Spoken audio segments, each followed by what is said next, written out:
to see if he was barefoot. Is that still the case? Is he barefoot? Because I know on Facebook somebody posted a picture of these could be his shoes, or is that so he is presumed to be barefoot at this point? What I can say is that his mom says all of his shoes are accounted for at the house. I'm not going to say that he's barefoot. All right. Allegedly! Hello everyone and welcome back to my channel. This is Lady Freedom here coming at you with another raw narrative. Here's a brief disclaimer for tonight's show. Let's watch. That's ignorant!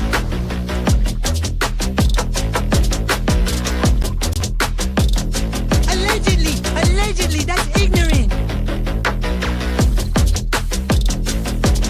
Ignorant.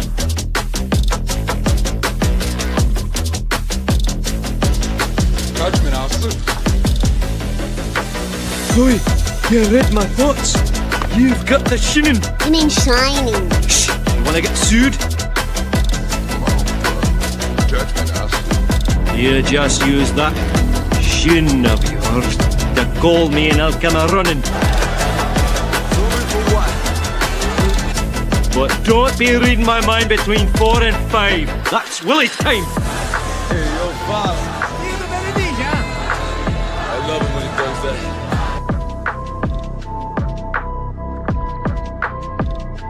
Let's watch.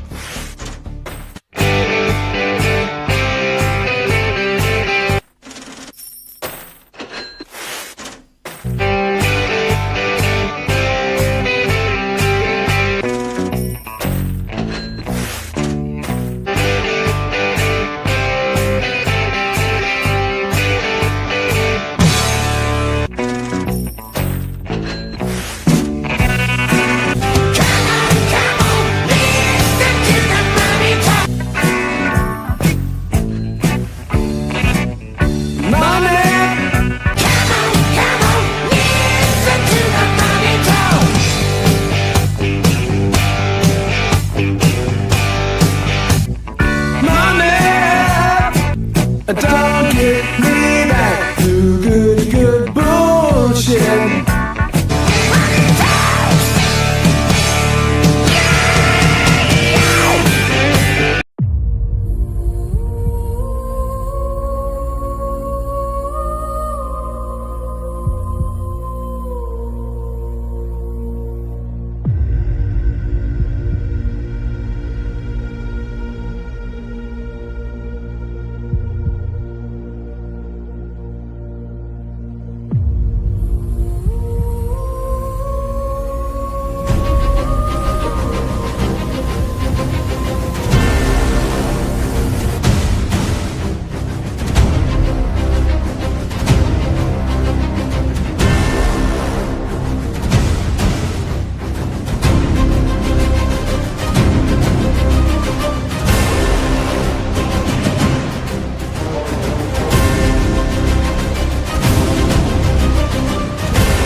Hello everyone and welcome back to my channel. This is Lady Freedom here coming at you with another raw narrative, and it's so good to see all of you tonight on this Friday. I saw Town Chat Cafe, good to have you here. Also BMW Coupe. I saw Lori and Cinderella, Little Miss Sharon. Also I saw GA64 and Kelly Holcomb. Show Poodles is here, so good to see you, Show Poodles. And Mommin It Up. We're going to have Mommin It Up tonight on the panel, so I hope you enjoy our show. We've had something planned for you for this beautiful child, and you'll see him when Mommin comes up because he's in the middle for a reason. But you know, I'm here just when it looks like this, when I have one avatar up here, so, or one guest. But little Jaden Spicer is missing, and he's been missing for a few days now, and we'll get into that. But we're going to have a special guest, Mommin It Up. We also have Sasha here. I saw Sasha and Nathan. I agree. We need a whistleblower. We need someone who is going to step up. Thank you so much for being here. I also saw Ava and Kylie's Nail Candy. Thanks for being here from Australia. So lovely to have you. And hey, Scranton Strangler, good to see you. Also, we have Kai Kai. So good to see all of you guys. Thank you so much for being here. I have a great live to recommend from earlier today. It's Bullhorn Betty's live. And there's a channel I have that is linked in my posts, in my community posts. So definitely go sub up to Grace. She's amazing. She is a very attentive, wonderful mom, and I really enjoyed listening to her perspective and just seeing what it's like to have a mom that's very involved in her child's everyday activities. Her child is on the spectrum, and I'm so sorry if I get it wrong. But she is, or excuse me, she has a son who is 5 years old and on the spectrum, and she's just doing a great job. Same with Momming It Up. I'm just always amazed, just listening to her interact with her kids and just knowing them so well. When we talk about some of the moms, and perhaps even the one that we're going to speak about tonight, Jaden's mom, we don't see that. We don't see the knowing their children very well. When they're asked, they're awkward and they don't know what to say. It's odd to me. And especially, when you only have one, it's a little different, right? Because you can give undivided attention. If you have two, that's divided attention, and so on. And so I just really loved hearing her perspective, and she does a great videos on the true crime aspects of her channel. So definitely go and check out the live. Again, it's going to be shared in the community posts, and also sub up to Grace, please. And I think I want to get it right. I want to get her channel name right, and I should have wrote it down. So I apologize. But again, you'll find it in the community posts, and I'll look it up too during the live so I can try to share it here.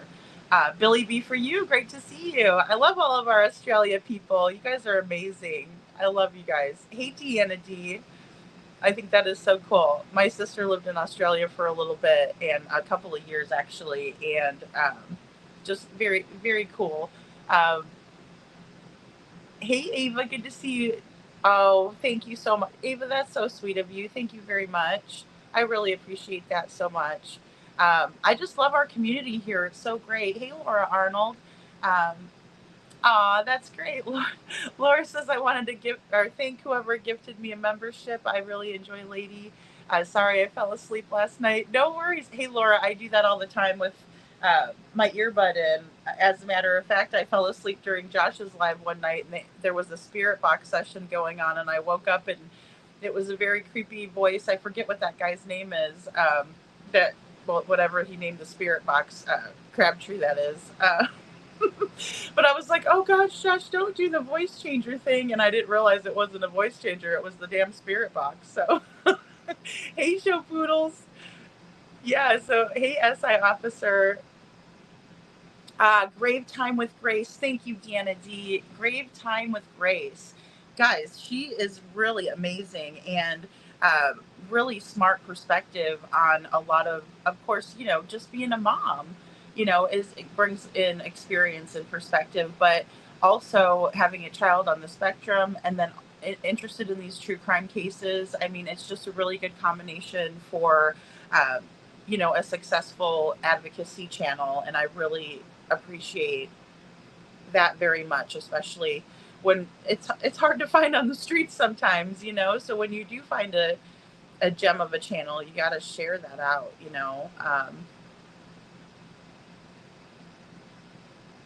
So yeah, we have a great show planned for tonight. Now, first, I kind of wanted to get into, the good Sheriff Snuggle struggle tonight, because I was about to lie down and, I was kind of winding down and listening.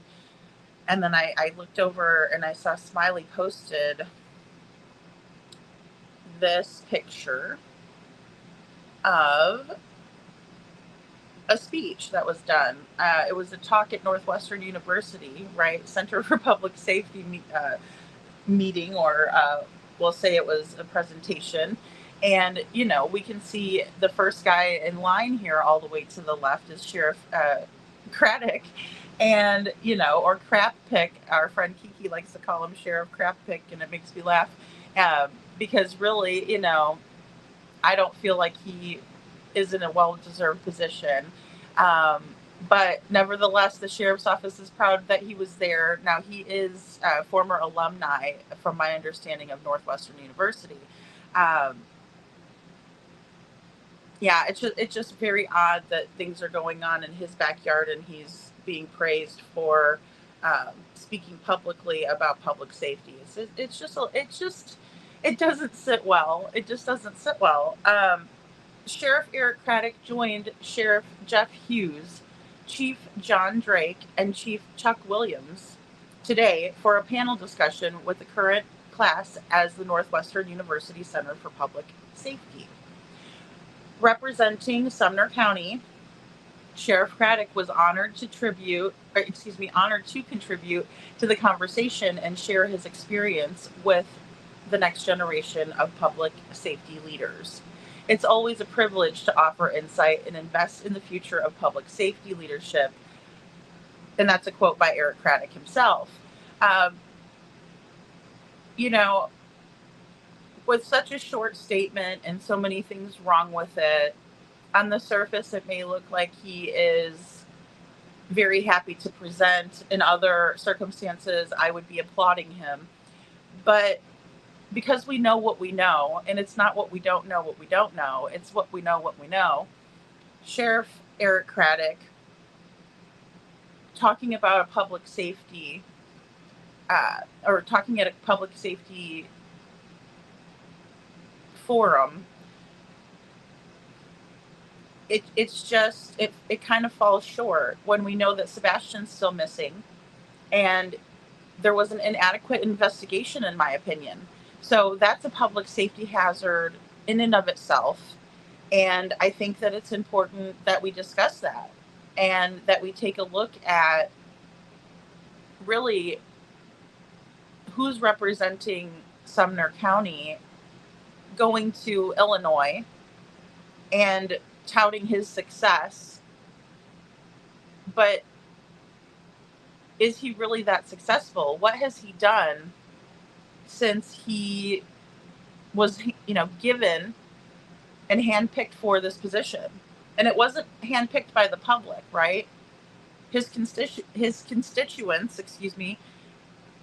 had nothing to do with it because he ran unopposed, so he just automatically got it.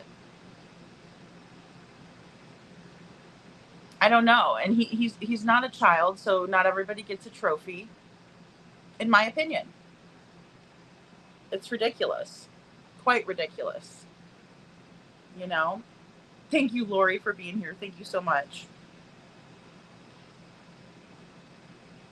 Not today, honey, he says. It's just so political, in my opinion. It is. Well, and I mean, I understand him going back to his, alma mater or whatever, to speak on public safety issues, because after all, he is and has been in positions like serving our country. He has been in a position as a detective. We watched Eric Craddock do that. I mean, I've seen news clips of him showing off new technology that they have at the station. Hey, Leah Maria, and things like that. So, I mean, he's very well known, and he's been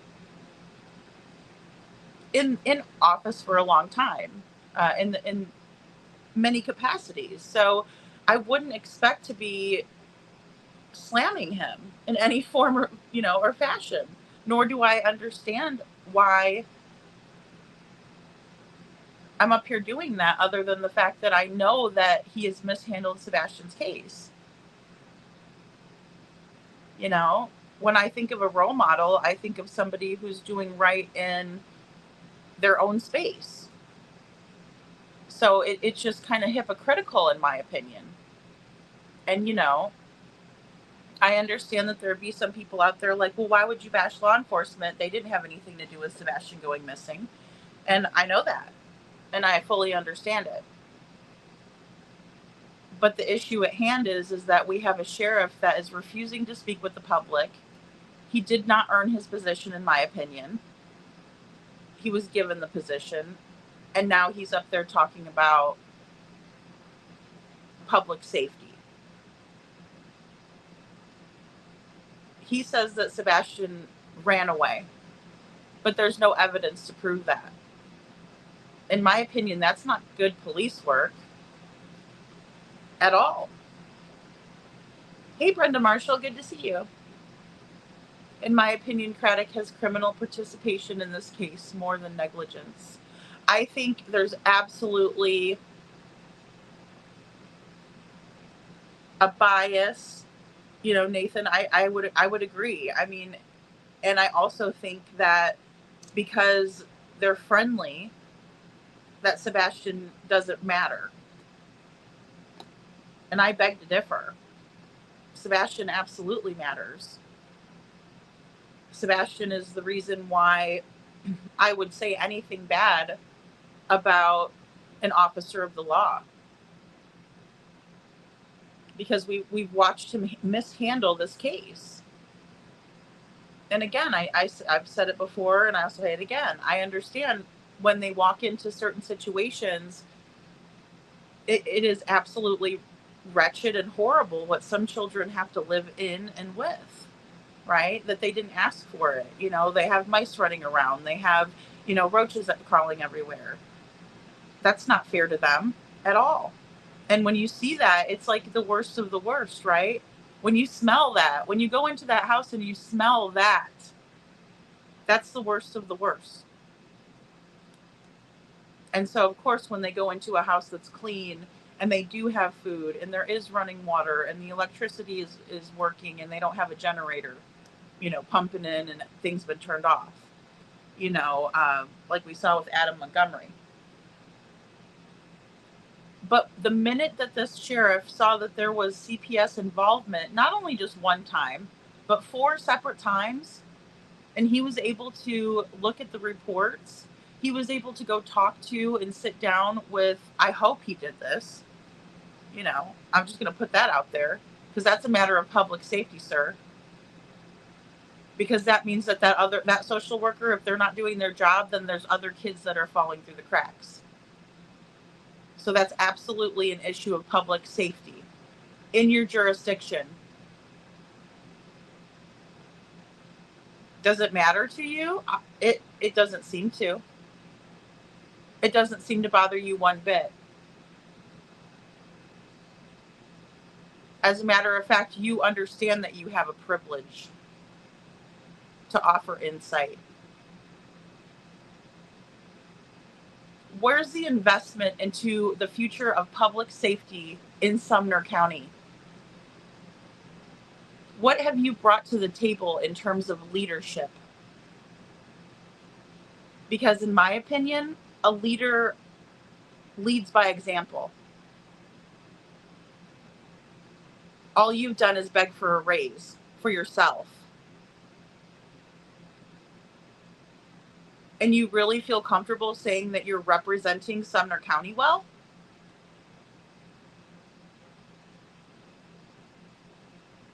Why don't you show Northwestern University how Chris and Katie like to act on panels? Why don't you show them the first interview that they did with your local news affiliate? Or how about the Only Hands interview? Because I'm here to tell you, I bet you 90% of that audience would be appalled to see that you've let those two go. And you're even up here talking about public safety. Because Chris Proudfoot has threatened everybody and their mama.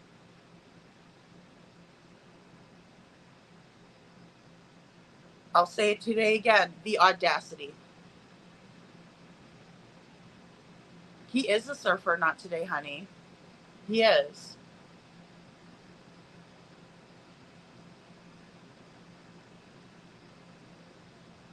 SI officer says it's plain and simple in front of our faces. They need to stop BS, but they won't because of the ties. So we have to just expose the truth, and that's what's coming down to. FBI needs to take it. Yeah. You know, and somebody had asked earlier in a chat, you know, well, does anybody know why the FBI can't take over? Or I think it was more or less, I'm sorry, it was about a petition, excuse me. It was a petition question. How many signatures need, you know, to be on this petition that Seth started very early on, by the way. Very early on. And I said, you know, it's not even a matter of signatures, unfortunately. A petition brings awareness, absolutely. That is the best thing that Seth could have done, and the first thing that he did do. Because he was thinking to himself, even at that point, I need help with this. These people are not helping. That showed me a lack of faith right off the bat. Does a parent who has nothing to do with the missing child's disappearance act in a certain way? I think so. I think they should be doing everything. And of course, they're going to be the first ones that want their child to be found. That's the first thing that they're going to want, is their child to be found. And they don't care how it happens. And they're not patient with law enforcement because they want their kid back now, today, yesterday. They never wanted them to go.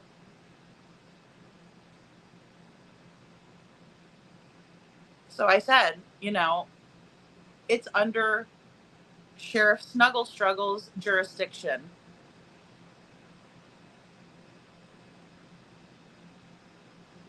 It's under his jurisdiction.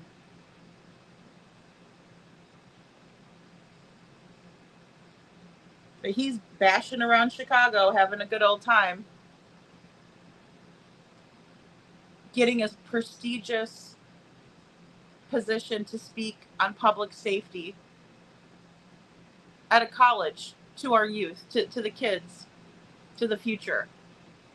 All of these things that he recognizes, but he can't recognize that Katie and Chris Proudfoot are lying their pants off.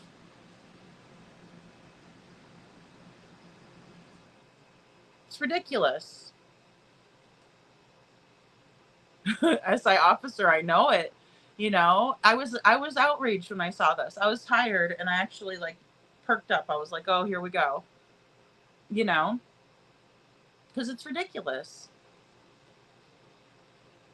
And the most disappointing part of it all, SI officer, I feel like, is that I even have to be up here upset with him for anything. I should be congratulating him, right? I should be like, hey, good job. Well done. I agree with the statement, but I know who has said it. That's the thing. You know? It's ridiculous. Thank you, Kai Kai. I mean, it's ridiculous. It's ridiculous. I can't. It's like it doesn't reconcile in my brain. It honestly doesn't. Because you see that this case has gone on far too long. I never thought this case would be unsolved for so long.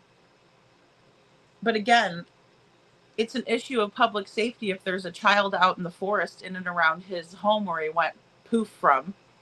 And you still think that Sebastian ran away, so why are you not looking for him in and around the areas?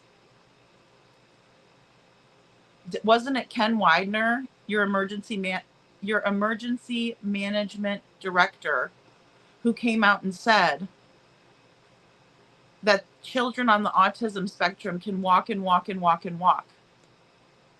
So if you're still operating under the assumption that Sebastian's just walking and walking and walking, at a certain point, he would need food, water, and shelter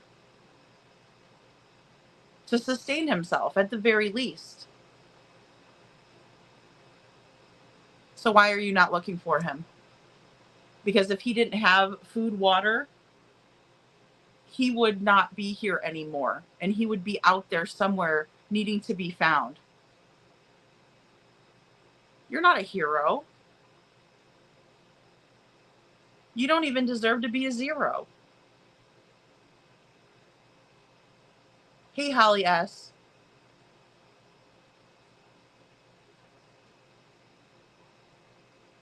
Yeah, so Snuggle Struggle is a big, trigger for me too. Not today, honey. And it is for everybody. You know why?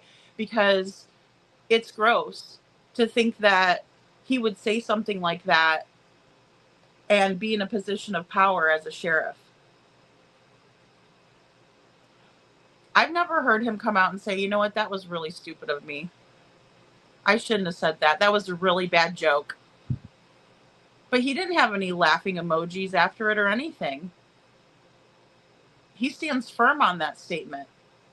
And the statement that we're referring to, for those of you who don't know, and I'm sorry, this is a trigger warning for anyone who has ever had to deal with and endure something like grape minus the G, right? But he says it like this. He says in his post, I think, excuse me, let me get it right, because you have to on this. He said, grape is such a strong word. I prefer snuggle struggle. Grape is too strong of a word for him. He doesn't agree that someone who is taken advantage of, someone who pushes themselves on someone else and grapes them, whether they like it or not, is too strong for him. He wants to minimize it, and he also wants to call it a snuggle struggle. I mean, it turns my stomach. And what's worse is that somebody would have to go to him and say, I was raped. I need help.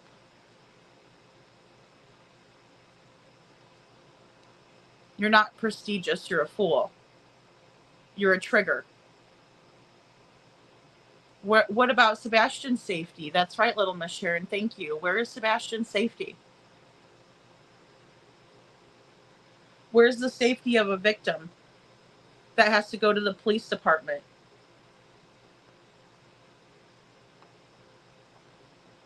Do you know how much courage that takes to go there and say what happened to you? That you were violated, that you're frightened?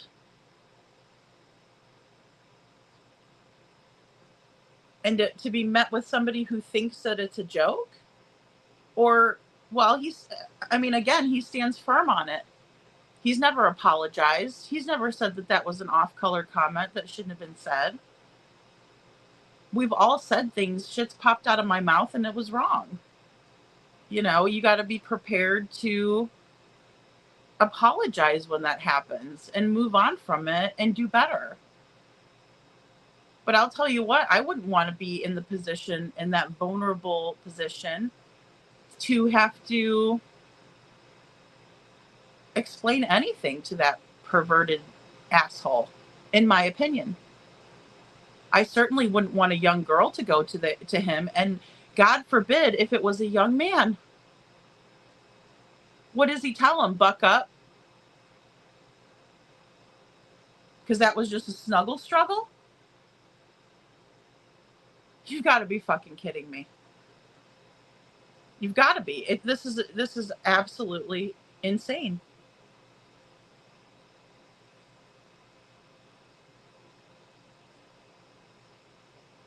Well, and Nathan, I'd be weirded out to even go there. I mean, we see the way a lot of these local people are acting. There's, and don't even get me started when it comes to, and I'm going to tell you what, come for me in the comments and tell me that I'm an addict, shamer, or whatever. But here's my thing. You got Crabtree out there looking for a missing kid, actively using, and everybody's okay with that. That's just fine and dandy, right? Even Mr. Snuggle Struggle here. He thinks that's great. That there's people in his woods, in his jurisdiction, doing that. While they claim that they're looking for a missing child. Come on. Oh, but if I say something about it, I'm an addict shamer. Get off my case, for real. And quit enabling that kind of stuff, because that's not only dangerous for him, that's dangerous for his family, his loved ones, etc. Right? So, you know, it definitely feels that way. Holly S says they're standing down on purpose. Absolutely. I mean, no doubt about it.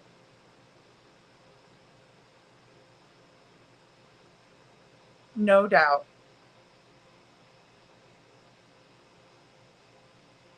Holly S says, in my opinion. Thank you, Holly S. Yeah. No, and I mean, and that's the thing. It's all of our opinions. And, you know, there may be people out there that are saying, you know, well, I think the sheriff's a great guy. And that's okay, too. That's fine. I'm just trying to prove my point by having some supporting details in why I think this. Because it's not only about Sebastian being missing, it's about the other kids that are going to go missing because other parents think, oh, it's okay to just tell the police that, I went to bed and my kid just poof vanished. Nope, we don't know where they are at. We don't know. It's okay. I mean, think about that. And then he wants a raise.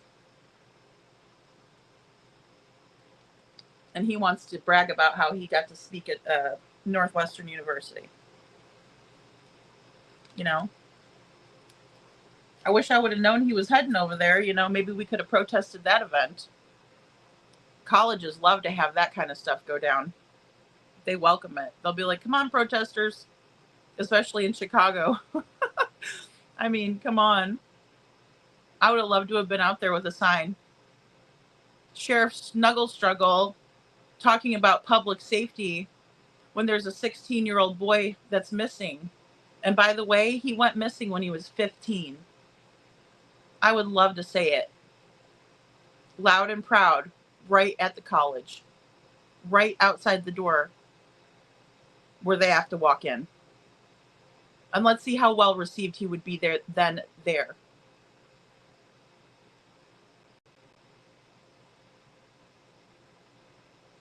Because like I said, 90% of the audience wouldn't like to hear that. Hey, Kiki.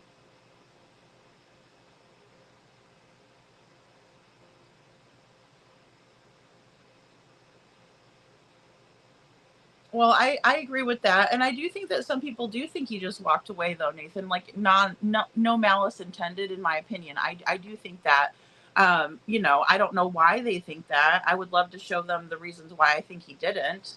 One of them would be because, Chris Proudfoot himself, and Katie said she locked all the doors personally that night that Sebastian poof vanished, right, out of the house. Chris Proudfoot said there was nothing on the exterior of the building that was tampered with. And we all know that all of the windows have to lock from the inside. So it's not like Sebastian went out his window and locked it before he left. That's not how windows work. And then they said if he went out the front door, he would have been caught on the Ring camera from across the street. Same thing with his bedroom window.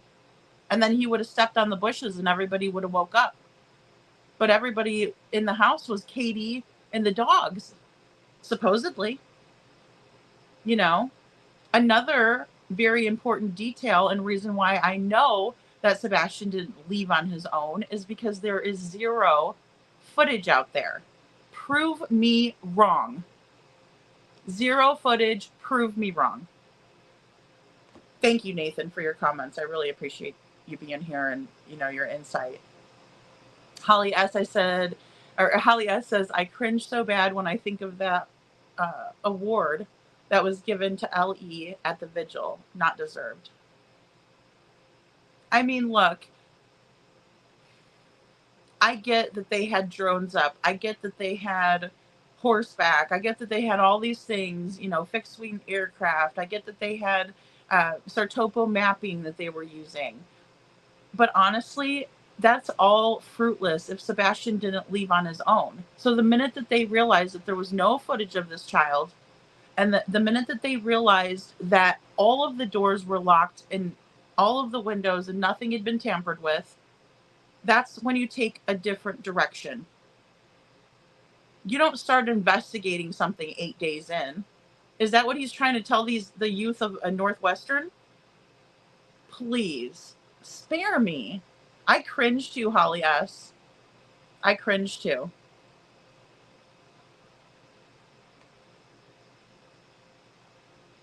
Well, that makes me wonder. Cinderella says, I think Carter is in deep, if not deeper. I don't know anything, just me. Well, and we're dealing with, younger guys too. I mean, these people are not,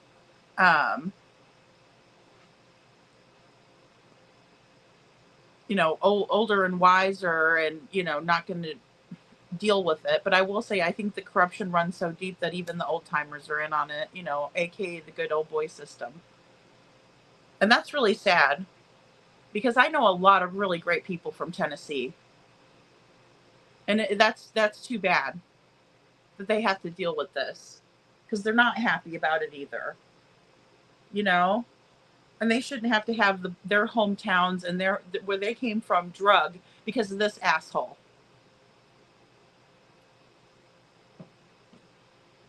That's not right.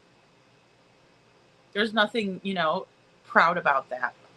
Oh, shoot, Mommin, I'm so sorry. Hold on, guys. Let me get Mommin up here. Look at me. I'm talking away.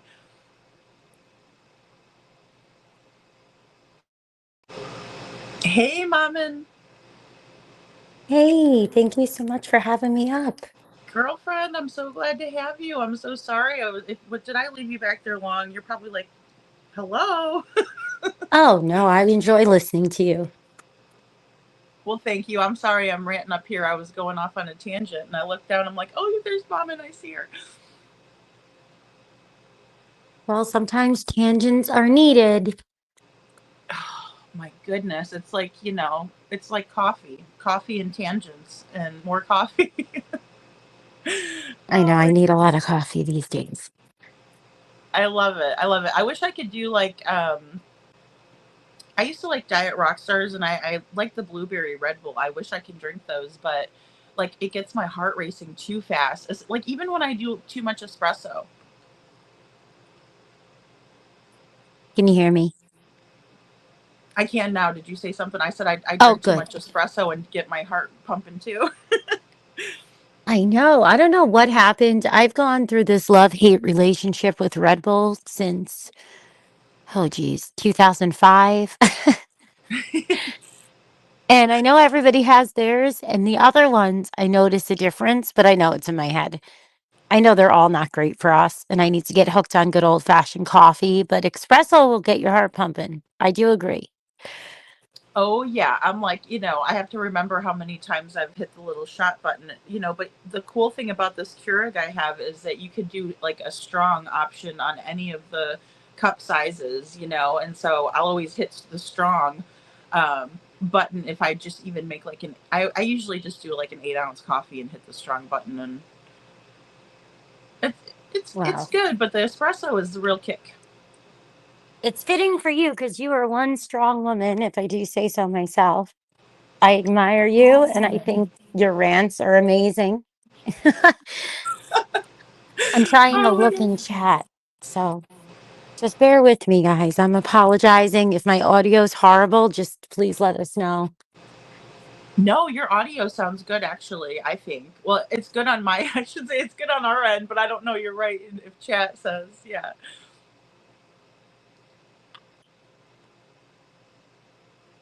I don't know why this happens.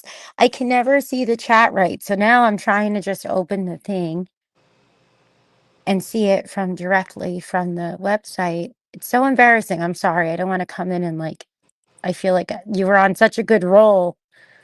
No, not at all. I mean, I probably, hey, Trishy. Trishy's here. Trishy's in the house. Hi, Tracy.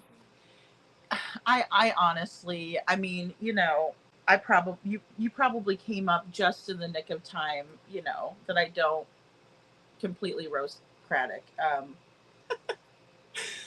He was pretty charbroiled, I think. Well, by the time he made it up, so Okay. Well, I mean, this other young man, I don't know much about over there. Do you? Do you know much? I mean, there hasn't been a whole lot that has really come out that I know of, except for I got a couple of updates.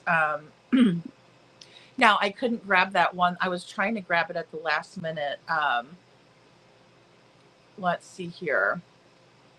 So I want to grab his missing. So Jaden Spicer, he's just adorable as he can be. He's 10 years old and went missing from Jackson, Kentucky, August 5th, 2025. So that would be today. I mean, we're on day 3, yeah?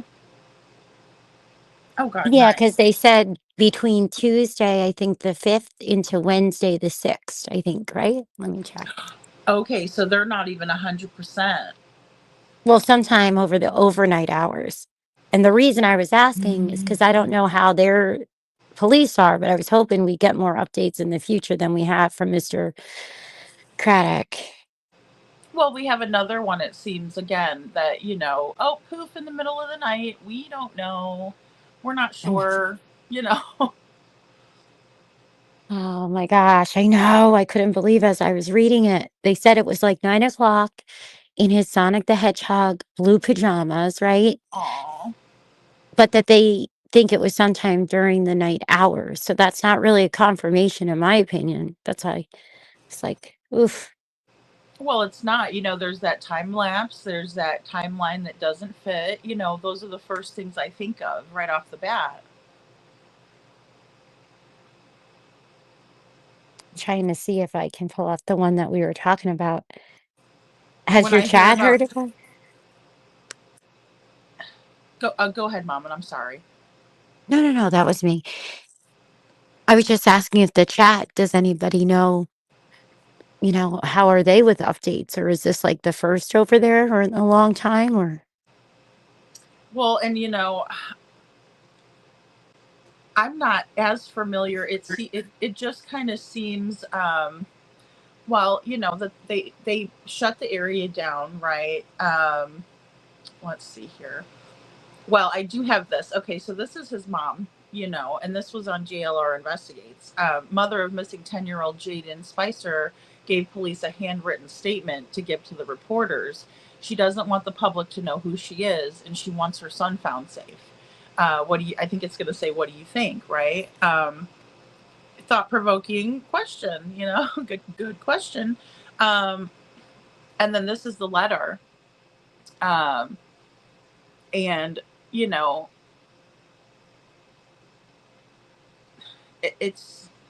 it's just a little off, Mom, and I don't know. What do you what do you think? I mean, it's just a little off with the notebook well, it's, paper and pencil, and no, I'm just kidding. I think it's pen. I think it is a pen. Um, yeah, and I think because the last update I saw, allegedly, right? It's I think it was Canville Branch Road. It was his mom's home. That's what I was hearing. That's why I was asking the chat. That's what everything I read in every article. And then she comes out with a handwritten note on notebook paper and said, please do the right thing. I'm well, trying and really hard to be nice because it's hard to. yeah, it suggests to me that she thinks that somebody has him, and she wants them to do the right thing. But we haven't heard her talk yet, right? Nobody. Well, apparently she doesn't want people to know who she is, but I mean, obviously, and I mean, I don't know what this is for, but she has a mugshot out there. She looks like a very pretty girl. But it does seem like she may be on, something maybe that's not good for her, right? She looks like a young mom. But yeah, that's let me look and see here. Oh yeah, that's this one's Allegedly, Breathitt County. and allegedly, from what I've been reading, she had child endangerment charges. Oh, really? See, okay, so I that's can he send you says that that. article too. That's why I was Okay. asking the chat if they heard anything. Well, look at this. I mean, this one says, now this is the Aware Foundation, Endangered Missing Child. Here's one thing that stood out to me when I was doing some quick research, right? So, um, there is no Amber Alert that has been issued because Jaden doesn't have, he doesn't fit the criteria, basically, that would be something where, he has maybe a cognitive ability, or excuse me, difference of ability, or something that would stop him from leaving. But I mean, he's only 10 years old. See, or stop him from getting home, excuse me. 10 years old. Like, where, how is that not endangered for him to be out and about? And then if his mother has, that kind of a history, how is he not Yeah. endangered? Just because he's not cognitively, you know, disabled, or, differently able? I mean, I don't know. That's weird to me. Well, they say that they have a strict, stringent process, right? I'm trying to pull it up because, of course, everything froze on me too. And Of course. I saw a quote where they were one of the law enforcement officials, and I'll post it for you when it loads, but it was saying that he didn't have anything, a documented one. And I was like, okay, so what does that allude to? That we know that he had other things, but because it wasn't documented. So I was trying to understand more about what they mean by what they fit the criteria. And it's just shocking, right? Because I'm sure we feel the same. You don't want to be judgy on parents that are going through the most unimaginable, but at the same time, it's hard to rationalize nobody crying for an Amber Alert. But the ants came out today. So we do have ants that came out and talked. Oh, okay. See, that's good to know about family members, because you wonder about dad, and so what did the ants have to say? Oh, yeah, that's the one I was trying to get downloaded, wasn't it? That's right. Yeah, it's be technology is not being my friend right Hello. now. I was like, that's right, mom, and that's the one I was trying to get, downloaded, because I'm interested to hear what family has to say, because especially when we get this handwritten, and I mean, look, again, like you said, yeah, I hate to be judgmental. We don't know what happened here. But yeah, it's Well, just kind of, it is. And while I pull it up, I could pull up the ants one for us. Do you want to read the letter to everybody? yeah. Well, this letter just says, basically, we love Jaden, and we want him safe at home. Please, if anybody sees my son, Jaden Spicer, please report it to Jackson Police Department. Thank you. We love him very much, and please do the right thing here. Uh, Call the police. Please pray for us. Well, it says use, but I think she meant us, and my son, Jaden. Thank you. Now, I just want to point this out really quick, Mom, and forgive me for this, but, here, because I think I did delete this one just for tonight's purposes. But Katie Proudfoot does this plea as well on the Facebook page, and we went over it last night. But I mean, she's going, please, please, oh, here it is, emergency, please, please, please, right? And then we see this handwritten letter, which is much different. I get it, but please, please, please, now, this other mother did mention Jaden's name. I'll say that, like, where Katie didn't say, Sebastian's name, which is, you know, odd, in my opinion. Yeah, and I mean, that's why the rumor mill started. Like, was the mom incarcerated? Is that why she wrote a hit? Like, people wonder sometimes, right, why people start to speculate. And that's how, because it is odd to hand a letter, and they are kind of similar for what it's worth, that post and the letter. Yeah, yeah. I mean,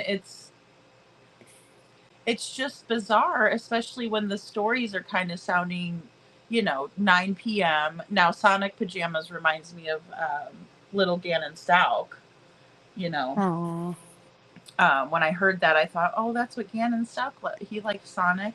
Um, but yeah, like, I mean, other than the Amber Alert not being issued because, Jaden doesn't fit the criteria, which is awful in my opinion. I mean, but that part is what it is. At least we have people like Aware Foundation. We have people making flyers. We have, you said, I remember Jude sending me this case, and then, I was like, yeah, let's get together with Mommin and let's talk about Jaden, because, that's the thing that really stood out to me, was that there's no Amber Alert for this child, and he's been missing now for, 3 or 4 days. Yeah, and I know if this thing will load for me, there was definitely a quote that I was reading that said it was because he didn't have a documented, disability, or I don't know Yeah. why it's not loading. Yeah. And I It's just was like, flabbergasted because, I mean, he's 10 mm-hmm. and he's missing, and they locked down 20 miles to search. So now, I did see some people sharing a text message that they had an alert of. It's not the same as an Amber Alert. And I could read you the criteria for the Amber Alert. See, Um, and yeah, is now, those are kind of the those stipulations are placed on a state level. Is that, am I right? It's not a federal, or is it? I just thought of that. Now I'm like, wait a minute, because I didn't know if, the state kind of set that criteria, or if if it's a federal criteria to be met. I believe it's a state. I can tell Okay, you thank for you. certain in a minute because it says that in Kentucky, the Amber Alert for missing children is only issued when a child 17 years or younger is believed to be abducted, faces imminent danger of serious bodily harm or unaliving, and there is sufficient descriptive information about the child abductor or their vehicle. So, Mm. I mean, a 10-year-old near the Appalachian wilderness all over, not facing imminent danger. Oh, I absolutely agree. And then when we look at Mom's letter, she says, do the right thing. Who is she talking to? Who, like, what does Mom think? And here, look, I don't want to, we've said it, but I mean, we don't want to bash this mama, right? But I mean, what does she think? She knows her child the best, and she's sitting here. It looks like she's insinuating that she thinks somebody has him, saying, please do the right thing, call the police. Um, to me, it's not about doing the right thing. If you see him, that's the first thing people are going to do. So I don't know if she's speaking of the people that she's, the public, if you see him, do the right thing, or if she's saying, look, I think he was abducted. Now that would be Amber Alert status then, right? I mean, Yeah, I because don't it know. says the Kentucky State Police, upon the request of law enforcement agencies, is the only entity authorized to activate the Amber Alert system. Sufficient details about the child, the abductor, and or the suspect's vehicle must be available, or imminent danger. Reasonable belief that the child is in serious danger of bodily harm or unaliving. However, it does say that Amber Alerts are not typically issued for runaways or most parental abduction cases unless there is credible threats of serious harm or unaliving to the child. Yeah, and see, I would think him just being out in the elements without, food or water would be, because if we look at that beautiful little girl Claire up in Canada, I mean, she was able to withstand the heat, and she was in bad shape, but I mean, she survived. But I mean, we're getting closer and closer to that threshold where it's so dangerous to think that he's out in the elements. Even so wouldn't that be endangered? Well, one would think, I mean, because it says it's there for the safe recovery of a critically endangered or abducted child. So, I mean, they lock down 20-mile radius. They're using all kinds of things from drones, ATVs, canines. So I See, don't think that that's they, great. seems odd, right? That they wouldn't do an Amber Alert. Well, I agree, but I think it's a good thing, like in terms of how they're handling the area, that they're kind of like they secluded the search area so that way, or excuse me, secured the search area so that way, nobody can come in and contaminate for one, or you know ruin the integrity of the scene, right? Because I mean that's where he went missing from, or that's where they think he may be. So I mean, yeah, I think that they're doing a good job on that front. But the Amber Alert thing is where I'm very stumped.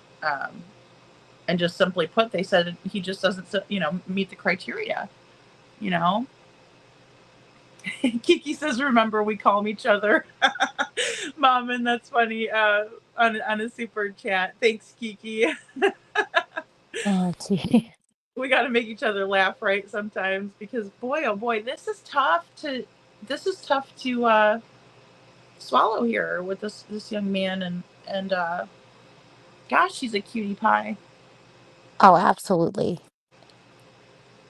And you just think, as a mom, you're thinking, he's out there, he doesn't have nothing to eat, he doesn't have anything to drink. I mean, kids are resilient. I will say that much. And my hope is still alive, that they're going to find him if he is out there. But what do you think, Mommin, about, maybe the family dynamic without us knowing a bunch about it? But I mean, this situation could quite possibly be a runaway, in my opinion. I mean, Well, it's possible. I mean, we don't know, right? Because to us, he's a little boy, he's 10, but I've had boys that were 10 and they think they're 30 and they're smart. And, you know, so that's why right now I think I would wait too much before for myself, getting too, iffy with them for not doing an Amber Alert because they might have, good reasoning that we're just not aware of. That's what I'm hoping. Because what's his name? Trooper Gayhard has been putting out a lot of statements, and it does really seem like they're on top of it.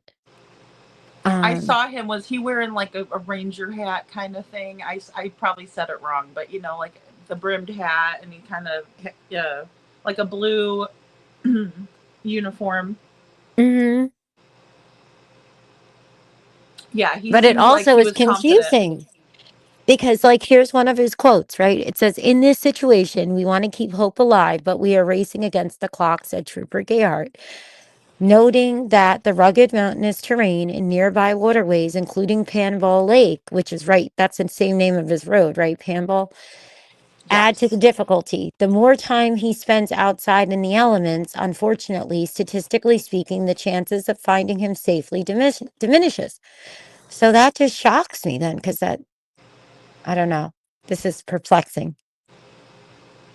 Oh, it really is. I mean, and the rugged element, right? Because I mean, we, especially like you were talking about earlier, this is Kentucky in Appalachia. And I always say, I don't know if it's Appalachia or Appalachia, but either way, tomato, tomato, it's rugged. It's, the terrain there is very unforgiving. And then we do have the heat element as well here. Um, Yeah. Now, being near fresh water is maybe a good thing, but I mean, you just can't go gulping down fresh water either, because you don't know. I mean, I don't know how clean the waterways are there or what. Yeah. No, you're right. But he, arguably could survive if he had water. I don't know. It is. It's very perplexing. Well, that's why it'd be great if one of the parents could come out. I mean, I've heard the dad, there's not much being released on him at this time. It doesn't sound like he was really in his life. And then we have these aunties that came out and made a statement. Um, do you want me to read a little bit on that? Because that's kind of, I think, all we have Yes, right now, please. really family wise, right? I mean, those are the two that I kind of heard about, other than, mom. And again, I'm not trying to be rude. I know she doesn't want us to know who she is, but I mean, come on, that's your son, honey. You know, it's okay. And that's the thing. Again, I don't want to addict shame somebody, but if she has issues, you know, she needs help and resources. There's nothing to say that she can't turn whatever she's done in her past around and have, be wearing a business suit, or be wearing, a manager's outfit somewhere, working and turned her life around. There's nothing to say that she can't do that. It's never too late, in my opinion, unless you've done something, completely evil, and, you're in prison for it for the rest of your life. But I mean, that's when I look at a young lady like this. It breaks my heart for her. I want her to do better. I want her to, she's got a beautiful son here. He's missing. So we need you. We need you to snap up, into reality. And I mean, obviously, if you're heavy into that addiction, it's going to be hard, and you're going to need help. It's not easy, at all. But he needs her, at the very least, she needs to get herself help. One Yes, thing he that you needs were a talking Seth. about earlier, Mommin, and like you were saying that, as a mom with children that have special needs, and, you really have to adapt, and that sort of thing. So I mean, I know that she can do it. Oh, absolutely. And he deserves a Seth. Just like, Sebastian has his dad out there. There's nothing like a parent. You know your child and they can hear your voice, and nothing that is ever done, is I don't know, like how to word it properly, but nothing that she could have done in her past, if she has nothing to do with what happened to him, should stand in her way for talking for her son. It doesn't matter. Nobody's going to care what you look like, how you sound, where you are at now or where you were before. All everybody's going to want to do is help you find your child. And I think that Sure. sometimes we look at all the hatred far more than we get to see all the good that comes of it. And I think she would have way more support no matter where she's at, whether she's on a maintenance program, whether she was in active addiction. It's not her fault. She needs to just be able to talk about it and trust that the public will do the right thing, not to be, quoting exactly what she said, because I don't necessarily feel it was said in that context. Um, Right. but no, I absolutely agree with you. And I think it's really important. I mean, the ants, it's just, it makes us, I don't know. I think just your natural instincts go to a sad place when you don't see a mom, dad, or grandparents, or whoever the mother or father figure is, right? Yeah. Well, or knowing that she's a single mom, and she's probably, she may have been struggling, she may have trauma. There's a lot of factors that come, to mind. Do you, and then yeah, that, so the dad is not really involved. Are those paternal aunts, or are they maternal aunts? Do you know? I'm trying to see if it says in here. It's hard to tell, but then, Says, you don't have the grandparents, so you can kind of, see, family resemblance, and but yeah, if the grandparents aren't coming out either, oh boy. yeah, it doesn't say. I'll have to look it up and see if I can figure out what side it's on. I'm thinking it's on her side, but it's not actually specific in this article. Okay, yeah. So it seems like, because I would imagine they would have been, but you never know who could come out of the woodwork when this, because I mean, obviously, I mean, if it's your neighbor, you would share it on your Facebook page, or of course, because you're used to seeing the kids out playing and stuff. Um, Yeah. it's sad. It's so sad. So the ants are, um, What was fun, WYMT, let's see, WYMT Mountain News. I could post a link in chat in a moment. thank And you. it was Anthony Sizemore. Mm-hmm. Well, actually, I'm not sure if that's the anchor name or one of the people that helped with the article, because there's a little video clip. And it does say that the search continued for the third day for missing boy, Jaden Spicer, that was missing from his home on Panville Branch Road near Jackson. And Chevy Salers, Salyers. No, Shy. Okay, so it's Chyy. SALE. Oh my gosh, what is with this? I'm sorry.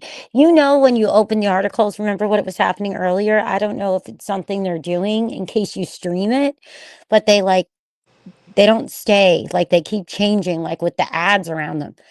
So I it's know, I couldn't Shy get it. I'm Sailors. telling you, I had a heck of a time with that. And usually it's quick, and I'm like, what is going on with this? They don't want us to share this stuff, I guess. You know? Yeah, it seems like that. So I'm just gonna I'll put it in chat. That'll make it easier. So it says there's some stuff that just doesn't add up in this case. Jaden's aunt, Shy, I think, Chyy, Silers, Salyers. That's her name. And then it says, as two aunts and mothers, we question a lot of the information ourselves. Oh. So there's two ladies. KSP said several search crews have combed the woods and hilly areas, even using sonar underwater. However, there has not been any solid leads, but they said they will continue to look at all possibilities in the investigation. He's a good boy, said Samantha Bunty, the other aunt. He's very sweet, loving. He is very hyperactive. He likes to be on the go 24/7, which a lot of our boys are. Yeah, I was going to say, And it sounds like a boy. Yeah. right? Aw. But they do not believe he would ever venture out in the dark and try to climb the rugged terrain that surrounds his home. And he does not like insects at all, Bunty said, or the dark. Up in the Oh. hills. Yep, she said, up in the hills, any child can go anywhere, but it seems so unreal that he would ever go up there. Wow.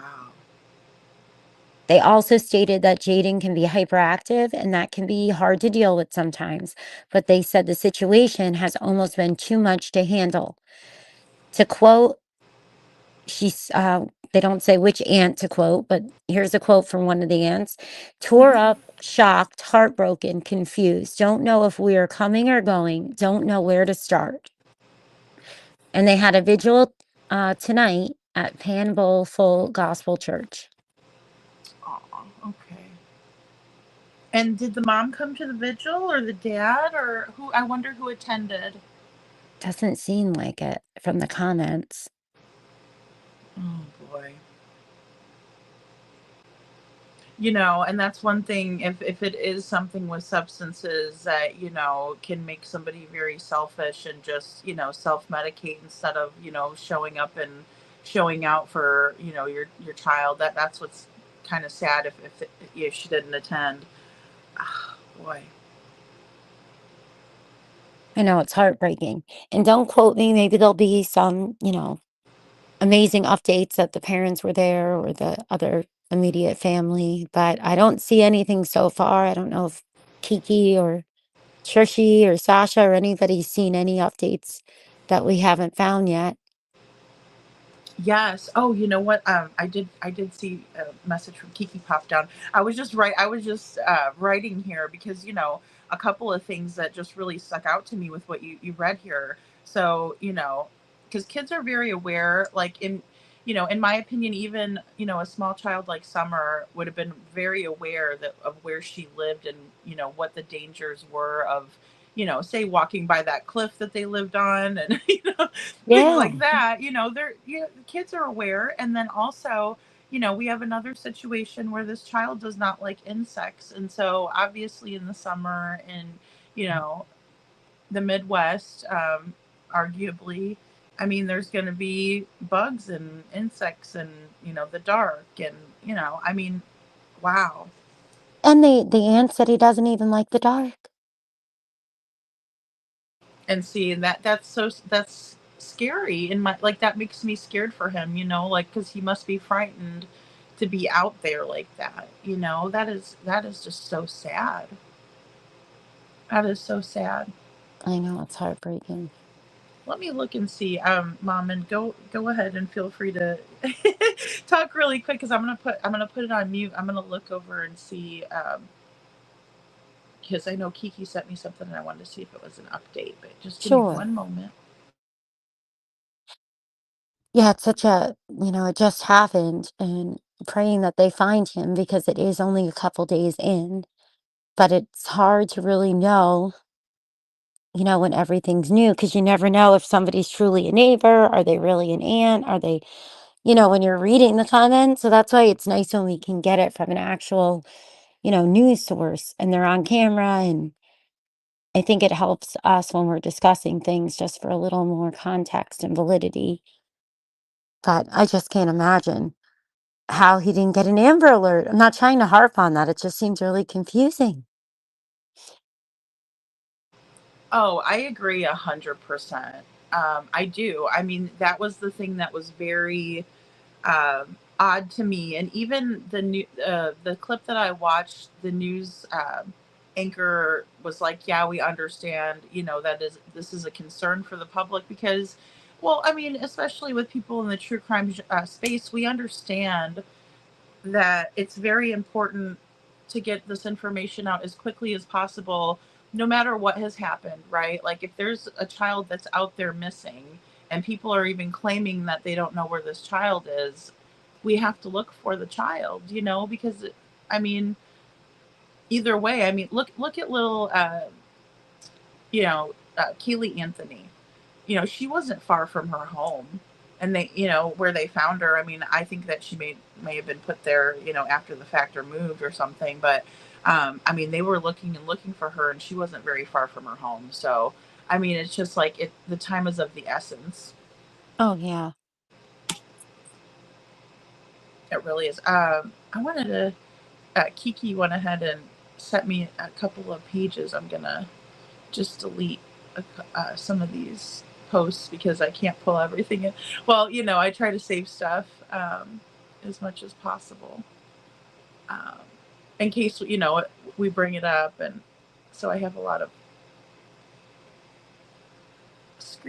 I screenshots back. definitely agree. Not today, honey. All lives matter and all children are a blessing. Absolutely, Kiki. And Sasha, you're right. That always, I don't know. I don't understand that myself. I can't believe they blocked you, but at least you reached somebody, right? Somebody was paying attention to what you had to say. But that she was just talking about with Sebastian's flyer not having the Texas Roadhouse as the last, known location. How many tips may have been lost. Oh my gosh, what a good point! Because yeah, I mean, obviously they said he went missing in the area of Stafford Court. Yeah. Oh, like as if he was out in the area somewhere. I mean, I agree that. I mean, the wording matters in that regard because what the public is reading on these flyers is all we really know, right? Unless we do a deep dive into it or there's extra information. This is all we know sometimes is, say we looked at this flyer, whatever's on this flyer, that's the information that we have in our brain if we're out there and we see a child that looks like Jaden or looks like Sebastian and oddly enough, they look a lot alike. When Sebastian was younger, he had real blonde hair like that too. Yeah. They You all have know, and blonde it's hair and scary. blue eyes. Even Summer. Yes. Oh, yes, summer. Yeah. And I mean, and it's scary because again, these kids know the areas that they live around and that they're dangerous. And a lot of times, kids, of course, as you get older, the bugs, you're like, okay, this one's not going to hurt me. This one would bite me or whatever. But I mean, when you're little, the world can be a very overwhelming place. Oh, absolutely. Even these days, sometimes I'll have social anxiety when I'm out as an adult, you know? Oh, yes. Oh, absolutely. Well, and it's just life experiences like with Sebastian having, a bad experience with fire ants when he was little. That's gonna, stick with you. And, and even in adulthood, there's things that happen to us, that stick with us too. There's reasons behind our madness a lot of times, or there's a method to our madness, right? No, absolutely. And we didn't even grow up in the era of the internet and, all the different things that we have now in the modern 2025 days. So I can't even imagine. Now I know that he's only 10 years old, but with him, being having a single mom, I wonder if he had, like a little cell phone or anything that he, I know that kind of maybe would sound ridiculous, but it made me think of it when you just said that maybe he might have had, some sort of a little phone that he would use. Oh, it's possible. I've seen some of the kids that I knew from from my older boys' classes and stuff having phones very young in elementary school, not just middle school. So it's possible, I would think. Yeah. He could have been a latchkey kid, and anything's possible, right? That's why we're trying not to be judgy on the mom or anyone because, yeah, gypsies, all kinds of things. You never know. I do agree with the chat. Oh, okay. So that there is a different element, right? That's kind of introduced when we talk about Appalachian, that area. Um, are there a lot of people that live out in kind of the rural? I mean, is it because I know sometimes it can be portrayed in their stereotypes that are not, completely accurate, but I mean, are there a lot of people that kind of live out there off grid? Is that what they're saying in chat? Well, I think it's interesting because they're some of the nicest people, like salt of the earth humans that I've ever met. And then at the same time, if you talk to a lot of the locals and stuff, there's a lot of people that are out in the middle of the woods and stuff that you would never wander into them. So you get the best of both, the worst and the best, right? It's kind of Right. like it's a little horrifying when you talk to people, to be honest, about like almost like the hills have eyes type of stuff, because they're not our state and federal parks, that have park rangers or, you know, um, so yeah, it's just like anything with people and criminals, right? They can be crimes of opportunity, but it's kind of hard to imagine that happening if he didn't want to go into the woods and he wasn't into insects or at night.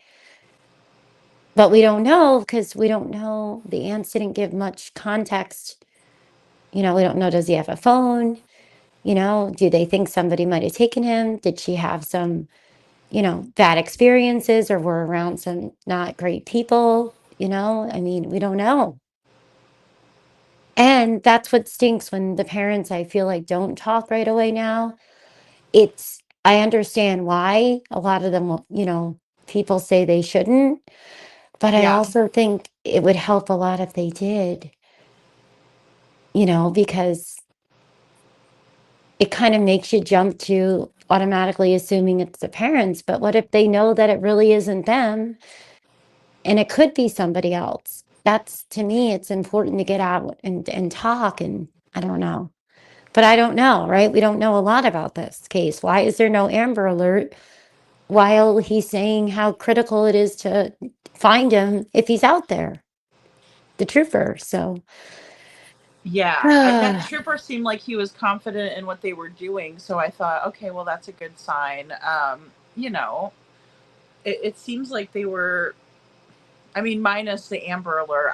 Again, you said don't harp, not to harp on it, and I'm not trying to either. But I mean, that is something that I just think is really crucial, and we do need, and it comes to mind too, um, with the Travis Decker case. His ex-wife was talking about how it's important, and then she had someone come up and speak that had the same situation happen with her daughter, and she was fighting, yeah, to do it in every state, and then so I should have remembered that. I don't know, it just seems like some of these things, and I understand states, there's separation and things, and I get it, but I don't know. Just I think across the board, we really need to think about, just kind of putting that out there. I don't think it's going to overwhelm anybody by, especially a 10-year-old being out. Just put out the Amber Alert. I don't know. It's just frustrating. no, I completely agree. And I think that there's some places, even within the states, depending on local and counties, and that they are quick to do so, and then others that aren't. And I don't get it because unfortunately, I found out that people can turn them off on their cell phones. They can turn off certain alerts anyway if it's really that big of a bother, which I can't imagine. I know it's So only really loud, like whenever I have my earbuds in, it'll be like, "Meh," you know. But I mean, it's an alert, you know, so you expect it to kind of be loud and, you know. yeah, yeah, I think it's really helpful. I mean, I don't know. And isn't that something that Seth was discussing, right? That he's working towards is getting certain things passed. And Yes, yeah, yeah, like federal mandates put in place. Yeah. And I mean, I would have to agree because, you know, at a certain point across the board, it's not like these are just, you know, issues confined to one state or another. We're seeing it everywhere. And even little Miss Sharon was talking about, you know, a case 10 years. There was a child missing for 10 years. I mean, that's, you know,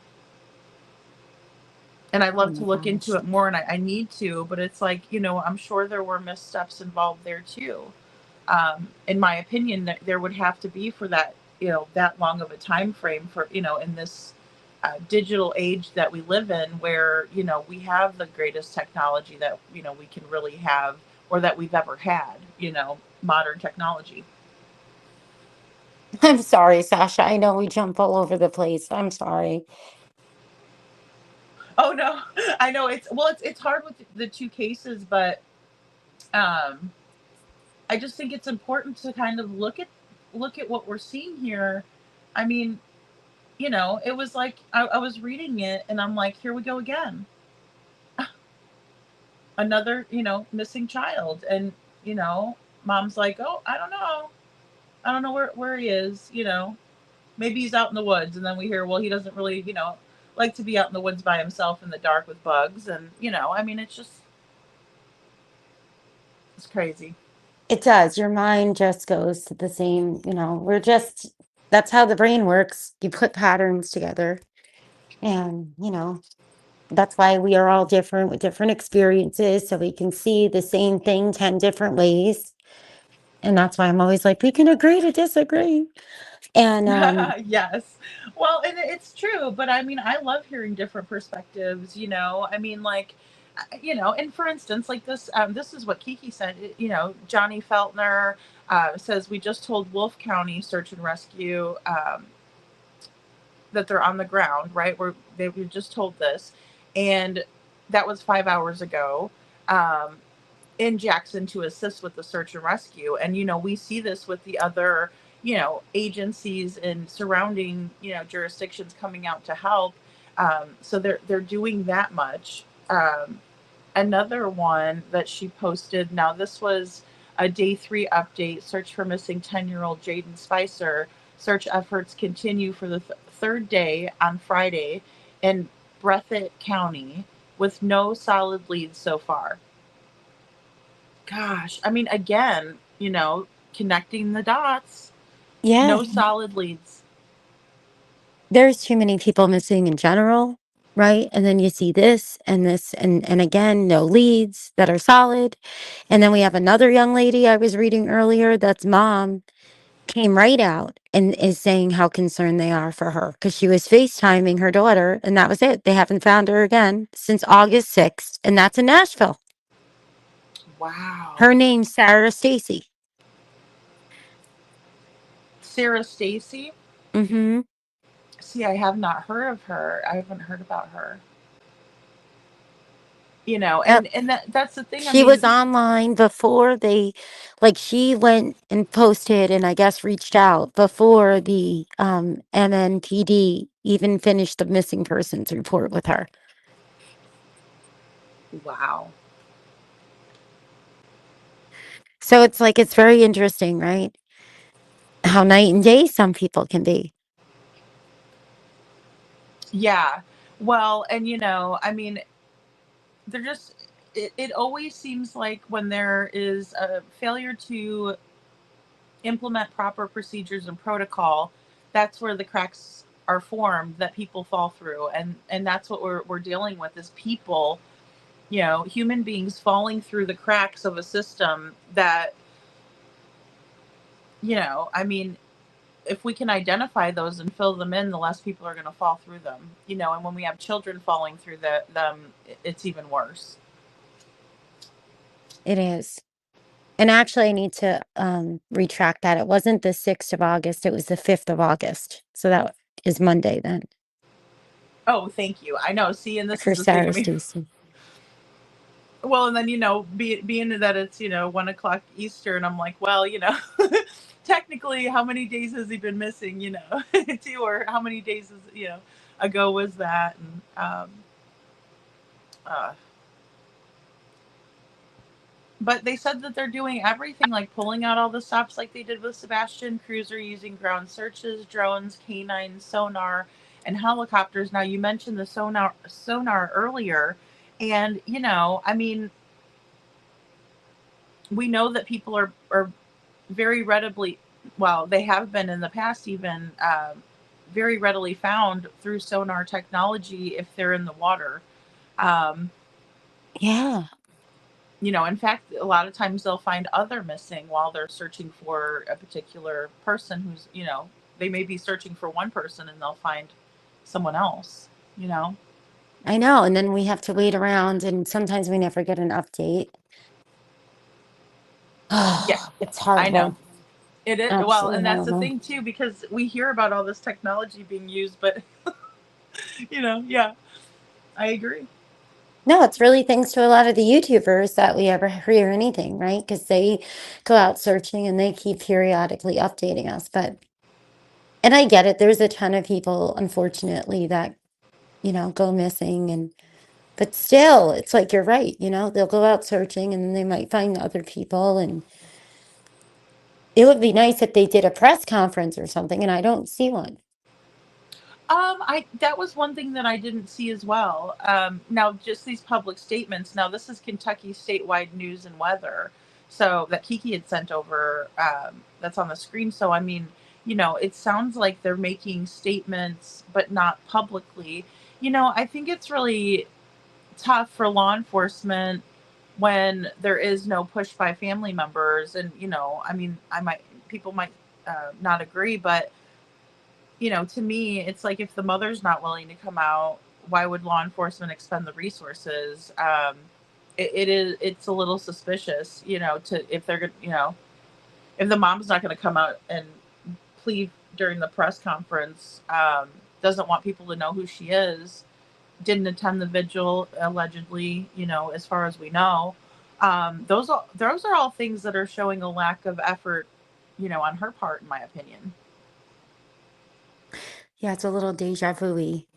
Because wasn't there the family friend or a good friend or something that went and spoke on Sebastian's mom, Katie's behalf at that vigil So they, at the church? according to Bobby, the neighbor, well, at the neighborhood vigil, they sent two representatives from the family, and I don't even know who the representatives were to this day. Um, and if anybody knows in the chat, let us know. But yeah, it's very reminiscent. You know, Yeah, because yeah, I but remember the church one, and I watched that, and the prayer vigil at that church. There was somebody there that spoke on their behalf, saying I was with them, and I can't remember her name though. So I'm wondering if that's what the aunties, they came out to tell everybody about the prayer vigil because it was tonight, and they had talked to, that news station earlier today. yeah, and I mean, again, I just think if she was in a bad state of mind, and deep into, like self-medicating, that maybe she didn't show up and the ants did in her stead, definitely. Or, maybe it's just a lot. I mean, everybody handles things differently. So, I mean, I do consider that too. But the ants said things just aren't adding up. Jaden's two aunts spoke out saying, details surrounding his disappearance don't add up. The same thing that you said too, that they're combing the area. so that, but just for them to say that this isn't adding up. And you know what I noticed, because they didn't say much, but they also said about him being hyperactive and how that can be hard to deal with. So to me, it almost seems like, I don't know. I don't know if I want to go there yet verbally, but it already happened, so I have no choice. You know how that happens sometimes? We're thinking and then we're like, wait, I don't know. Oh, But absolutely. Absolutely. Well, I mean, in just like, again, they describe Jaden as sweet, hyperactive boy who is afraid of the dark, bugs, and is unlikely to venture into the woods alone. I mean, that's those are some strong statements, and that's, in my mind, any normal person would say, okay, that doesn't add up. That he would yeah. just venture out when he wouldn't normally. And already it like feels like they put it can be hard to deal with out there, so that's why I'm like, oh no. But Yeah, some little boys have no fear, and they're like bugs and dirt, and let's get dirt, down and dirty, and they're just very much of like, they play in the woods all the time, or they know the woods, but it doesn't sound like Jaden was this boy. He's afraid of the dark and bugs, and so he may not, I mean, obviously he would shy away from something like that. oh yeah. It's my daughter and my youngest that love to get dirty and stuff. My oldest, he could have went either way. And then my middle son, oh no, he doesn't want to be dirty. So it's Yeah. interesting, how every child's so unique.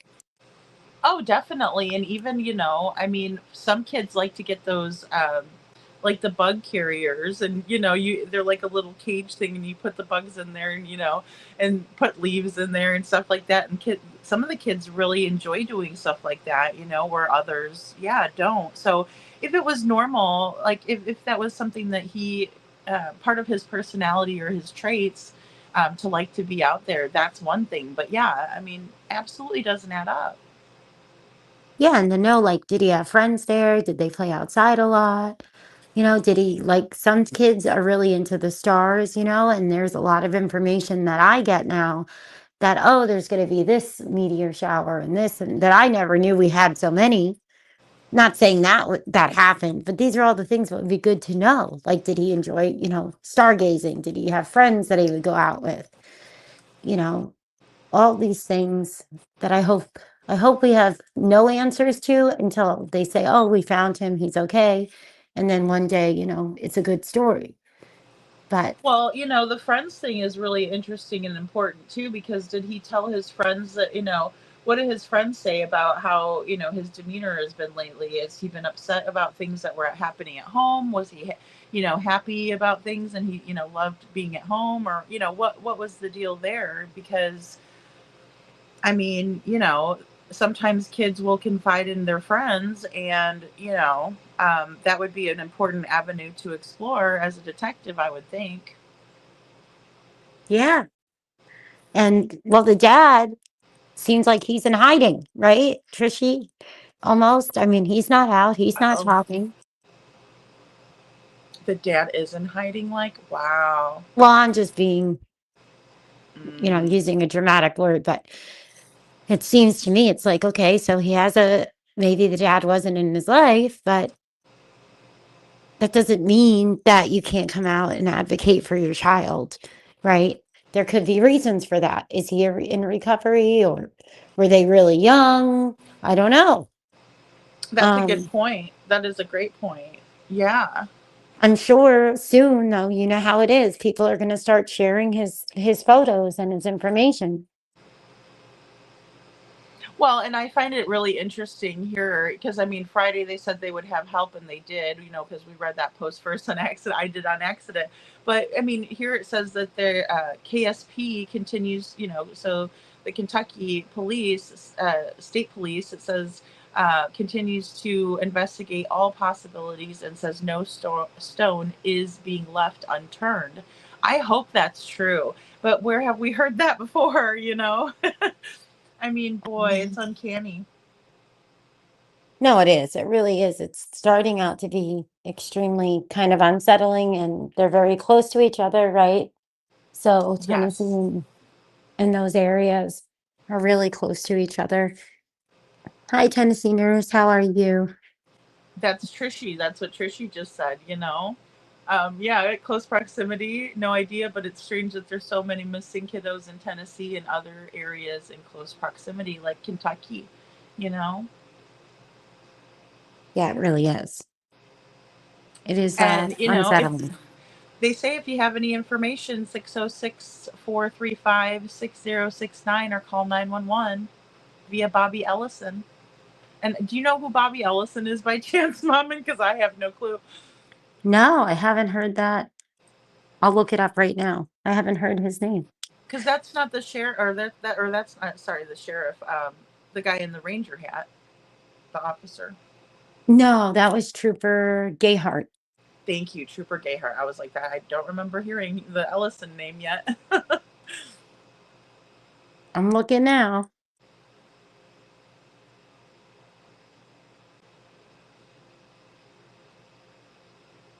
So Sebastian,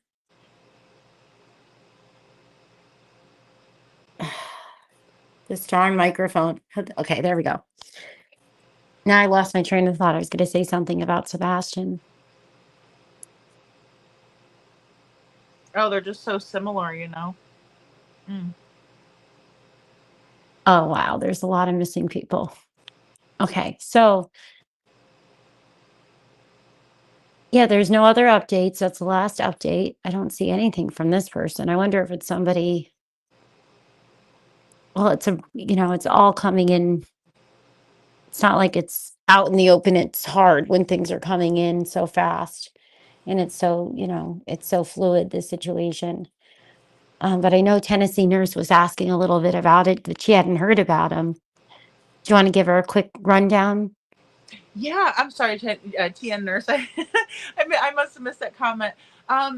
You know, basically we have Jaden Spicer, who's 10 years old, and he went missing. Again, we have kind of a rough timeline as usual, which is concerning. Jackson, Kentucky, August 5th, 2025. He went missing from the area on Pan Bowl, where there's also a Lake Pan Bowl, but it's in Breathitt County, and they haven't issued an Amber Alert for this 10-year-old boy. He doesn't fit the criteria. His mom is unknown at this time. From I haven't done extensive research or anything. This post from JLR, mother of missing 10-year-old Jaden Spicer, gave police a handwritten statement to give to reporters. She doesn't want the public to know who she is, and she wants her son to be found safe. Very odd. Now, this is the letter that was given, and she's basically saying, if you see him, please call, do the right thing, and that she loves and wants him home. But this is her handwriting in the letter she did write. And little Jaden is out there somewhere. He does not like bugs or the dark, and his aunts have said that things aren't adding up, and it's really unreal, in their words. The vigil was held tonight, which, thank you, Mommin, for that information, because that's um, really important to know. But that's Jaden on the screen. He's missing in Kentucky. Just so sad. Now, this is Kiki sent this over. Now, it's from this person. It says, I have known the family since I was 5 years old. The bio mom never wanted him. He was took as soon as he was born because he was so full of drugs. Oh, Lord. She lost all rights to him, and his granny was raising him until 2 months ago. When she died, her other granddaughter got custody, and she kept him for 3 weeks and took and just dropped him off at his bio mom's. She is a dopehead, and she tried selling her first kid, oh, Jesus, and gave her second away. Oh, my Lord. I mean, Mom, and this is grim. This is sad. I literally just sent that to you. If you look at your texts, You did. I'm not even kidding. Thank you. That's I mean, horrible. oh my! I didn't realize. I mean, boy, oh boy. But that's the kind of stuff that I was finding when I was looking at a lot of things from the dad a while ago. It didn't really seem great what was going on, like the child endangerment and different things. Well, thank God for Marie Lovelace for giving us some perspective because, again, like we were saying earlier, and I know that you're a reasonable, rational person, and so as we are reasonable, rational people, we try to not jump the gun. But this is very concerning, to say the least.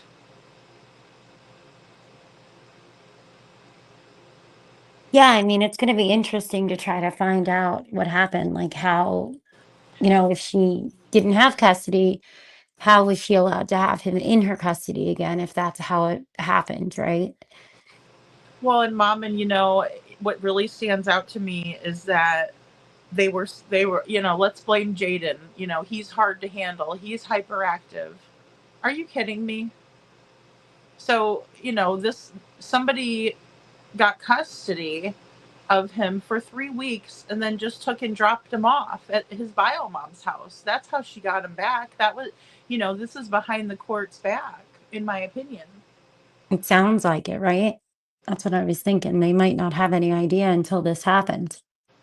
And maybe that was the delay with not being told right away whose home it was and just saying the road potentially. Oh, good point. Oh my gosh. Yeah. Oh my Girl, goodness. I'd high five you if I could, because that's such a good point. I mean, it's just like, again, divert. We don't want to, oh boy. Yeah, this is really something. Now, obviously, there's confirmation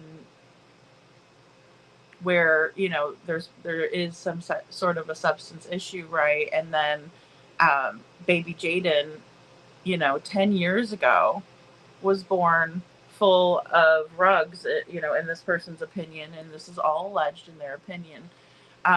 But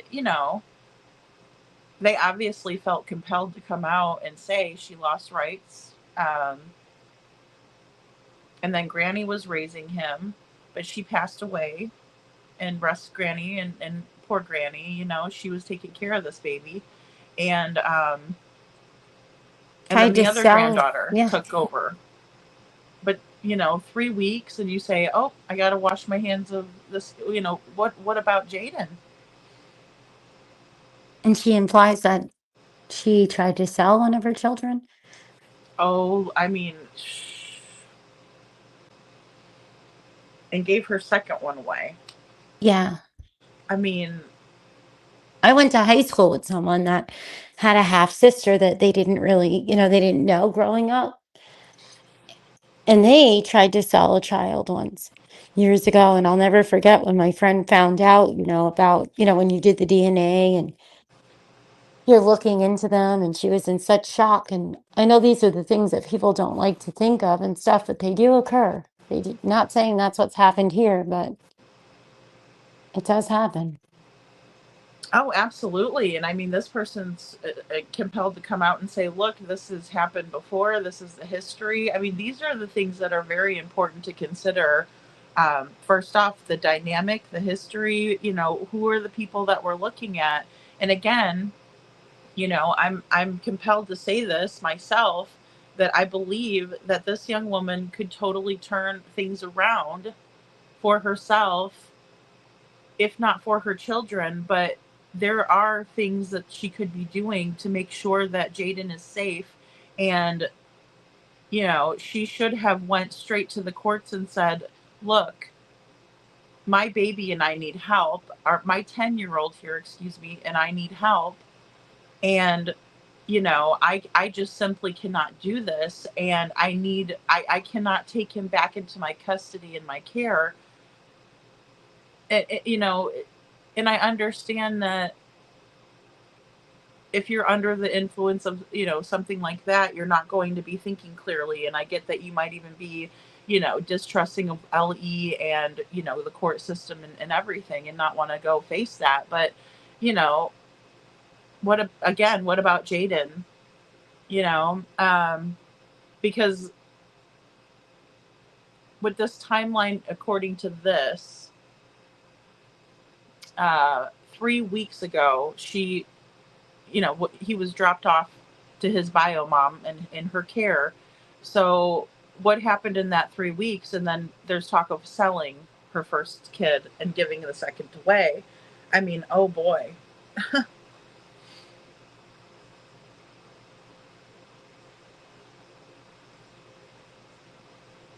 It's just unbelievable. No, it really is. I mean, it's just. Oh, you know what? Maybe I should read a little disclaimer for us. What do you think? I don't know if Oh, we do. sure, go for it. Go for it. So, just a little disclaimer for everybody. The information provided this evening on Jaden Spicer is based on public available sources and reports. This content is intended for informational purposes only, does not constitute as an official statement. We're just speculating, discussions. Details surrounding active cases like Jaden's are subject to change as new information emerges. I can't talk. And inaccuracies may occur due to evolving nature of investigations. So please don't hold this against us, for our speculation or if we're not right on something.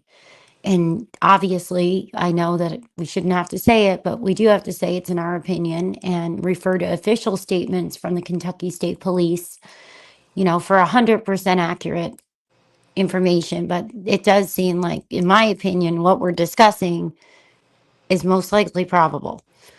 And 606-435-6069 is the number to call if you have information on Jaden Spicer. I'm a little Thank you tired, so much. everybody. Thank you so Sorry. much, Mom. And no, I well read. Well, no, and I appreciate that and well said. I do because and Kiki, I appreciate you so much because look, we have to understand, and without having as much time, Mom and I did, some brief researching and things like that, and so I mean, and again, this is a new case. I'm grateful to have all this information because it's very important to understand what we're dealing with here. It's not to hurt anybody, and I don't want to further hurt that young lady. I don't. I really hope that she gets help. That's all I really, when I look at someone like that, I look at myself, I'm like, oh gosh, I'm an old lady over here, but I look at her and I think, oh my God, girlfriend, you have a whole lot of life to live and you could really turn yourself around, and look at your beautiful son. And if you don't like or want kids, there's ways that you can solve that where you won't have any children anymore. Obviously, that's not 100%, but again, taking the precautions. And I mean, I don't know anybody that had the means and the time that wouldn't want to devote it to a beautiful child like Jaden here.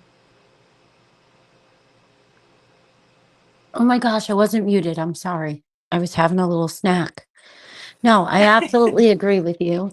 And also, I want to kind of, echo what everybody's saying in chat. It is another unsettling correlation that I felt when I was looking at it also to Sebastian, how he does appear younger in these photos. He does, in my opinion, too. He does kind of Oh, appear more like 7-ish, but maybe looks. And in the beginning with Sebastian, that was what really got me was he looks so much younger in the photos. And I figured, oh, maybe that was part of his different ability. Maybe he presented a little younger. He didn't go through the hormonal stage yet.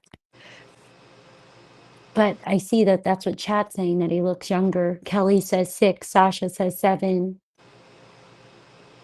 well, and like with these photos up here, I know that the one with his teachers was like around his junior high school days, right? Like 8th grade teachers. And then, it looks like maybe the one where he's having the taco night, that would have been, you know, around that time, these are the older ones that I tried to pull in when I was complaining about the flyer, and I said, I'll just make my own darn flyer. And so, since I'm going to complain. But again, it's about finding solutions, and stuff like that. Um, but I think just all of these pictures now, we know he had the breastplate that he wore for a little while, but he didn't enjoy it. And then this picture in the plaid, we know he's older just because his hair is darker, in my opinion. The middle picture would be from his birthday party at December of 2023. Sorry, I was just trying to think. And correct me if I'm wrong, Mommin, please, by all means. But these are the pictures that I tried to pull in because they were putting younger, in my opinion. Yeah. No, I know it's been a long, long week, and I think a lot of people, understand. Sometimes it's hard to keep it all straight, and it's an emotional thing. It's not something, that any of us enjoy talking about. And yeah, we may laugh and giggle, and I've had people say, "Oh, you're laughing. I can't believe it." It's because you have to, or you're going to cry, and we can't talk about it all the time if we're always crying. And it's exhausting. Um, Oh, absolutely. I mean, it is. Well, and it's hard to believe and it's hard to think about that we have, this child out there. I mean, and under these circumstances, these children, a mom that's driving the neighborhood with her windows rolled up. oh my gosh, please. Oh gosh. She's supposed to be looking for her son, I mean, I've done a better job looking for a cat. I'm just saying, I mean, and it's really ridiculous. Paige says, in my opinion, Katie used younger photos too. I see what you're saying, Mommin, yeah. Yeah, well, look at the photos you just showed us. Yeah, I tried to pull in the most recent and see. That's why I think, like, when they did the billboards, they put in, the one where Sebastian is actually, like, right when he was buying the boots with his dad at the boot barn is the bigger one that you see, up front, and then behind is the plaid shirt. Um, he's just as cute as he can be too. I mean, it just, and we have the Texas Roadhouse, and see, Katie decided that, this one's not important for us to see him the day that he poof vanished. Oh,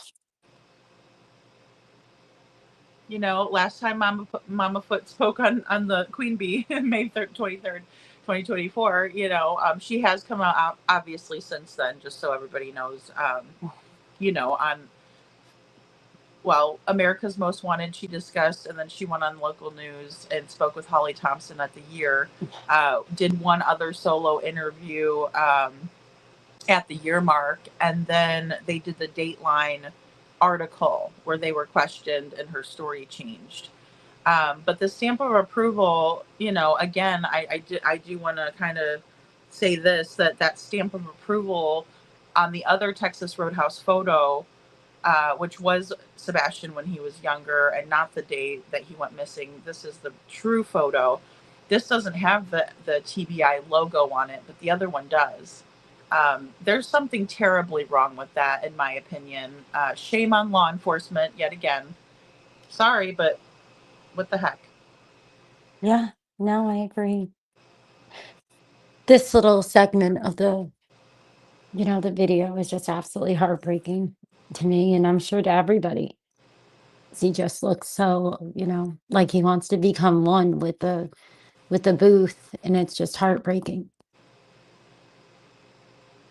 Oh, absolutely heartbreaking, and Paige Turner says too, America's Most Wanted was a flop. And I agree, it was a total and utter flop. Um, you know, it really was. It was as if Sebastian, I mean, he got a small window of time, right? And I understand there were there were three total, if I'm not mistaken, cases that they were highlighting that night. But then they go off and, for one, it's not even done at the home where Sebastian went missing from. We don't get to see his bedroom with his things exactly how they should be, in my opinion. And then also they do it at like an Airbnb. It's very awkward. You have Seth standing in his bedroom at his home, right? Because, Katie and Seth are divorced. That's Sebastian's parents. Um, just kind of in case somebody's new here, but, it was a flop. It was completely awful. Um, ugh, I mean, and then they didn't show the end of the lights video. Hi, Canine Jules. No, they didn't. I mean, it disappointed me. I felt like the second episode when they gave the updates on like James Leblansky and a couple others, there was just more information to some of the others, and I didn't understand that. Just Yeah, no, and I do too. I do. And hello to Canine Captain Jules. Thanks for being here. Thanks, Mommin. I'm glad you're keeping an eye on chat too. Um, and it is. It's like it's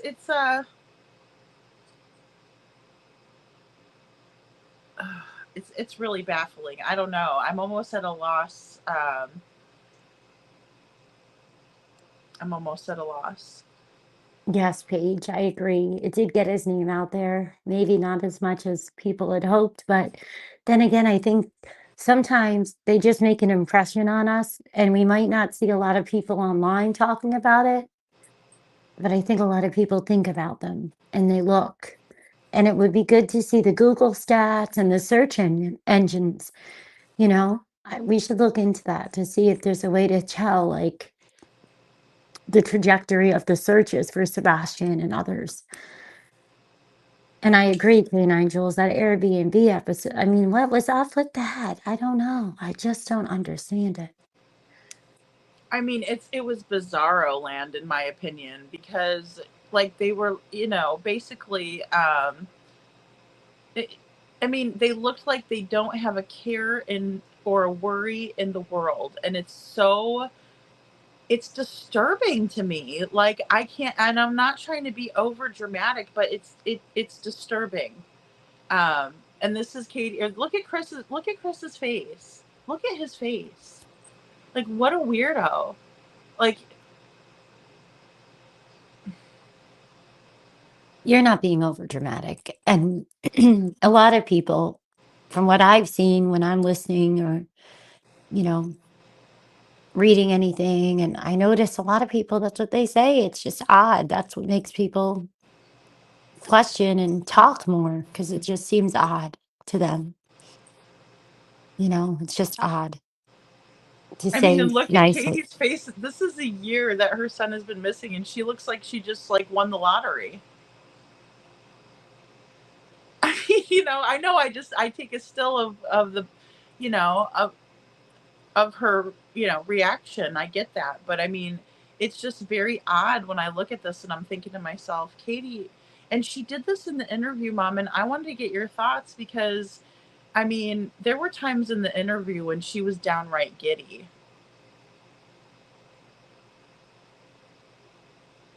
And look how calm she is here.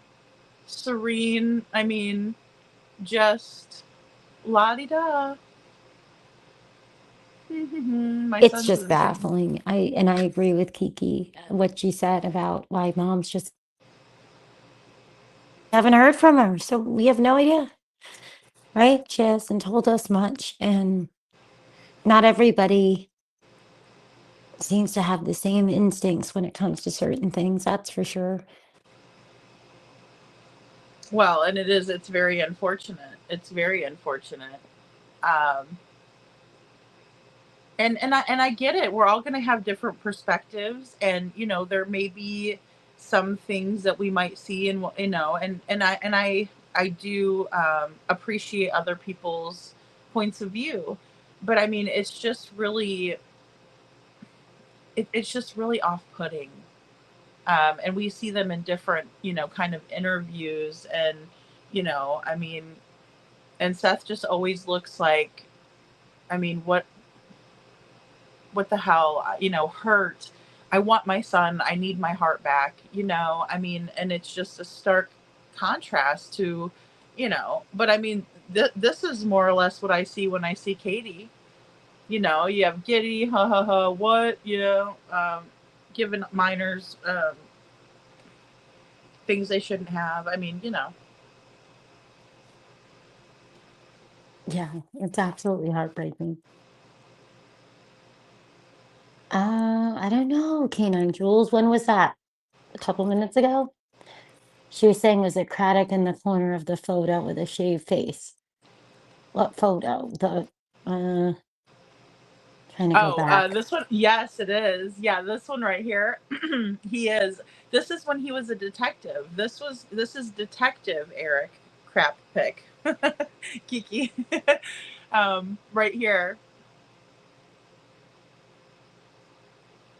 Yeah, and I believe Smiley shared that interview.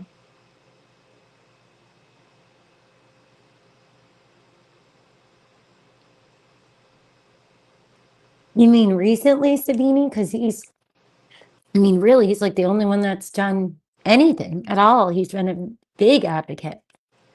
Maybe I'm misreading it because I'm a little tired. I'm sorry. Oh yeah, well, so, I said that to Seth today in the chat. On Bullhorn Betty, I said, thank you for being your son's voice and his hero, because he needs somebody. Again, when we talk about this poor little this other little boy, Jaden, and I'll put him back up here. He seems to have two aunts that are being a hero for him. Where's his dad? His mom is obviously, she has her issues, and it sounds like she wasn't even she doesn't even meant to have him. By the courts, by the law of the courts, from what we've read here allegedly. Yeah. And I'm not saying that she couldn't turn herself around and get him back. I'm not saying that at all. I would never wish that on a mother. I think that's awful. But I mean, I have to be honest with myself that there are mothers out there that don't want their children, unfortunately. There are a lot, and it's hard for any of us to understand it because of what we've gone through to try to be a better mother, right? And the sacrifices we've made, and of course, the mistakes along the way. Oh, absolutely. And especially when you're a young mom, I mean, you're bound to have some missteps because you're learning, and you're kind of growing, with your kiddo. I mean, I had my daughter when I was 19, so I mean, we're 19 years apart, and if you kind of think about that, and some moms are younger than that even. I mean, thankfully I graduated high school. Same. I'm grateful I made it because I know it's not easy, but it wasn't easy, and I know it's a different experience, and often I feel like I hope that that the older ones didn't get the shorter end of the stick because I worked a lot more and just a lot of stuff when they were younger. But all we can do is try to be better, and they love us, and you know, nobody's perfect, and these kids are growing up right now with rugs everywhere. It's such a different time. And I'm not making excuses for any horrific, atrocious behaviors, but it's true. People can change, and your past doesn't dictate who you are today or tomorrow. No, I agree with what you're saying completely. Absolutely. I mean, and that's the thing. I mean, and I think the more that um, put onto a person that's not in that mindset, it definitely. I mean, I would never be like, hey, you can never have your kid back. You know what I mean? Like, look what you've done. Like, I think that's awful. I think kids need their parents. I really do. I'm a firm believer in that. But I also believe that, they deserve to be in a space where they're loved and taken care of, and where they're put first. Like many of the people were saying in the chat, guys, I so appreciate that, because I think it's true. And I don't think it's fair to these kids at all. At all. That's why I'm so passionate about it. It's not that I'm trying to hurt, his mom at all. I'm sure she's hurting enough. Um, minus him going missing, unless, of course, the post, I do have to consider everything, um, where she just simply didn't want, she doesn't want to be with him, and somebody dropped him off with her. That's scary. That's a scary thought. It is. And unfortunately, I have a feeling that this is just the beginning of a lot of information. I'm going to mute real quick, guys, because the little booger is getting up for his bottle. Because he still has some pain, so. But we're down to only maybe once, maximum of twice getting up. So, Oh, that's good, Mom, and I'm glad to hear that. Yeah, no, do whatever you have to do, hon. I appreciate you being here. and I enjoy it so much. I don't enjoy our topics, but I enjoy all our discussions. Same here. Same here. Um, yeah, I feel that too, because it's terrible. Hey, Scranton, let me go ahead. I retract that. Some of the discussions are more pleasant. You had an amazing game. That was fun. Yeah, the games.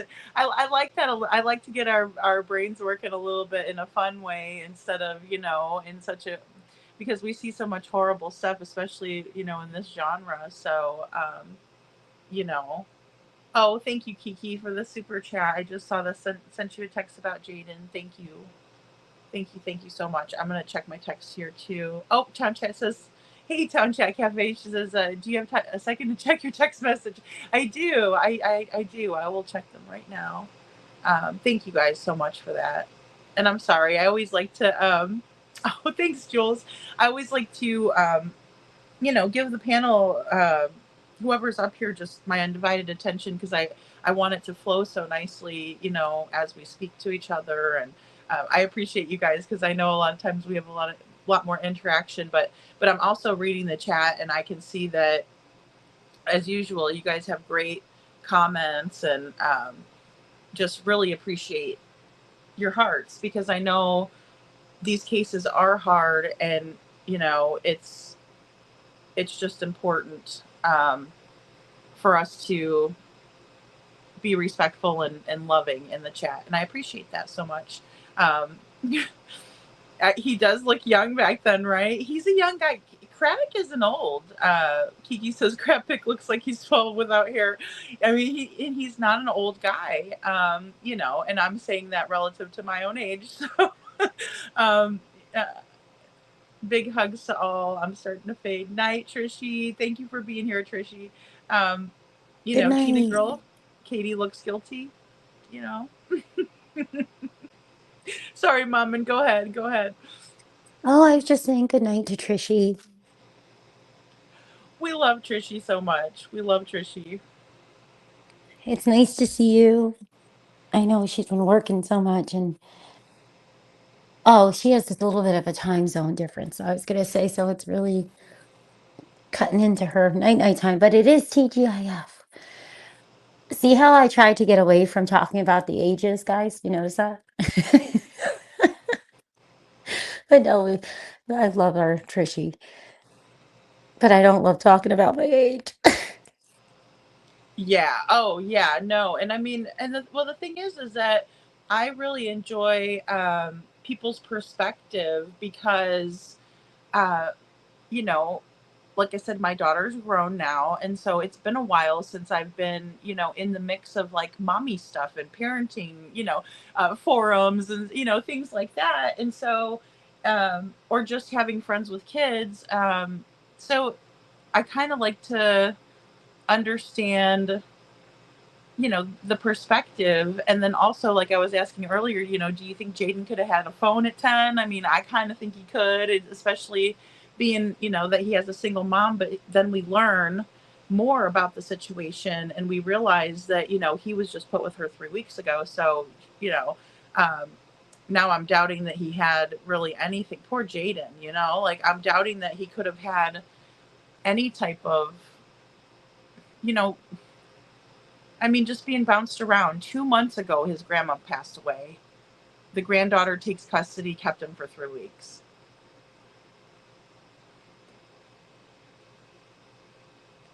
So they just drop him off. Did little Jaden have anything to his name? I mean, oh, it's just so sad. Did he have toys? Did he have, like, now I realize, yeah, he could have had that technology as possible, but it's improbable. He might have not even had anything when he was just dropped off 3 weeks ago. I agree, Town Chat Cafe. It's sad. And this is, I mean, I was just so taken back when I was reading that. And I was also, kind of disturbed by the fact that nothing will surprise me, you know, at the same time. It's like, you almost read what the updates may be that are to come. You want to keep the faith that he's out there and they're going to find him and he's okay. Just like with Sebastian, we pray that he's okay. But it's grim stuff.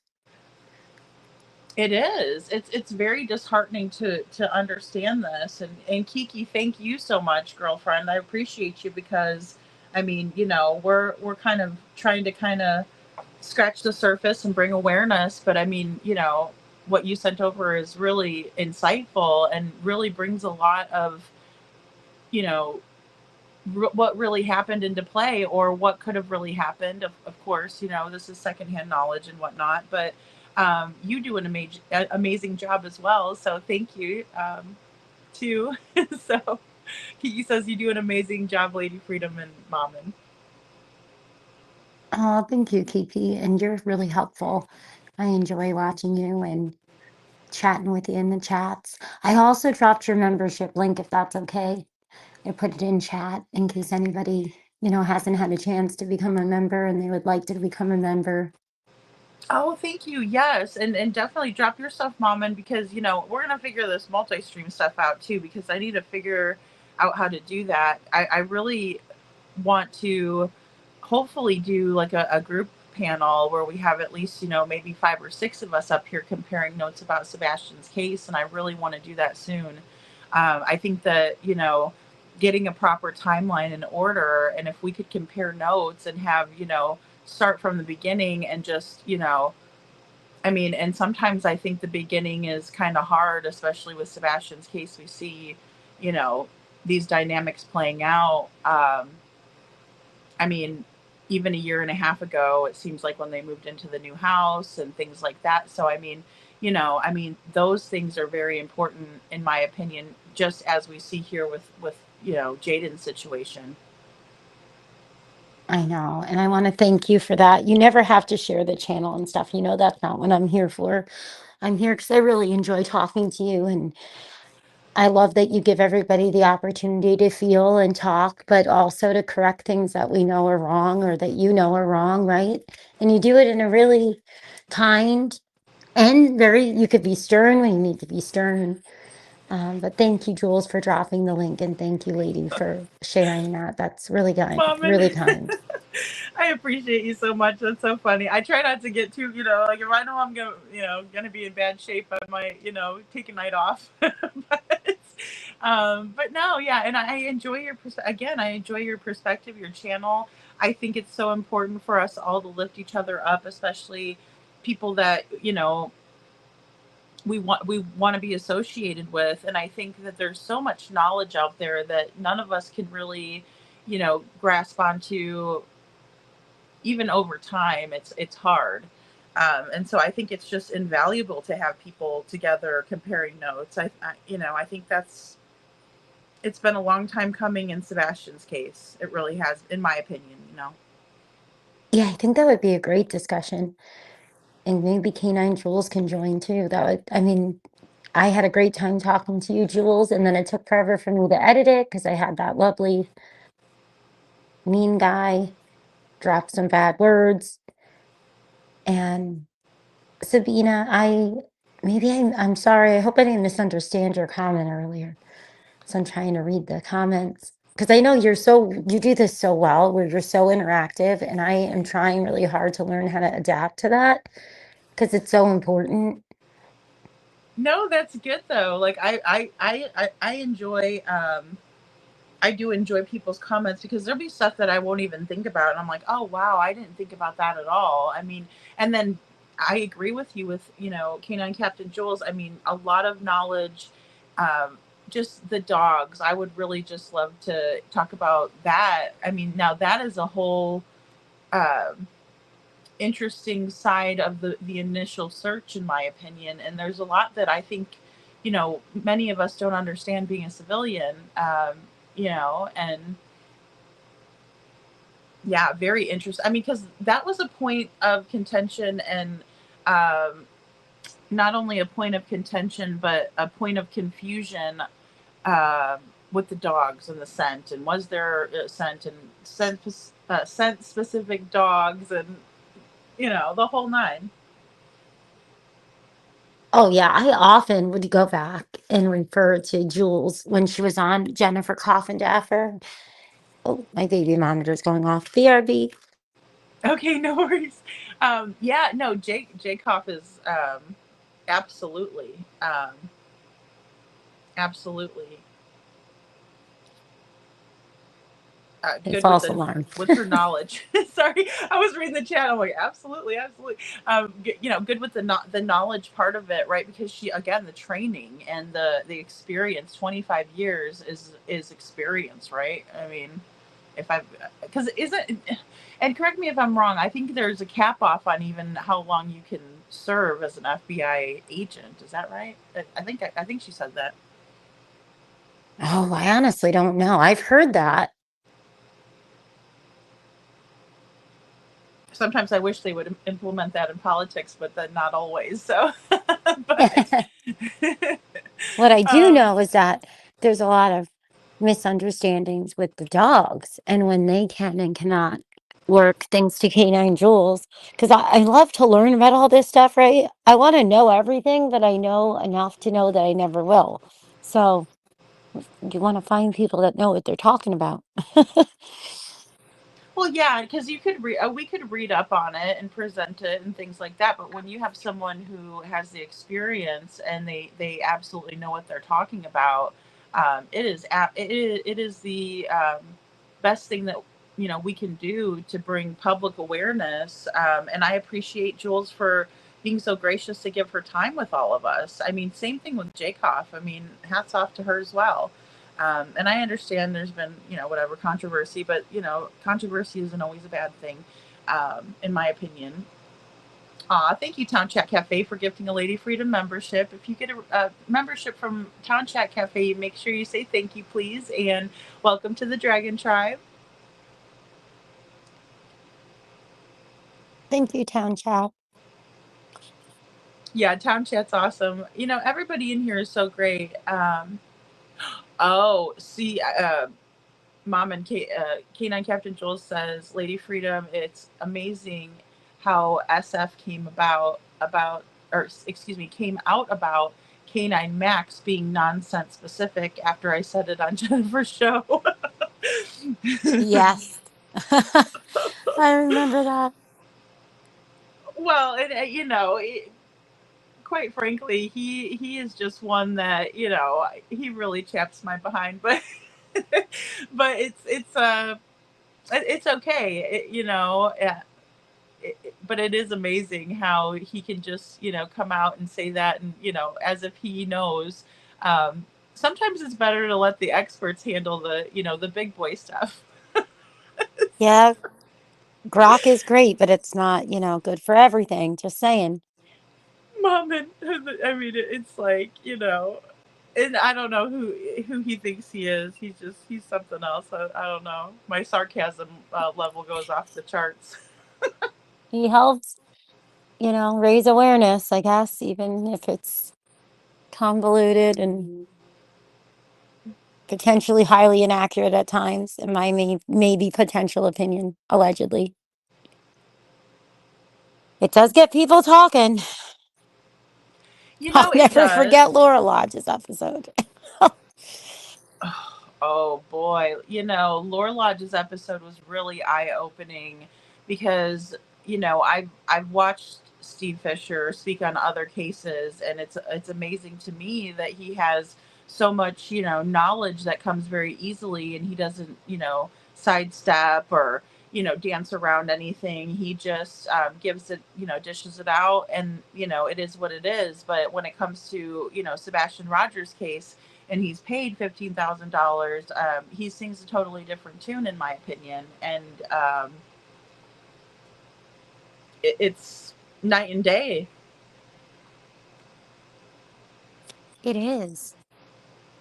I wonder if Laura Lodge is going to do any updates anytime soon. I haven't even checked their page, regrettably, because I know they do a lot of great work.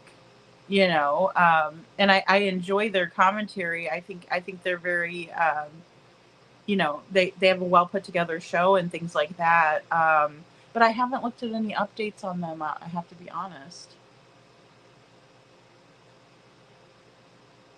I haven't seen any. And I have to be more vigilant on X because I realize that a lot of people post stuff there, and so I need to go check that out a lot more. So Yes, Town Chat Cafe. I'm a night owl too. I love to be up all night if I could. I do the graveyard shifts. I do really look forward to having like a solid 7 or 8 hours of sleep again.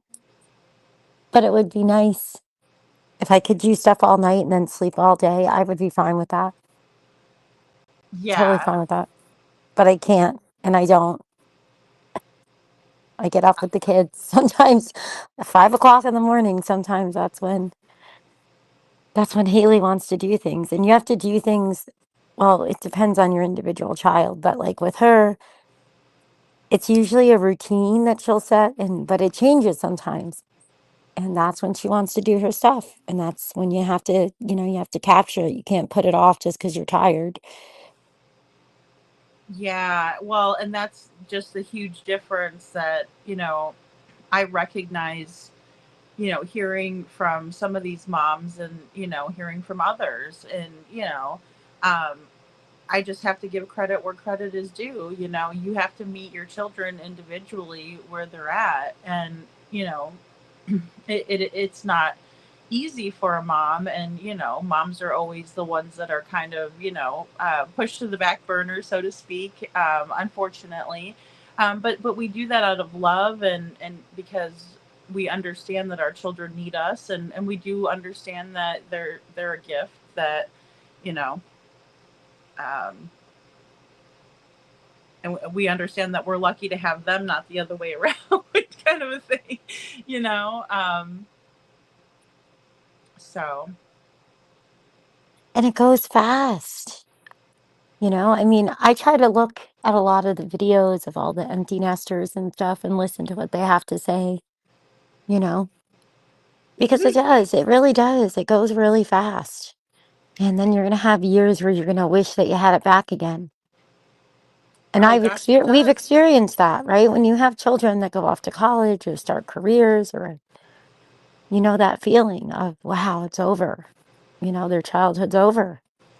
I know. Well, and a lot of times you kind of start feeling it when they get into the teenage years and they start driving, and you're like, oh gosh, it's starting, Yeah. You're like, oh no, and then you realize that it's like they don't want to spend as much time, and I mean, but again, that's okay because they're asserting their independence, and I always thought that was a good thing, but it's bittersweet. Hi, Holly. Oh, yeah, Canine Jules. Marsh does that sometimes where she'll just start playing in the middle of the night. I'm like, really? Are you like, I was like, what kind of ghost is here playing with my dog at 3, 4 in the morning? Yeah, they get a burst of energy. Well, that's so true. It's just like anybody, and I mean, yeah, that is so funny because sometimes Django will get his little burst of energy at night, and I'm like, "What are you doing?" It's whatever he's doing, you know. Yeah. But it's Hi, Anne. when you have most kids, or when you have more kids than just one individual that you're dealing with, then you have more individual needs that need to be met. And, it's got to be a juggling act completely because, again, I only had, one daughter. And so, and of course, the neighborhood kids would come over and that sort of thing. But um, it's, it's just difficult on the daily. But I think it's important too, to recognize the moms that go that extra mile.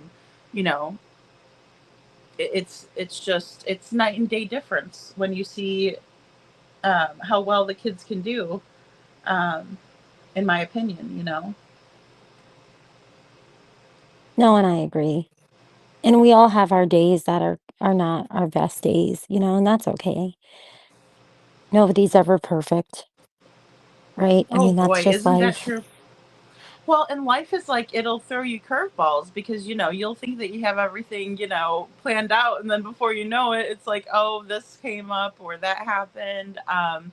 You know, um, and then again too, like with kids that are prone to kind of eloping and things like that. When you think about that aspect of things, that can add another layer of unpredictable um, events during the day, kind of a thing, or night, maybe even.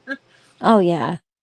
Well, it's like you're in a constant state of fight or flight almost. Your cortisol levels are always going up, and you have to find a way to manage. And our way of managing, I was really blessed that as a family, we were able to do it together and do as much as we possibly could safety wise.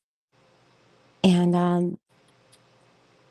I'm just grateful that now she's going to be going to school, though, because it does take a toll on the whole family. And you start to feel like, are you not doing the right thing for your other kids? Because all the focus is on the eloper, right? Or the one that doesn't understand safety. And so it's hard, but it's worth every second of it. But I understand how people get really tired. And, I think I was sharing with you one of the biggest tips that I was given for dealing with, the profound autism and a lot of the stemming, especially the vocalizing, because a lot of the high pitch, screaming and scripting,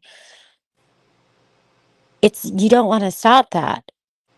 That's a lot of people, I think, unfortunately, they're like, I don't know, I don't want to bash anyone, but I know a lot of parents will stop it, but there's a lot of reasons that children could be doing it, and for a lot of reasons. Pain, the neurodivergence. And one of the biggest tips that I had been given was to have different, ear pods and stuff. So they're transparent, so you can hear through them, but also so that you're listening. And that's how I got really into like podcasts, listening to podcasts and shows. And because you have to be calm and you have to stay present, and you have to be able to, de-escalate and try to help them because they're going through something especially with the meltdowns. And if you're listening to it all the time, it's really hard, especially if you even have sensory, right? Yeah, So it is yeah. hard on the whole family. And I often find myself, feeling really bad because I don't want to judge anybody else. But Oh, mom, and sometimes I'm I so don't glad. understand their behaviors.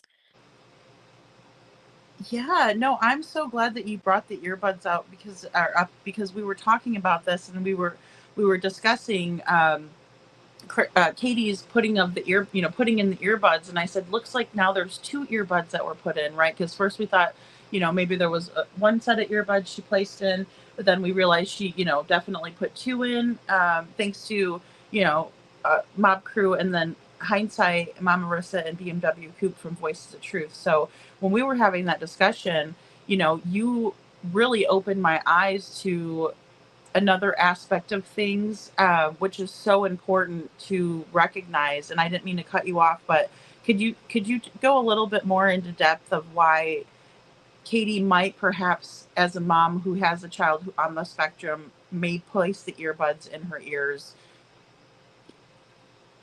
Well, it is just something that I would never have thought of, but it was suggested at the parent, um, I don't know what exactly they called them, but they were like parent workshops, and they're for all different, types of different abilities, not just autism, but mostly it is a lot of people that are on the spectrum. And they highly recommend, getting these different sets of ear pods and being able to tune it out and staying calm and, things like that. And I don't know, like I was thinking with Katie, maybe she heard that. It could be, it's hard for me because we're all speculating, right? And we want to try to do it without being, over the top. But I that's where just my think mind that's goes because that's what I'm living every single day, even if it sounds far-fetched, No, it's not like that really opened my eyes to there could be a logical explanation. And I think that if we don't explore every angle, then we're doing an injustice because, it could be something very innocent where Katie is trying to, like you said, I didn't think about it, but if there's maybe a lot of stimulation going on, and maybe Sebastian could have been overstimulated. We speculated on that a ton, especially all of us in the beginning. And I'm not saying that, this is what Sebastian, or Katie, this was, happening, but I thought it was No. very interesting because it's something I would never think of. Hmm.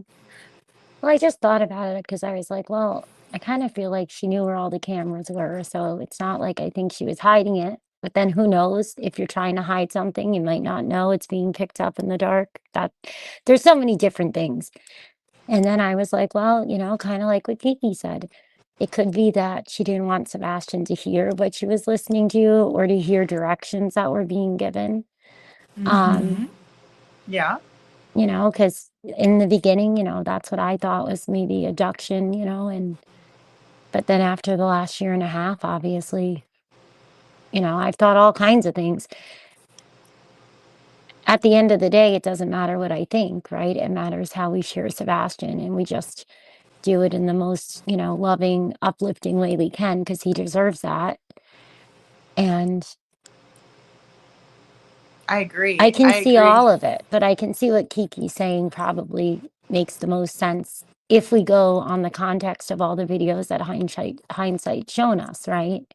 It Hmm. seems like there was communications going on in other people potentially. And Well, that's the big, kicker there too, because it's like there's so many things that could be going on that we hate to only focus on one, but then again, when we do consider other elements and kind of what was going on there, and it did appear to me that there was some listening devices being used by a few different characters in this video. um then I go in the an opposite direction, like you and Kiki are saying too. Yeah, I mean, but I think it's fair to just kind of explore a couple of different options, even, um, because I didn't, it wasn't even on my radar that that could have been something, to. I mean, because look, in my opinion, I can also see that there was some kind of a heated discussion, happening at the table, in my opinion. yeah, Yeah, so maybe in Katie's attempt to calm the situation, or and I've said this kind of before, it reminds me of someone telling you, hey, you need to make sure that you put your oxygen mask on before you put your child's on, so that way you can make sure you keep your child safe, right? It's not self-preservation or selfish to do that. It's so that you can take care of your child in that instance. And so in my mind, I'm just wondering if that could be another logical explanation. Then again, you know, considering other elements and events that were taking place, the latter could be possible as well. yeah, it's so hard because we don't hear from her. And then, and then Seth said, like, she doesn't seem to be the same person that he even knew. So it's so hard to know. Is it that far-fetched that it could have been communicating? probably not in this where we are sitting today, right? With all that we've seen and heard and Yeah, I mean, and that to me really, that gets me in the feels, and just when we discuss, how Seth had said, this isn't the person that I married. This isn't, who Katie was as a mom. It is very sad to hear that. It does break my heart, because I understand what it feels like to be in that position. And I know we've talked about that too, and I know a lot of our community knows that feeling too, and so it is. It just kind of adds another layer of sadness, in my opinion. yeah. Oh, geez, Kiki, I misread what you were saying. I I really have gotten to the point where I need glasses really badly, and I had cut my eye last year. Oh no. No joke, God punished me. You know how I know that God doesn't punish us, but I always feel like sometimes he teaches us a lesson like a dad would. I hear And I'll you. share with you privately, like how it happened, when it happened, and the baby cut my eyeball with his nail by accident, of course. Oh, ouch. Yeah. It oh, I can't. I mean, everybody needs that numbing eye drops in your emergency cabinet, I'm telling you, because there is pain is very different in my opinion. But the reason I'm saying that is because my eyesight stinks, but now I've developed a little paranoia of going to the eye doctor. Like, I have to really hype myself up, and it's Oh so yeah. embarrassing as a mom because the kids Haley can do it, okay? Haley got glasses even when she couldn't talk and the meltdowns were more than not, right? From Yes. frustration and everything. She was able to handle her eye exam with the drops. So all of my children and my husband now, they all have glasses. Even my older son in the army, he's like, Mom, you're not gonna believe it. I'm blind in the one eye. It's not a good thing. My ASVAB and all that now went out the window. I'm like, okay. And I'm afraid to get my eyes checked. So when I'm reading chat, I'm like, now this was it. So thank you. Thanks, Sebastian, I guess, also, because I'm seeing that I absolutely have to now. That's Because so I'm seeing funny. like the sentences. If I'm looking on my phone, now if I'm on the computer, it's fine. But if I'm on the phone and I'll read like the first sentence and then I'm seeing the sentence above it. So I don't know what the heck's going on with my eyeballs. Well, and they make it all so freaking tiny. I mean, that's the thing too with me, because I used to wear contacts and stuff, but it was, if I was falling asleep in them, my eye doctor was yelling at me. He's like, I could tell you fell asleep in your contacts too much, and I'm like, oh yeah, I forget to take them out or whatever. And so of course I kind of switched over to glasses for a while, but I need to go to the eye doctor myself, and it's not out of fear, but I was like, oh, once I move I'll go, because I do need a new prescription. And I'm the same way in chat. I'm like squinting over here and, trying to read it because it's so tiny too, though. Oh, they don't make it easy. I don't get it. I don't know. Have you tried the Streamlabs? I just bought that. I don't know if I'll have to see if I can add and maybe you could go in and look at it. It seems a little easier for me to read. It's just more complicated.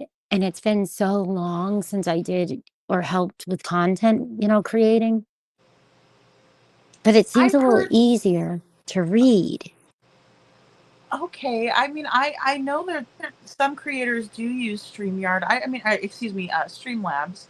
I would like to kind of look and see, look into it. But I'll tell you, they're always doing updates over here on StreamYard, and then they add, the button to put the link in there, and I'm dropping the link constantly, and I'm like, um, it's just all so condensed on the phone too. It is. And you know what's even worse is our phones are probably bigger now than we ever thought they could get. That's why. Yeah, we're complaining and we got a touch screen, and Oh, how easier, how much easier could it be? Yeah, I hear you. I remember when I was working and I used to dream of the day that I could have a phone that was almost like a tablet, and it's still like, oh, I can't really see it.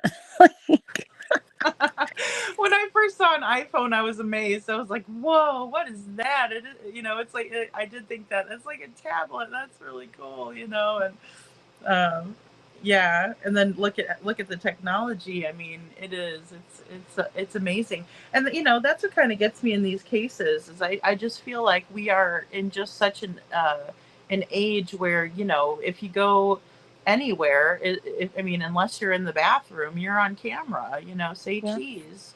I'm sure we are, even if we bring our phones in there, which I think a lot of us do. Don't worry, you don't have to admit it. That's funny.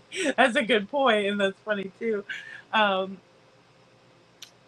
yeah, that's what it just kind of really gets me though. When I think about it, I'm like going, okay, and then also just the digital footprint that's left behind, cell tower pings, the capabilities with the geofencing technology. I mean, there's just so much that you would expect that we would be, kind of ahead of the game in terms of being able to,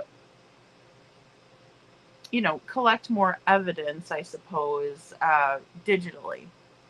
Oh, it's interesting that you say that because somebody was talking to me not long ago. I'm trying to think of who the heck. And they were telling me some of the changes in the laws and one of the federal laws. And it's not as easy now. You have to have warrants, whereas before you could pull all the phones and see all the incoming and outgoing in an area. And now it's not easy to just get those. And I was shocked because I had Oh. thought that whole Patriot Act thing or whatever, like I don't know. I have to get updated, like I was sharing with you, because there's a lot of statutes and laws and things. And that I didn't know, right? And Mr. and Mrs. E had a good show, not well, I say not long ago, it could have been a couple months ago. To me, that's not long ago. My days mesh sometimes. And they talked about, even yeah, when was that? I'd love to share that show because it was a great show. They talked about different laws and even how we all break laws. We don't even know we're breaking every day. Because some places still have all these laws that are cuckoo for Cocoa Puffs. Like, don't wear a hat on a Sunday while chewing gum on the left side of the street. Like crazy, I mean, like really. that's super interesting to me. I mean, just because, like you said, I mean, or jaywalking, something like that, right? Mhm. That some places you're not allowed to do that. You have to go to the crosswalk and all that stuff. And so, yeah, I mean, something like that. It's like you could really, you know, be breaking the law and not really even know it. And the most interesting thing too is that obviously even if you break a law and you don't know it, you still are responsible for the Yeah. consequences of doing so. So yeah, that's I would love to watch that. I must have missed that. Yeah, he shared something about, I think it was like 3 or 4 times a day. Almost all of us, like at least 3 or 4 times a day, we're breaking a law we don't even know. I gotta find it. Maybe I can leave a comment for him and see. But the Yeah. reason I bring it up is because it's almost like with everything, right? So even if there is that law, I'm sure there's ways around it. I mean, they went to the landfill. I'm sure there's things, but then you have to have the people that want to do that in order to get it done. I don't want to set you off on venting again, but so, it's just, and that's why I think it's great to have other people that do know these things that we can talk to, because I would love to be able to cite. I'm trying to remember because I was like, no, because we were talking not about Sebastian's case, but in general, because I Well, think they yeah. can easily get all this stuff. And just because they can doesn't mean that they do, or they're supposed to be able to without warrants. Well, exactly. Well, and that's what's really interesting too. I mean, if permission is given, then a warrant may not be necessary. Now, in terms of, grabbing up that information, that's also interesting to me when it comes to, having to get that, because like when it comes to geofencing, for example, it is definitely a privacy issue. In terms of like when you do that fencing area, everybody's data, it doesn't matter if you were involved in said crime or reason for looking into this further. um oh, don't be sorry, Lori, I'm glad you're here. um you know Because that's what um I was thinking. They must have had it then, right? Because that's what I thought the whole geofencing was. Well, see, when I did the research into it, there was a very interesting conversation with the ACLU, law enforcement officer, and also a reporter, I believe, from the New York Times, and it was a panel discussion, and we did a review on it here, but it came to, that's why the ACLU was involved, because they were saying, it does really bring a lot of privacy issues into play, because, I mean, and to me that's interesting, because obviously then you would probably need some probable cause and want to get a warrant in order, and just to kind of cross your T's and dot your I's, in my opinion. Yeah. Because that's another thing that I consider in the Sebastian Rogers case, with it being more high profile, well, being so high profile, and having people who have the means to kind of fight it, and again, defense attorneys out there that would take it on, maybe at a discount, or I mean, how they might even take it pro bono, and then here we are left with the burden of proof, and having to convince a jury. It is a heavy burden placed, and so I can't discount that. That's true. Yeah, so I mean, that's the tough part for me, considering those avenues as well. But again, what really frustrates me to no end is I feel like there is no evidence, because you know there was unconscious bias, and conflict of interest, and quite possibly some stubbornness and ego and pride mixed in with that. Hated try and that's that's frustrating, because I feel like 8 days were loss of an investigation, or digging your heels into the ground, when you're realizing there's CPS involvement. There's no, sign that Sebastian left on his own, surveillance or otherwise. It's very frustrating. Yeah. No, it really is. I was just catching up on chat. Yeah, Yes, I and agree, Kiki. what did She oh, was hey just saying KJ. that. Yeah. Hi, KJ in Detroit City. She was saying the Texas Roadhouse, oops, the privacy policies she did the live on, and how she thinks that Seth should be able to get. I agree. Yeah, I listen a lot in the bushes, and then it's not even intentionally in the bushes, Kiki. It's a lot of times just because I can't really stop and remember to comment, and then I mean to, and I forget. Yeah, well, and sometimes, you'll be in a chat and you won't realize, like, oh my gosh, I've been here for, like, I do this too. I've been here for an hour and a half, or I've been in here for 2 hours, and then, but it's good though. I mean, I think it's good to see what other people are saying, and, kind of take in different perspectives. Thanks. Town Chat Cafe says prayers for those in need of comfort and peace in their lives. We are all here for each other, and we may not be blood related, but we are loved and cared for by our YouTube community family. Oh, Town Chat, that is absolutely awesome and true. I believe that too. We're lucky to have each other here, I think. I agree. And that was really beautiful the way you wrote that, Town Chat. Yeah, I agree. I agree. And I think that's important too, because especially when we think of, you know,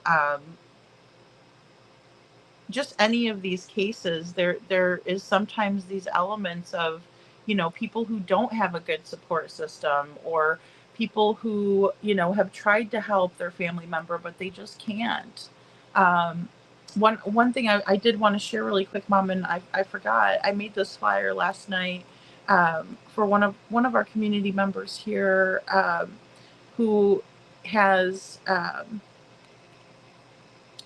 granddaughter who is missing. Give me 1 second.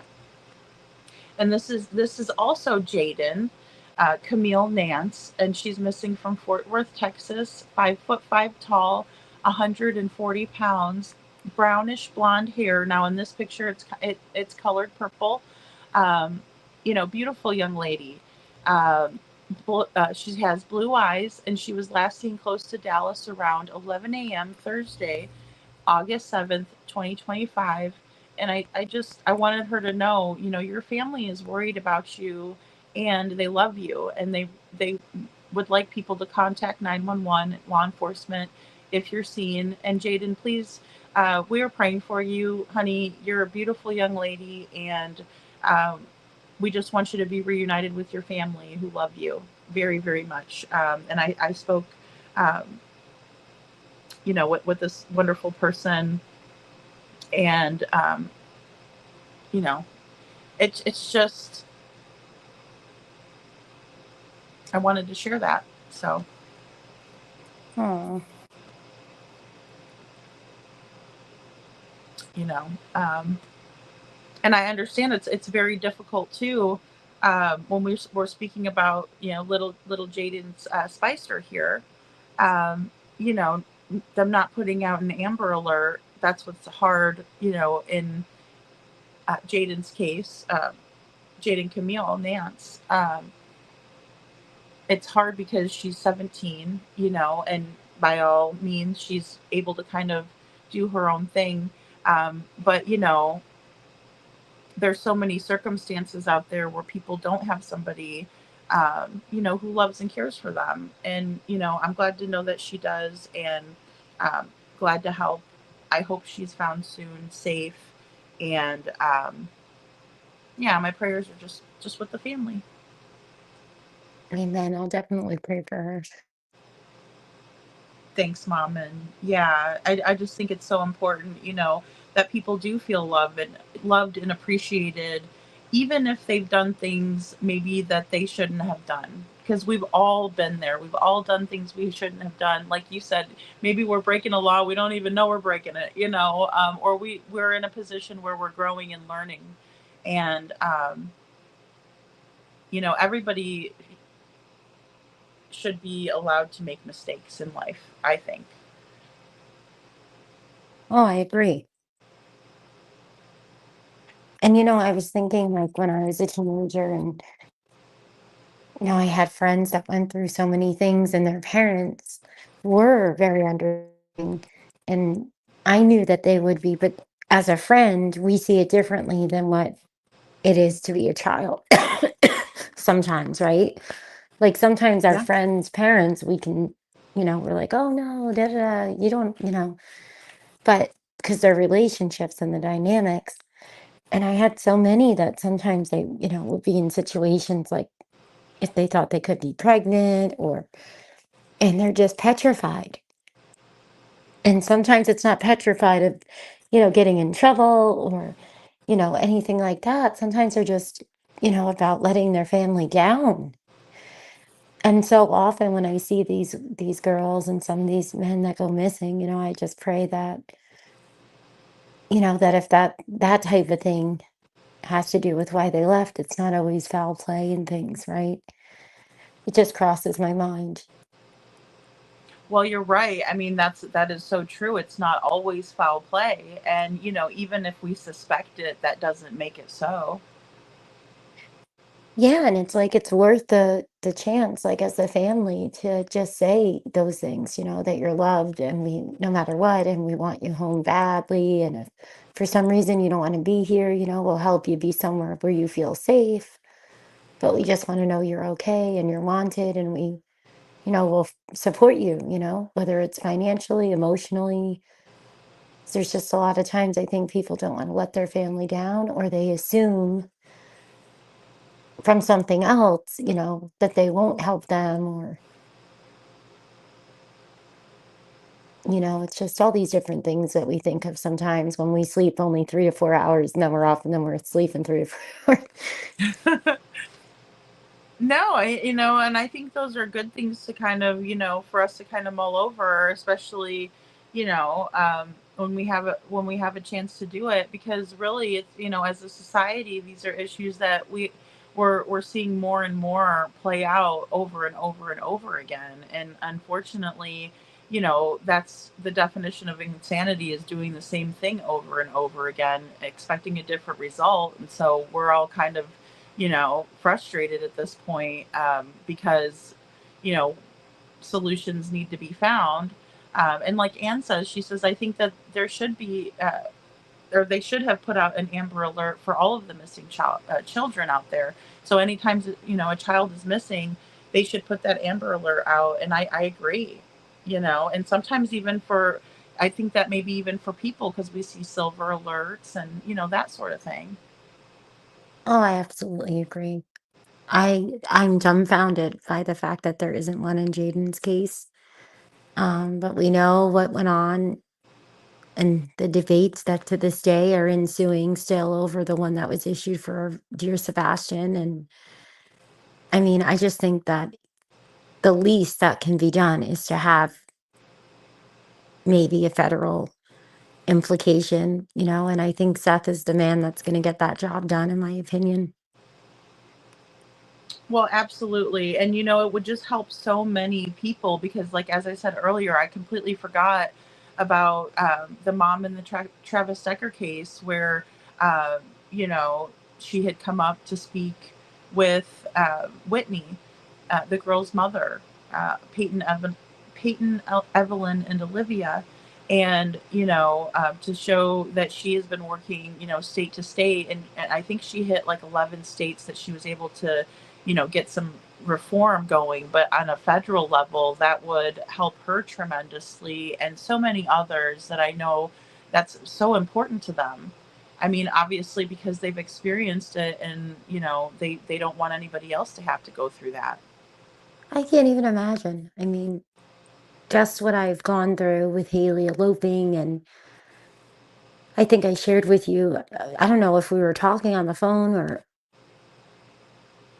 I'm not sure if it was you. Well, you'll remember. But there was that time that I was sitting out, with the baby, and we're at the little playground right where the autism, center was. And Haley was getting one of the therapies. And, and the therapies that we've chosen for her are modern, not I know everybody sees the horror stories of ABA, um, and a lot of times there's a lot of horror stories. And, Really? yeah, we can talk about that one night if you want to do a show and all the different things, and how, I mean, they were I would love to. life-changing for us, for her to have, accurate, individualized ABA concepts. Hmm. And I'm sitting out there at the baby at the little playground, and we're, just hanging out, and I hear, sirens, and I'm like, oh no. And, because you think, accident, whatever. And then Haley's done, and I'm like, well, where's Haley? Because they usually would walk her out. This one therapist used to like to, teach her we call it walking feet. Try to have her walk out with you holding your hand so she doesn't always have to be on, on the leashes. And I'm sorry, folks, but I'd rather have a leash on my child than a child that goes running and gets hit by a car or abducted or. So she doesn't Oh, come mom, and out. I know because I know a lot of people, I mean, myself included for a little bit. I'm like, what, that poor little kid, but then I'm thinking to myself, it is better to be safe than sorry, especially when, your child's safety is first in mind. It doesn't really matter what other people think. I mean, so I appreciate that perspective tremendously, tremendously. Yeah, and I did the same thing. Believe me, God has a sense of humor because I used to judge people, when they had the kids with the little leashes, and I'm like, what in the heck are you doing? Like the J- backpack, that's cute. It is cute You though. They know, make him look cute too. I mean, that's good. yeah, now they make different styles. I remember when Joey was little, it looked really like a leash. Like it looked like, like it was like different and 20 years ago. And so I go into the thing and I'm like, okay. And then I realized, guess what? It was because of her, because she took off on the therapist. So they had her, thank God. Um, but it was Yes. like just having that happen I can't imagine. And having that happen continuously, nonstop, I can't. Well, and it's about, going back to what you said before, to keeping yourself calm enough to be, because kids pick up on that kind of stuff too. And so if you're at ease, they're going to be more at ease, and, they'll be more confident. And, you know, um, I think it's great that you're making sure that the therapies that she's receiving are specialized to what she really needs, because sometimes the littlest things, just working a little bit on it, over and over again, can change, everybody's situation. And again, sticking in it and just complaining or being like, oh my, you could really get down fast about it. As a mom, you want everything great for the kids. And so it's like, I mean, I just really commend parents that are seeking out that individualized therapy, because I think it goes a long way. And I think it's really a colossal waste of time if you're not seeking those out, because it is such an individual, you know to it. A spectrum is like, so vast. There's certain things that, are not going to be the same for two children or three or any of it. Yeah. And it can change, they can change quickly. And what I realized is that I had to be receptive to listening to what other people had to say because our children can, present themselves differently in different environments. And when she was given those opportunities, she started to learn how to communicate more efficiently. And it wasn't because she was being forced to or anything. I think it's just because, it wasn't the comfort levels of mom. And it helped for us.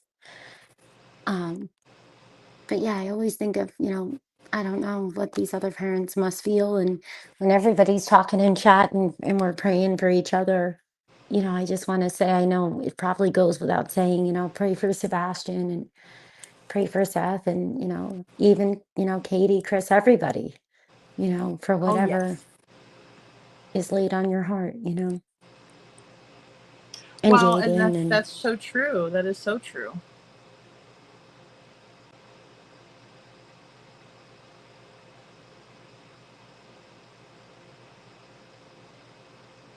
Yeah, that's so true, true, mom. And again, like you were saying earlier too, with God having a sense of humor, sometimes, myself included, we can be real smart asses, and then we realize, hey, there's a reason behind this. It's not, to you know demean somebody or anything, or it's not to be some, because I've heard too, like people say, well, that's a lazy approach, you just have your kids on a leash so you don't have to pay attention. But really, it's so much more than that. And people wouldn't, because sometimes at first glance you might have one perspective, but when somebody explains a different perspective, then it kind of clicks in, and it's like, oh yeah, that's not lazy. That's, being cautious and preventing something bad from happening. no, absolutely. And I used to think that with like little kids that would scream to the top of their lungs, and I'm just like, oh my gosh, I would never. And Oh. then God was like, oh, really? You would never? Well, and that's the thing, Mom, and that's what I'm so always impressed with. And like even years ago when I did work with people on the spectrum, and then also just who had different abilities, even Down syndrome, cerebral palsy, any of those types of things, because there's a lot of rare conditions too, like chromosome deletions, like what we see with Sebastian and things like that. So it's not always kind of pinpointed. And then you also have comorbidities, which I know I'm preaching to the choir, but um, you know, again, how technologies and therapies and the perspective has evolved. I just really, my hat goes off to parents who are, again, seeking out those specialized therapies and things that are absolutely going to help rather than, kind of throwing spaghetti at the wall, seeing if it sticks, kind of thing. Yeah, and it is really hard, because you have to fight, it's not easy, believe me. I mean, I didn't want to leave my house and sell my home and have us have to start completely over.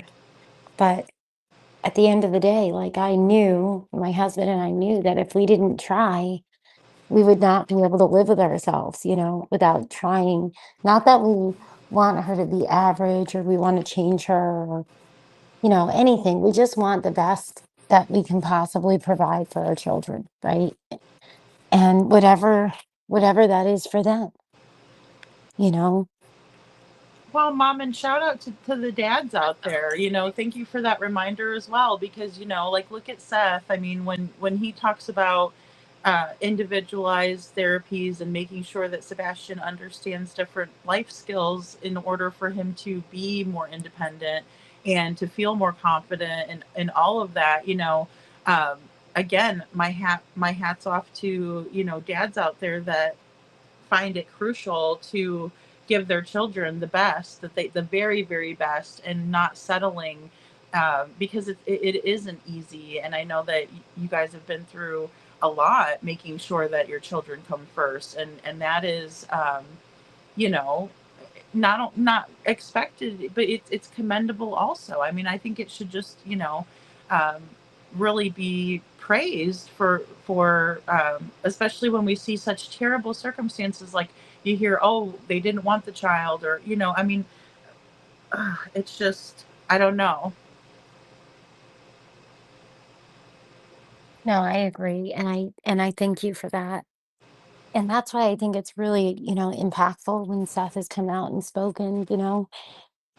Obviously, it's advocating for Sebastian, and if Sebastian's out there, having him be able to hear his dad, and but it's also impactful because there's people that listen sometimes, just like my husband, and it makes them stop and think, and Dads advocate too, Mama, and that's great.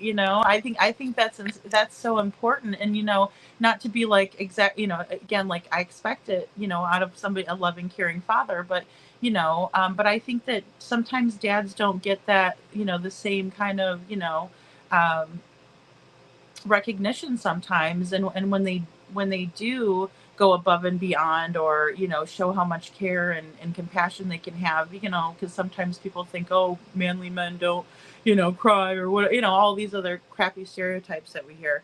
But when you see that love and that advocacy, which is so important, I am just really overwhelmed. My heart is, my cup overfloweth, I guess I should say. It really does. oh, I agree, absolutely.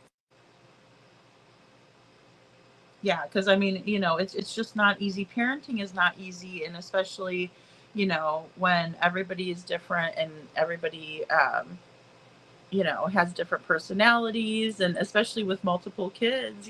Hey, Adam Forever 21. It is, it's one of those things where um it's just a beautiful thing to see. Oh, Scranton, yep. Oh, did you read the Travis Secker comment? I just I just read that myself. Yeah, I see that one, and I was reading where she was saying that her daughter was the last one to get unbuckled from the car seat. Yeah, because you have to, especially when you have multiples, right? And I have to carry the baby in still, so I'm like, "Oh, here we go. Who's going first? Let's see. Oh, the runner. The runner's going first." Because sometimes I don't wanna go through strapping on the backpack and all that just to go inside the house, you know? And, you have to, and then Detroit was talking about binge watching Super Nanny. Oh, Super Nanny. Oh, I love Super Nanny. I love all those nanny shows that they had. Sometimes the kids would crack me up when they were being naughty. I'm like, oh, they're gonna end up on that naughty bench. They have a rude awakening coming. Yeah. But it was always with love, and that's the thing about disciplining. I think and I'm grateful for TV shows like that kind of show us, like, look, there's a way that you can discipline the kids, and really it's about explaining to them, giving them, a consequence, and then that's obviously acceptable, and not overly harsh, and kind of let the punishment fit the crime, right? And what can a 3-year-old really do that's like so horrible, in my opinion? But I mean, either way, you're kind of teaching them that there's boundaries, there's consequences. You can make a decision, but this is what's going to happen, and it could be a good or bad consequence. Is so important, and positive reinforcement is so important, I think. Yeah, definitely, I agree. Oh, no, how do I get back? Can you Oh, hear me still? I can hear you. So yeah, I can. I know sometimes if you like click on a or click off, it'll Well, I'm always happy something new, Lord. they fixed that 'cause it would happen with, opening the chat if I'm on the phone or on the tablet. It would mute, and then so that's Oh. nice because 'cause I'm stuck. Oh, here it is, okay. I know they're doing updates constantly, so I'm hoping they're good updates. I don't know. Sometimes they give me, ones that I'm not even, really expecting, and then I'm like, oh, this interface looks different. Now I'm confused. Oh, I know, it's like, "Come on, you gotta give us a warning." Hi, Ann from Alabama. Oh yeah, good to see you, Ian. Yeah, welcome in everyone. We're just kind of having a conversation now about just children and their specific needs. I mean, I think all kids are growing and learning, and it's just maybe at a different rate, or even different rate or pace. But it's also about, again, individual needs, and that's, all of us are individuals. Thank God, for that. Oh, yeah.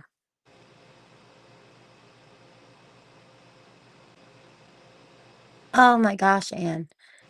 Ann Reynolds was talking about when her son started to run away from her. Oh gosh, what did she say? She said one day she had to take Josh to get a shot for school, and he took off, I think, in the Walmart parking lot, if I recall. I'm trying to scroll up to read it again because Thank I you. I just know, I'm scrolled trying to past find it. it. Oh, yes. Oh, I found it here. I found it here, Mom.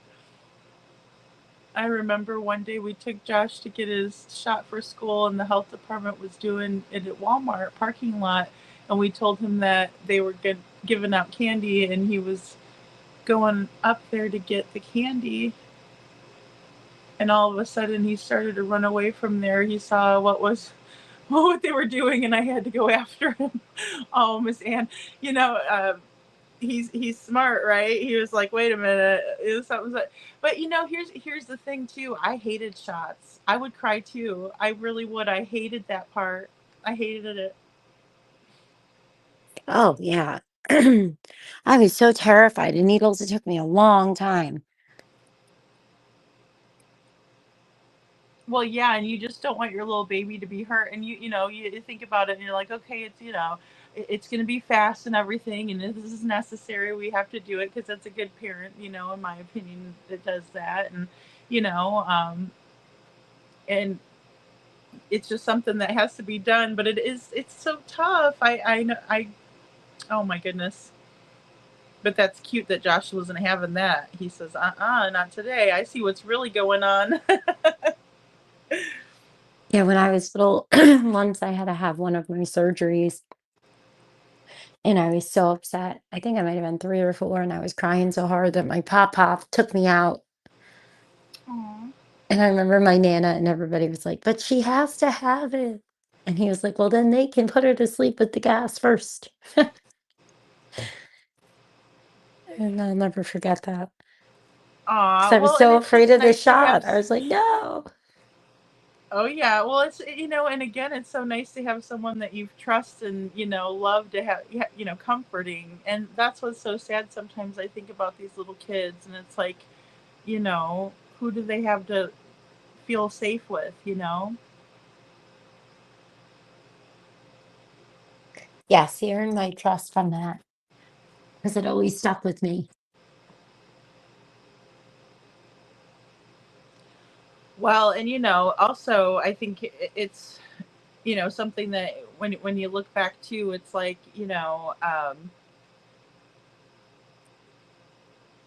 I don't know. In the grand scheme of things, it's like it isn't that bad. It wasn't that bad, or it's not as bad as you thought it was going to be, or something like that. And kind of kids learn that too.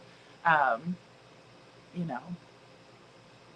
Oh, no, it wasn't that bad. I got over it. I had no choice because I had to get so many needles, but I think it's just that one experience, and you get that one nurse or one person that just doesn't really care and they blow a vein or you're not hydrated. Because whenever I realize that if you're really hydrated, it really doesn't hurt. Oh, that's a good point too. Yeah. Well, and also I won't look at it. I wouldn't look at them doing it. I would just look away and close my eyes. But then when it's your kiddo and they're sitting in your lap, you're watching to make sure they don't mess anything up, too. So then it's like a double anxiety, if you don't already don't like needles, and then you're having to sit there with the little one.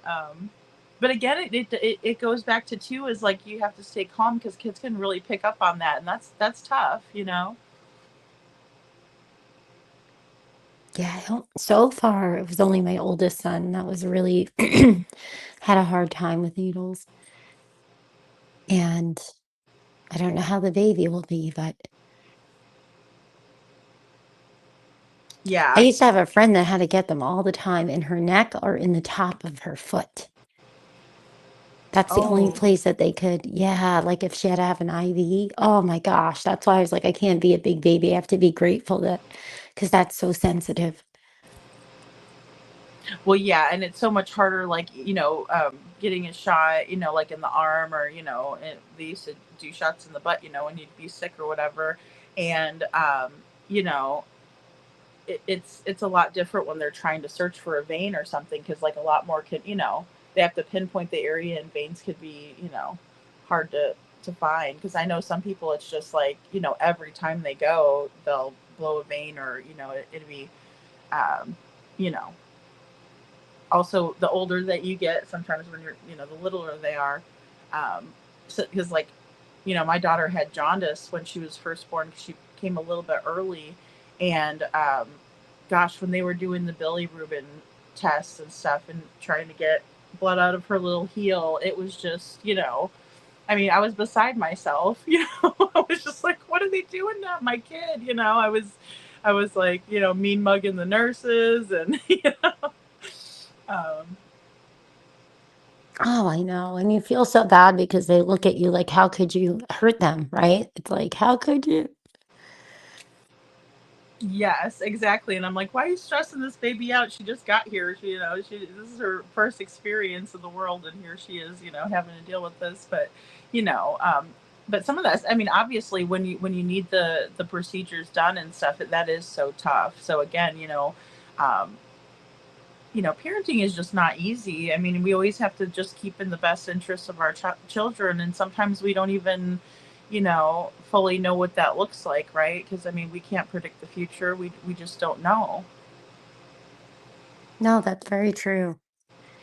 And Oops. Where'd it go? I was just answering town chat before. I've thought of stuff like that too. I've speculated in my mind about that.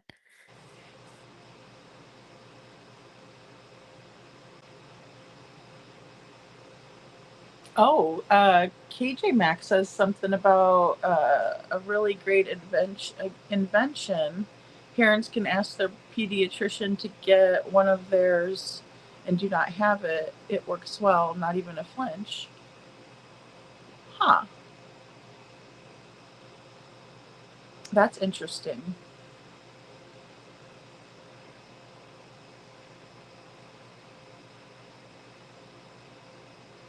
I know Oh, they okay, used here to it have is. the numbing cream from the children's hospital. They would try that little it's like a lidocaine. I think it was like a little patch sometimes, but I didn't hear about that invention. I'll have to look into that. Yeah, me neither. Yeah, it says or KJ Maxx says the pediatricians now have the little rubber nerve stimulator that goes around the needle. They don't feel the needle. Huh. I'll be darned. See, I didn't know in that it's been so long, since my daughter was little. Well, knock on wood, I'm hoping I'll have to. Well, actually, they have to get their yearly, the kids get the blood work every year with their physicals, usually just check all their iron and vitamin D and all that stuff. Yes. I'll have to look into that because I forgot, but that's coming up. Now, this is a little off subject, Mom, but do you guys have tax-free weekend in Tennessee? I think they just had it. We already don't have employment tax, but I know we have tax on everything else. But to me, it's like we had so many taxes where I lived in New York because we had the county tax and the state tax. Yeah. So it's still a little cheaper here, but I think it was last weekend. I don't know if they do it more than one weekend or not. I was gonna say because I just found out today that they have it all month here, and I just remember like it was great for school close time, so you can go and um, kind of get a little bit of a break on the tax. Well, tax free really, and then that's kind of the best time to go out and do all the back to school stuff and all of that. So Oh yeah, I was just making lists at Old Navy and I was like telling my husband, like, I can't believe how much everything is now. I'm like, oh my God. It's like we're back to paycheck as if we're, starting out again. That's life, right? You have different things at different times that cost so much. And then right when you think you have a handle on it, something else happens. That's just how it always goes. oh yeah. Well, But and all those little Old Navy's a savings good add one. up.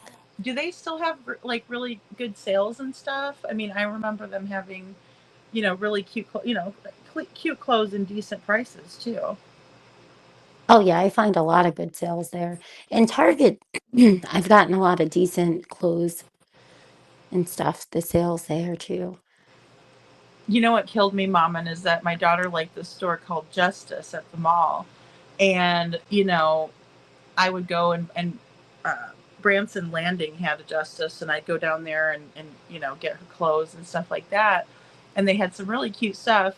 And then a few years later, when she grew out of that phase, I saw that they started carrying Justice at Walmart, and I'm like, are you kidding me? Because I mean, it wasn't Walmart prices when I was paying for it, and so I was like, "What the heck," But still cute Oh clothes, yeah. but and good material. Like it was nice material. It wasn't cheap or put together. Cheaply put together. So I always kind of liked Old Navy for that too, because it seemed like the quality wasn't bad or anything. My older son didn't, I don't know why, I may have a frog in my throat. It's like the allergies here. It always gets me at night or if it's raining. But my older son didn't really care much until he got older. And then I noticed the same thing. I'm like, At least now I feel like we have a lot more variety when it comes to shopping because they have a lot of the cooler clothes. So the because I know people say, "Oh no, nobody gets bullied over the clothing," or what? Yes, they do. Kids can be really mean. They start realizing, well, and with the influencing and stuff, like I was watching a deal about like the kid influencers, and they were all going to Sephora and doing these things, and I was like, how do they even know what Sephora is? And like they are just as much into name brands as like we used to be when we were kids, like Nike and Adidas were big. I mean, I wore a lot of Adidas. I had a couple of different pairs of shell toes that were different colors, and that sort of thing. So I mean, I agree. I think it's important for kids to feel confident with their peers. And Oh yeah, definitely. Yeah, but they carry them all over. And I used to like to go to Once Upon a Child too, because a lot of times they had a lot of the oh, name brands and stuff that you wouldn't even tell that they were used. And I would just get some and for my older son, and I'd say, "Oh, I just washed them," and he would never know, right? Because he didn't know. And exactly. now they're more expensive than I can get them on sale. Oh, see, that's yeah. No, well, and I forgot KJ Mack even just said my kids love justice, but it was called Limited Too before, and Oh I forgot yes. about that. That's probably why it was because limited. I mean, and I always thought limited clothes were cute too, just as an adult. Um, Cinderella, I love Cinderella here. I tell my kids we aren't the Kardashians. That's too cute. Yep. Well, and mom, and with what you were saying too about like Once Upon a Child, sometimes kids will grow out of their clothes, and then there's stuff with still tags on them. You know. Oh yeah, I've donated so many things, like, because sometimes you'll get really great sales at Old Navy, and then you end up with the Old Navy cash. And I put Oh something yeah. away for next season because everything clearances, and that's when I do most of our shopping. I get everything on sale. Kohl's does a lot of that, and then I forget about it, and then I'll Kohl's donate it. cash. Yeah, Yes, it's in ma'am. pain though, because you only have certain days to use it. All these stipulations on the digital coupons and it gets me frustrated now because I can't keep up on it. But at Oh one boy. time I did. I did better. I was too. I was a couponer, and I'd be like, okay, if I go here and I go here and I go this place, and we had Jewel, up in Chicago, and I'd be like, okay, if I go to Jewel for this and I go over here for this, if I get, just I would watch the sale papers and everything, and it can get exhausting, and then but you do save, on certain things, and Yeah, I saved a lot. Now it's just, I think, so out of control. Like you can't tell from day to day. Like I had the most ridiculous electric bills that I was shocked.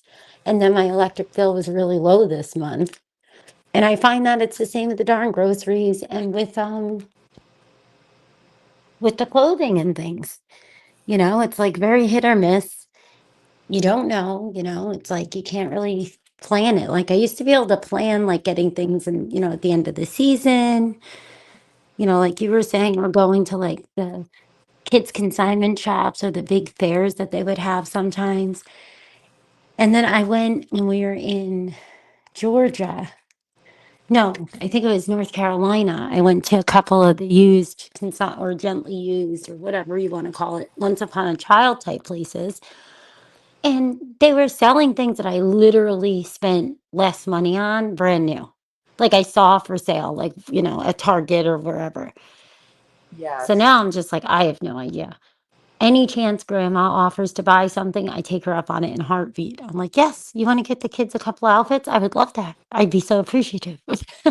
Yes. Oh, yeah, exactly. Well, and a lot of times too, people will be like, "Oh, look at this. This is so cute. I thought this would be cute for, the little ones or whatever, So, and that is so helpful. But, especially with a good support system, it's just so much easier, And I do feel for people who don't have that, and are, single moms relying on, because it's hard for everybody, like you said. It really is. Oh, Just yeah. groceries, anything, just regular necessities. Um, Losing Nana was a big shock because she was the one that was always you know, the helper, and she was good at shopping. And then moving too, I think, because you're out of sight, out of mind. So it's like the Hmm. kids don't, they're not coming on people's radar for their birthday or Christmas. And we've never been materialistic. I'm very frugal with stuff. I'm not a minimalist, so, where I don't keep anything. Um, but it does. Every little bit helps. And I think sharing tips and things helps. And I think the fact that, they sell a lot of the name brand and it's more equaled out, at least to me. I don't know if it'll change, in the upcoming years, but it seems like it's easier, at least with clothing, for kids now than it was when I grew up. What do you think? I mean, I would agree. I think it's more, you know, well, I just don't know maybe with the frame of reference because it's been so long, but like I know that like with my daughter there was a time where it wasn't important to any of the kids or her, and then all of a sudden it was. And so like, oh boy. And then like, hey mom, can I get a pair of, well, because I remember like Doc Martens were the ones that were like kind of expensive fancier shoes or whatever, um too. And then like, my daughter's like, oh, I need to get oh gosh, what are those? The Birkenstocks, right? And I'm like, oh my gosh, they're like 120 or something like that. And I'm like, all right, new school shoes, why not? But it's like, yeah, I don't know. It's and girls might be different. Although my brother, like I said, he liked the buckle store, and he'd get like two pairs of jeans, and I'd get like six because I didn't mind Kohl's. So, Yeah. but I don't remember there being as much pressure. Yeah, I guess I just don't remember there being as much, but maybe I'm, misremembering. Well, that's why I was asking you, because I could be too. I know. Because now it's more, I think it's also the ages. And for me now, I try to be more focused on like saving like on like my laundry soaps and stuff. And like I got to wrap my mind around, I have a little girl now, and just the dance class. Oh my gosh. Well, that's another thing, extracurriculars. But thinking back to the grunge era, we could Right? we could go to the thrift store and grab like an old, ratty, looking, some old corduroys and like a raggedy old, what's it called, I the went through flannel so t many the, phases. the Oh flannel my t-shirt. God. It's like that was acceptable somehow, to some of Yes. us back in the My 90s. I'll never forget my skater phase and the Janko jeans I used to love that had this big baby blue Jenga. along the leg that flared all the way out. Like it was ridiculous. Oh my gosh, mom, and how funny is that? Yes. I liked mud jeans too. Those are Yes, I another. had my jeans. How funny. And then they're calling it flares, and my mom's like, those are bell bottoms, and I should have saved mine from the 70s now that you're into that. Right. I wanted to vicariously be what was her name? Avril Lavigne. Avril Lavigne. Yeah. Oh yeah. Now it's every style.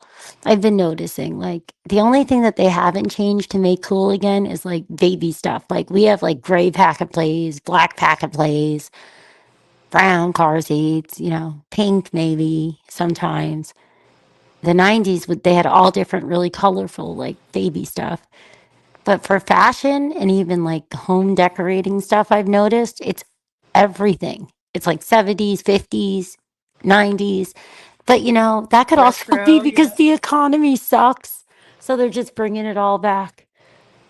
Well, yeah, and you never know what can be trending, and that's one thing that we kind of had, that we're, with the MTV kind of generation, so we would see what everybody was kind of wearing, on there, and then we would kind of emulate it. But now it's like all you have to do is like click on something, you could find out what's the most popular thing. Um, so it is a little bit different. And then like I said with the little the little ladies doing like the skincare routines at 6, I'm like, that's a little excessive. Like Cinderella says, we're not the Kardashians over here, you know. Yeah. Oh, Lucky Nor would I Brand. ever want to be. My gosh. Oh no, I mean, me neither. I'm not that Or bougie of maybe a their bank account. personality. My personality isn't that bougie. You know what I mean? And you No, know, obviously, I didn't me grow up either. with Kardashians and you know Orange County or anything. So I mean, there's a big difference. But I did watch the show The Hills, and I thought that that was you know interesting to watch. You know, Yeah, really really rich people. it is. It's interesting, right? Oh, that's so funny. Not today, honey. I do remember those jeans, True Religion jeans. Oh yeah, True Religion jeans. Yes, yes. And Cinderella, you're so right. We didn't have online shopping or can you imagine? It's just such a different world. Well, and that's the thing too. I mean, it is a different. It is, and I think people, you know, have really, you know, kind of, especially when we kind of can see it all play out in real time. It's kind of like you do have to kind of set up expectations and boundaries when it comes to, you know, spending a whole bunch of money on fashion stuff. Um, but you know, like with when I was growing up too, my mom would be like, you know, hey, you could have the kids shoes if you want, and I'll buy those ones. But if you wanted, you know, like, um, you know, say the Adidas or whatever, you're gonna have to chip in your own money or something like that. You know, when I was older, and I think that's good to, you know, teach a little bit of responsibility too. You know, like if you want this one, it's going to cost a little bit of extra, which I appreciate now. I mean, back in the day, I'm like, well, mom, can't you just buy me the ones, you know? And she's like, no, you know, you have to work for it or whatnot. So, and those are things we don't appreciate then when we do now, you know, or when we become parents, you know. So Oh yeah. Cinderella. 3K, $3,000 for strollers and $6,000 for bikes. And I want to know, KJ, how are people, where do people get the money for this? Like, are they like, just to understand, like, you hear the people that have hundreds of thousands of dollars in debt and $100,000 in credit card debt. I think the highest offer I ever had for anything was like 5,000 one time. Like, I don't get it. But I think it's because you have to have a lot of credit cards to keep getting credit cards. And I always tried to pay things off because I was brainwashed that you want as little debt as possible. So I'm like, how? That's like a car. You can still get a car. I love older cars, and then you can keep fixing them and they run forever. But for a bicycle and a stroller, are you kidding? I just don't understand. I know. Well, that's what's crazy because like I would rather it just be safe than, you know, but I mean, it doesn't mean just because it's like 3,000 that it's safe, right? It's just more of like a A designer. Because freaking remember the Eddie stroller. Bauer stuff for babies? Remember when they came out with Eddie Bauer baby stuff? I was like, what the Yeah. heck? Excuse me. You know? Sorry to say freaking. I just can't believe that people like what how do you No, need you're fine. safety in a $3,000 stroller, right? It's like what? It better have bumpers on it and, you know, a bubble around it or something. I mean, Bumpers, I don't know. What are we paying self-driving. for here? You know? Yeah. Alarm, tasers, all kinds of self-defense, self-driving, bottle refills. I mean, what the heck is it coming with? Yes. Yeah. Does it make the bottle? Does it have a bottle warmer built in? Right, Mommin? Right? That's so funny. You know, you would think we would have that level of, you know, Same baby thing. gear these days. Same thing, KJ. 20 years ago with my older son, I thought I was the coolest thing because I had a cool stroller that was like $125 on sale from Costco. Yeah, exactly, exactly. And you know, Joel says, "Lady Freedom, are you a Brooks girl? Sorry, Brooks Brothers girl like me?" Yes, yes. Oh, hot Jules, we topic. have a Ah, wagon. Detroit. Yep. We have one of those with little red wagons.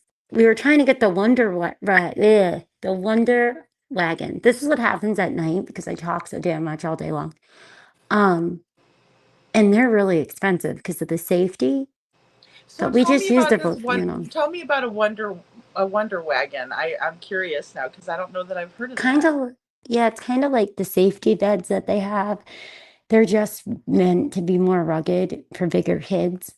And they have like better harnesses and they're just more safe and they're more all terrain and but they're really expensive. Like I not yeah, I won't there was somebody that I was hoping that I had met in, the tubes that could help me understand like how do people get all this stuff covered by their insurance? Yeah. Because even Dylan's wheelchairs, every wheelchair of his, except for one, that where we used to live, they came together and gave it to us because it was, $2,000 for the one wheelchair.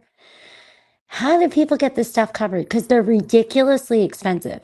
Like we've never had any of that covered through insurance. And I've tried. I don't, even doctors are like, oh, I could write a prescription. But anyway, they're Wow. ridiculously expensive. They shouldn't be. So we just got the wagons, that have the straps. And we have one of the metal old fashioned ones too.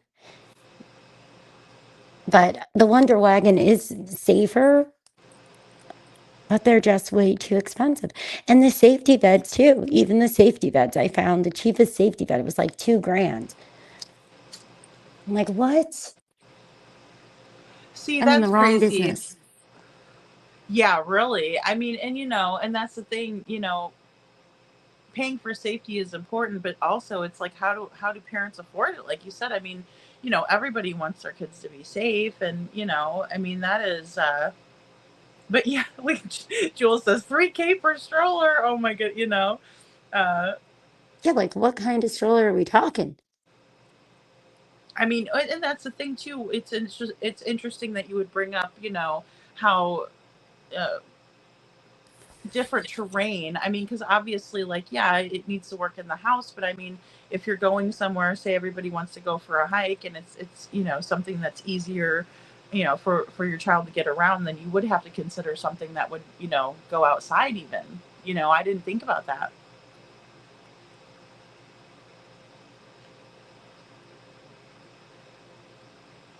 So Oh, not today. I don't see your comment. It's hard when we're on this thing. I'll scroll back and see. I see you now.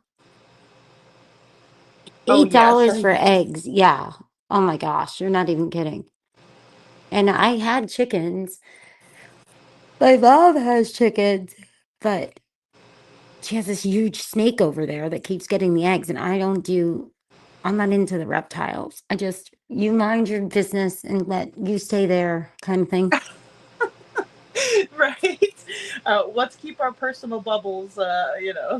Yeah, Yeah. like respect our environment. I won't go to your hole. Stay away from me. But yeah, the eggs are, I mean, food is ridiculous. In Well, Florida, remember when eggs were cheap? I mean, that's something, and and that's always something great that you could fix in the morning. You could do that, even at night, do hard boiled eggs, and they're ready, to go. And yeah, that is, and that's the thing that some of the stuff that used to be cheaper is actually super expensive now, which is so weird. yeah, feeding everybody is more expensive now than pretty much anything else. And I never thought that could be possible. And I never could understand because I used to just say, people were a little bit lazy. Because, you could go to every week there was a sale, right? So you can go to ShopRite for all your meat, go to the other grocery store for your sodas or whatever you're getting, milk, whatever, but not now. And I was going to say, I found out that Florida doesn't do the buy one, get one free. Like you actually have to buy two of them. In Tennessee, you don't have to. Like if something's buy one, get one free, you can buy one and get it half off. But in Oh, Florida, you can't. You have to buy both. yeah, that is really cool though. I mean, because like, look, what if you don't need all of that? I mean, sodas are another thing, or pop, um, just out of this freaking world. I'm like, seriously,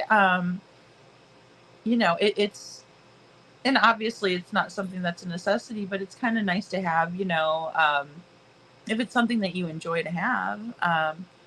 But I'm so surprised at how high sodas really got. I mean, that it's weird. It is. Just the traditional staple foods are ridiculously priced, like eggs, you know, cheese, pastas, sauces, stuff to make your sauce or your gravy, depending on what you want to call it. Empanadas, all different stuff. Things that used to be cheaper that peanut butter and jelly sandwiches, forget it, unless you want to eat cardboard. Ew, you know what I just thought of when you said empanadas is like Chris Watts would call Nicole Kessinger his spicy empanada. Oh no. Oh, there Sorry. goes my empanadas I was going to make tomorrow. And I love empanadas too, but it was like, oh, Chris. Well, I've been on a Chris Watts rabbit hole for a little bit here, so I know Holly has to probably remember that. But yeah, it's just really weird, like you said, because there's this great movie. I don't know if you guys have seen it with Kathy Bates, and it's an older one. It's called A Home of Our Own, and she does a really great job in it. She's a single mom. She has like I think 6 kids, and they're trying to build their own kind of little home from you know like a basically it was a stick frame building, and they were going to build a home on it, but the one guy that was narrating the story was one of the sons, the older sons, and he said, I will never eat an egg salad sandwich again. And because that's all they could afford was a dozen eggs and a big jar of mayonnaise, and voila, there's your and some bread and just a fast protein with something of sustenance and some carb, the bread and everything. And it's funny that you can't even, like you said, the staples and things that used to be cheap and easy to sustain your family. It's tough. Um, Yeah, it's crazy. It really is. It's nuts. I often wish that we could go backwards with some things because I don't know a lot of moms that we don't really want to work. We want to find things to do to keep our mind going and have our adulting, right? But when you're doing a bunch of stuff with your kids and stuff, like time is very limited. And I got to the position of realizing that in order for us to even sustain comfortably, even remotely, I have to, because it's just a lot. It's way more than I realized. And I was a single mom, don't get me wrong. And I know, we always can find a way and make a way. But like I told you, if I get stuck having to play a character and do rage content, the new trend, I know the character I'm going to pick because my gosh, I can understand some people's thought processes lately. I can. Sure can. well, it's a survival, right? It's survival. Our brains are always thinking, ahead of us, and it's all made to survive, and it's just that's so true. Well, and Town Chat Cafe is talking about buying the frozen meatballs and doing a toasted hot dog bun and put spaghetti sauce and provolone, and you there you go, you got Yep. a Meatball meatball stuff. sandwich. Yeah, you got a Yeah, meatball sandwich that's what and we the do little mini now. ones. It's so cute. Yeah.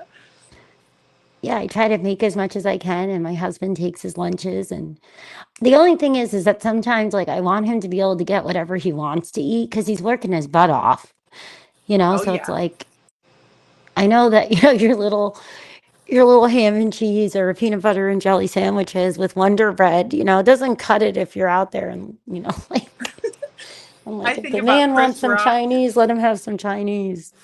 Chris Rock saying, he'd say, Daddy always gets the big piece of meat or the big piece of chicken. You save the big one for Daddy. And it's true, right? Because, I mean, they're out working hard and you always save that big piece for Dad. And, that's funny. Yeah, forget it. My neighbors and I were talking about buying, how we used to buy meat and get a cow and then you get a half and the other person gets a half. And now we're all like, so who wants to go in on eighths? Can we afford an Yeah. eighth if we all do an eighth? Like, Yes, I know. Well, and, it's, it's so smart. I like to watch things like too on like depression era and how certain things came about, like how you can make up a meatloaf or something like that. And I know that's not always the favoriteest thing, but you kind of dress it up, however, and but even meat has gotten so out of control, and um, it's sad when you go to the grocery store and you have to buy junk food rather than foods that can sustain.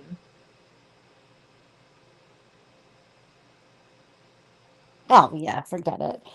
There's more junk food than anything else. I mean, it's sad, but it's cheaper right now, I think, because of being out and about so much. I have all the apps, like the McDonald's app, the Sonic app, Yeah. all of that. And it's cheaper, I think, for a lot of people to just go get something for $1 or two, like a couple dollars, than to even, get something decent. Well, it's true. That is so true. Um, and I mean, like I was even just thinking now with Livy, I used to do like buy like a can of biscuits, and we'd like, put it out like and do our little pizza and kind of, the little mini pepperonis or something like that, just something fun. And put that in the oven. But I mean, you can't do that every night because it's not as healthy. And then you hear, oh, there's nitrates, and, even like the hot dogs, because you think about, you could do like the little pigs in a blanket or something. But, you know, um, again, you can't always do that every single night. Um, Yeah, because and yeah, even the little packs of pepperoni is like $20 now. It's crazy. oh my gosh, yeah, no, you're right. You're right. I mean, like even the littlest things that you could kind of put together. I don't know if the marketing companies have figured it out. And then like with coupons too, I'd always have to watch because you might get like a good coupon, but then you have to watch like how much of ounces. Like say you had like a coupon for Crest toothpaste, but then you see it's like the little tinier one. You know what I mean? You're like, well, that's Yeah. I could really buy the big one, and say forget about it with the coupon. Um, And so stuff shrunk. I didn't realize how much it shrunk until I found one of the laundry soaps that when we moved, somehow it got stuck in the garage, and it was 68 ounces or something. It was tied. And then the ones that I got that are the same were like 62 ounces, and they said the same amount of loads on them. And I'm like, okay, but I'm 10 ounces less. So they don't even make it with the 68 ounce. It was really weird. But yes, I'm gonna try exactly. that town chat because I didn't think of using hot dog buns. I know that's cute, right? That is such a cute little thing that you could do. Olivia's favorite cheese is provolone, by the way. She loves that's her favorite one. Um, We're Swiss people, except for my husband. We like Swiss, and mushrooms he can't stand either. See, I'm not a bit. I wasn't a big mushroom person, but I like them a certain way. But I love portobellos. You know, um, I Yeah, they love have to be a portobellos. certain way. I agree. Yeah, yeah, and I like to make like the capped mushrooms and do like like a wine, kind of like soak them in the wine and stuff like that, and then do like a nice like sausage kind of thing. I like to do the sweet and spicy when I do that, and kind of do stuffed mushrooms with cheese and stuff like that. Um, and you could even do it with like the mini portobellos, but those are kind of fun too. Um, to Oh, that's make. cool. Not today. You got it. I haven't gotten the little packages of pepperoni here, but when we were back home in New York, we were gonna make the little pizzas. And Yeah. they're in the little bags like this, the ones that almost look like the ones that are on Lunchables. They're like small and like, the little, Yeah. they're like in a little bag, Hormel or something. And I was just shocked at how much it was because I was like, we could have just made pizza. We could have just bought pizza, probably. I But know, and see, those are fun things that like you could kind of do as a family, because you know how kids love to just like get in there and make their stuff and put how much they want, and but that's yeah. Ooh, crab stuffed mushrooms, Lori. Oh yeah. Oh yeah, yeah. stuff is definitely cheaper down here, though. If you go to the right places, I think. But I don't know. I guess it really depends. Yeah. Yeah. I mean, well, and that's the thing, we kind of have to, you know, adapt and change and, come up with more creative ways to kind of use what we have, um, which is, it can be fun, but if you're in a pinch and you don't have a choice, it's not as fun, you know. Um, Detroit says camel spiders, eek. I always thought that was made up until my husband's cousin sent a picture when he was overseas. So freaky. I'm allergic to spiders, living nightmare. They're humongous. Yeah, I didn't know they existed either until the same type of stuff. Oh, no, no, no. No, Same thanks. here.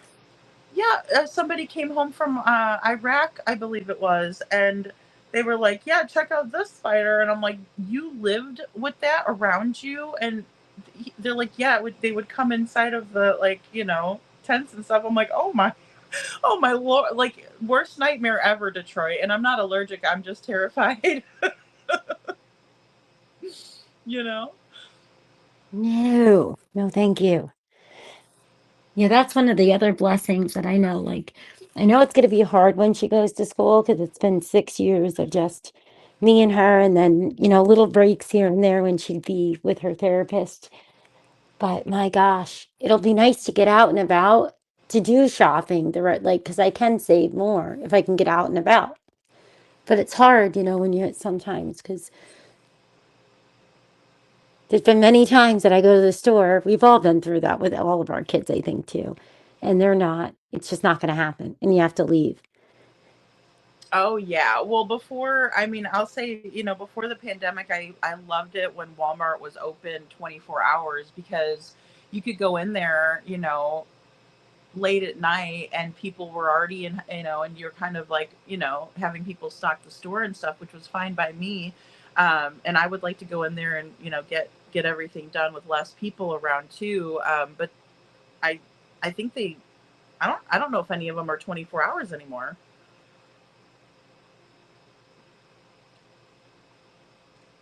No, I don't think so.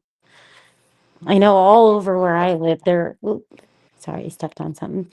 They're all closing at like 10 or 11. There's no 24-hour grocery stores. Um, no, it seems like yeah, during the 2020s, right? Everything changed a lot and it was more convenient. I think for a lot of parents and a lot of us, a lot of people that work and stuff to just be able to go, whenever.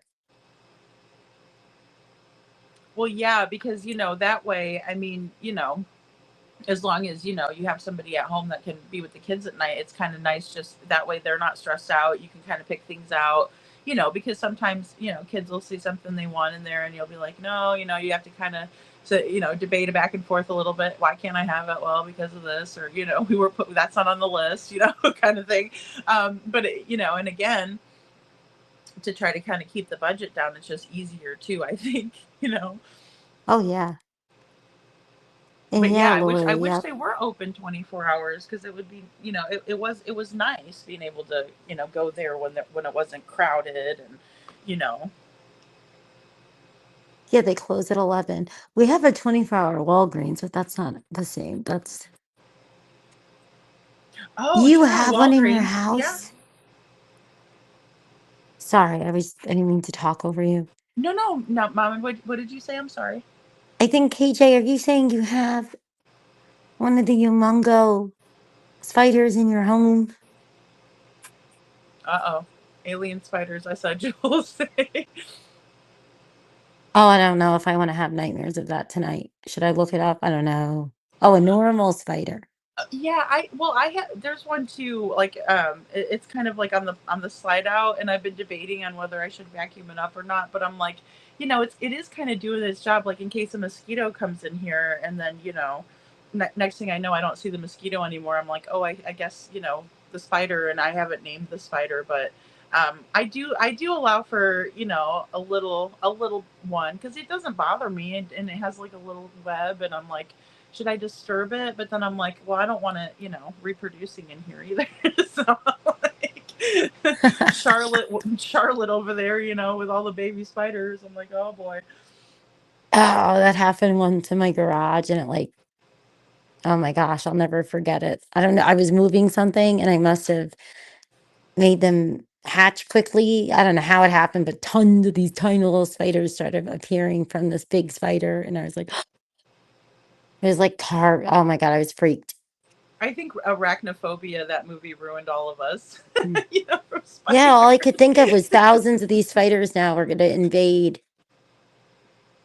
All right, I've made up my mind. I'm gonna take out the spider. No, I'm just kidding. Right. Oh, thanks. We're going to have to get the Halloween props out and we'll do it on the next live.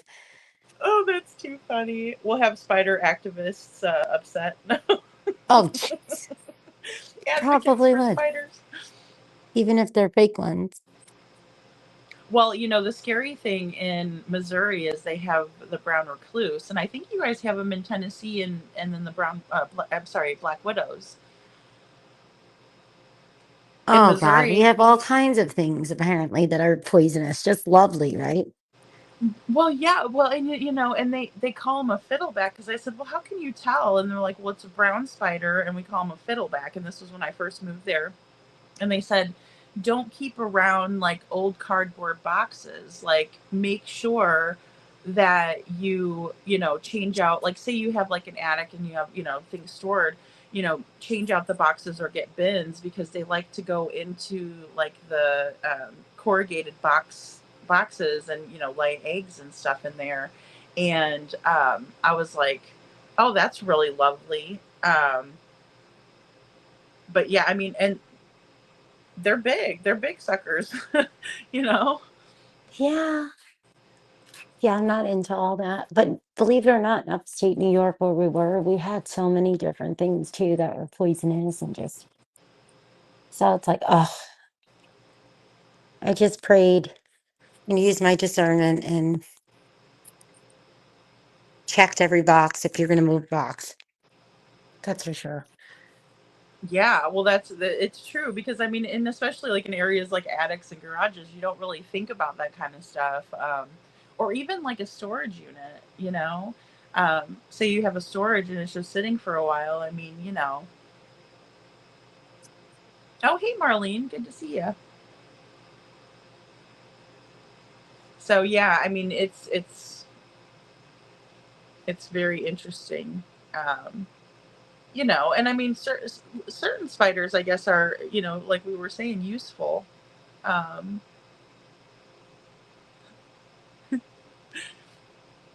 Oh my gosh. I think it's time to wrap up soon. I just realized it's almost 4 for you, and we all have I the giggles know. talking about all kinds of creatures.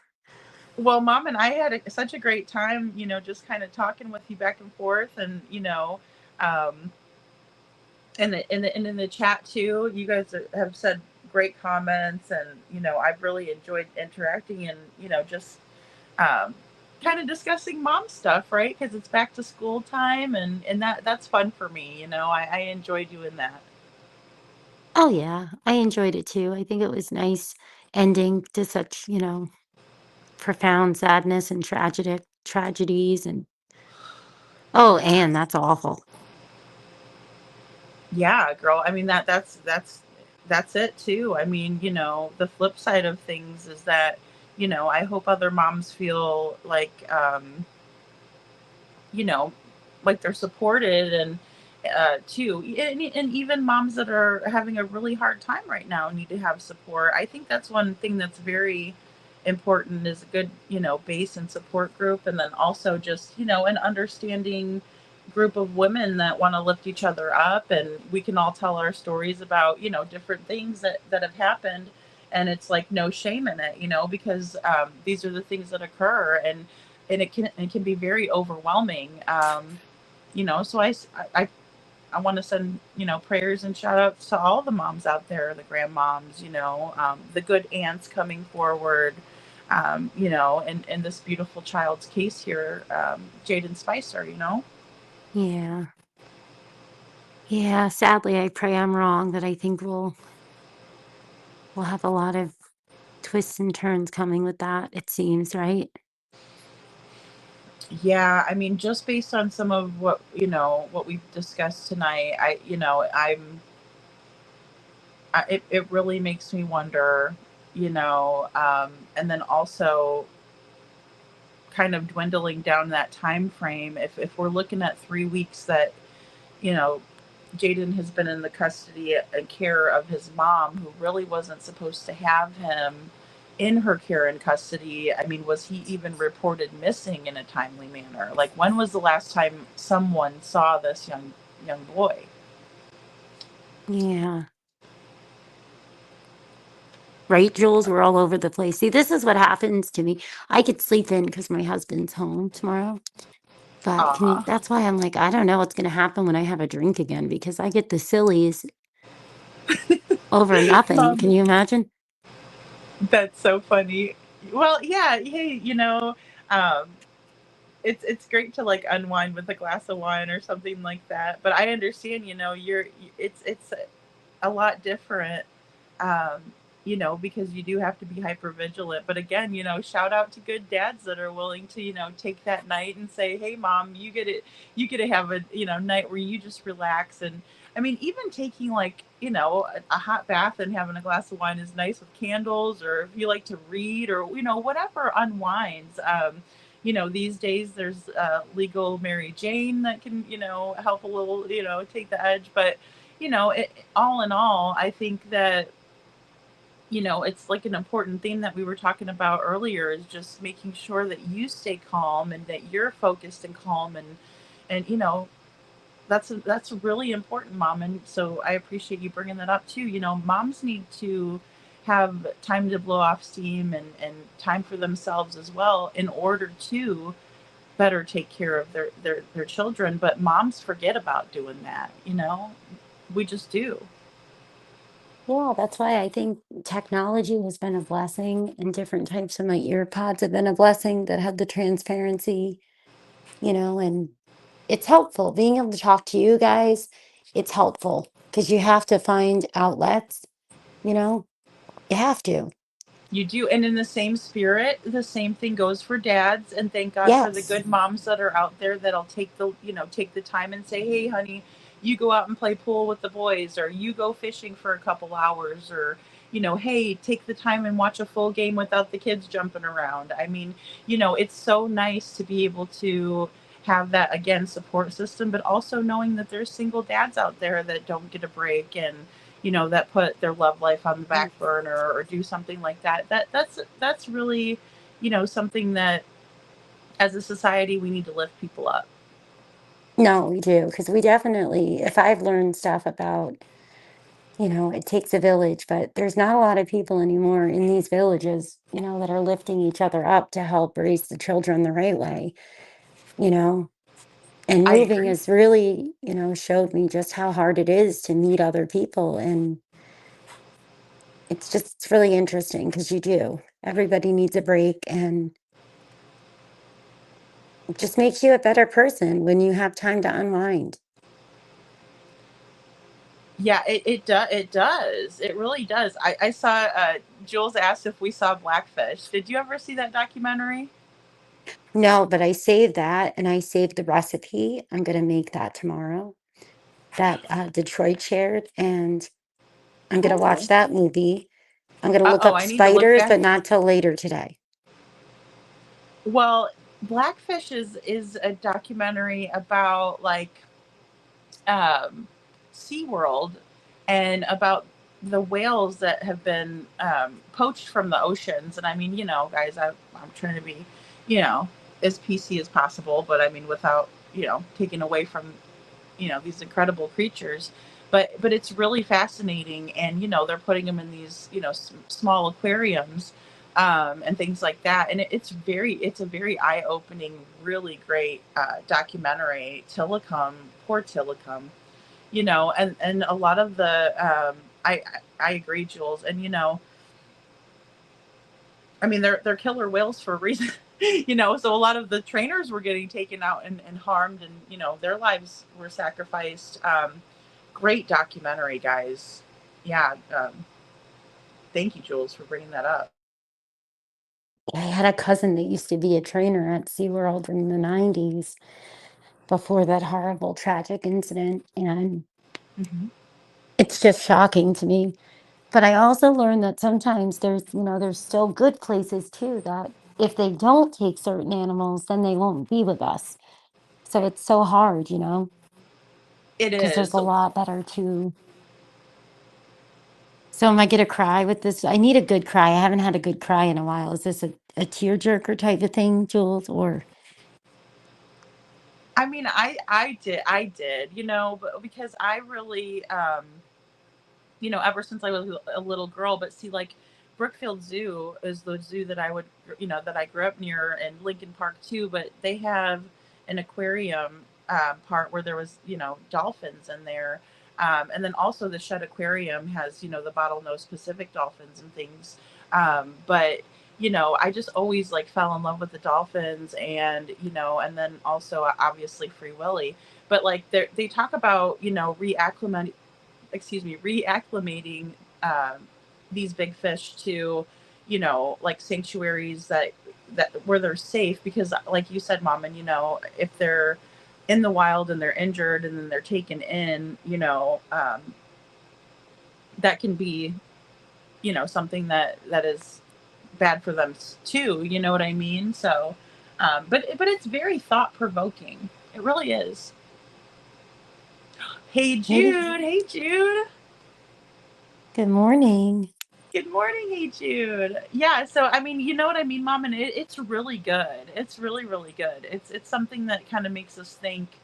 Um, Even back to the day with Flipper. I know that's kind of an older show, but the guy from Flipper that was the trainer for him speaks about just kind of captivity and how it the different pros and cons. Maybe one time you can do a special on it. Hi, yeah, I can't talk. See? Oh, this always happens. Seclusion works. How are you? Seclusion works. No, Mom, and I will say that I would love to do that, and I would love to also talk about the chimp Travis in Connecticut. I've always been so fascinated with that case. Are you familiar with Travis the chimp? No. Why does that sound like this is going to be a tear joke? Like, what happened? Oh my God, it's actually awful, awful, awful. So basically, there was this chimp named Travis, and he was, bought by this lady, and she treated him just like, a little person. I mean, she dressed him up, and he was just, how chimps are. They're just cute, and it got to the point where she would drive him around town and everybody knew him. And so, they would go like to restaurants, and he would like have a glass of wine and like be chilling with this lady. But then she was also giving him like Xanax and things. Well, she had her friend come, and her friend was familiar with Travis, and but there was something kind of like a little vendetta against them. And sometimes, all the time with the male chimps, they do show aggression when, as they're growing up and things like that. Um, with them being a wild animal and things.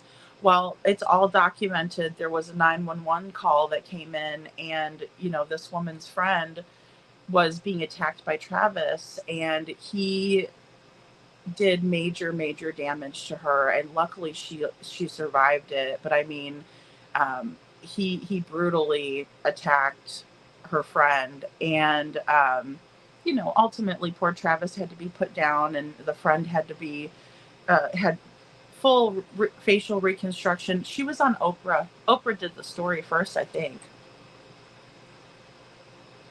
Oh my gosh. That Yeah. sounds familiar. It was her face, right?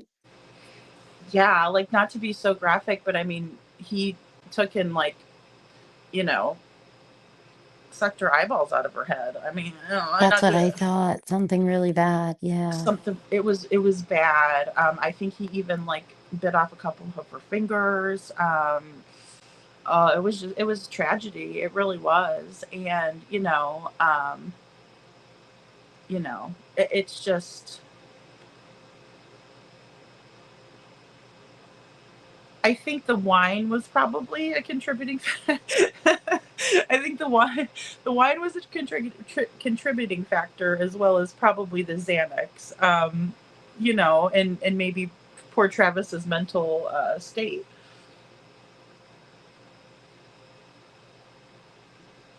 I made the mistake of Googling the spider.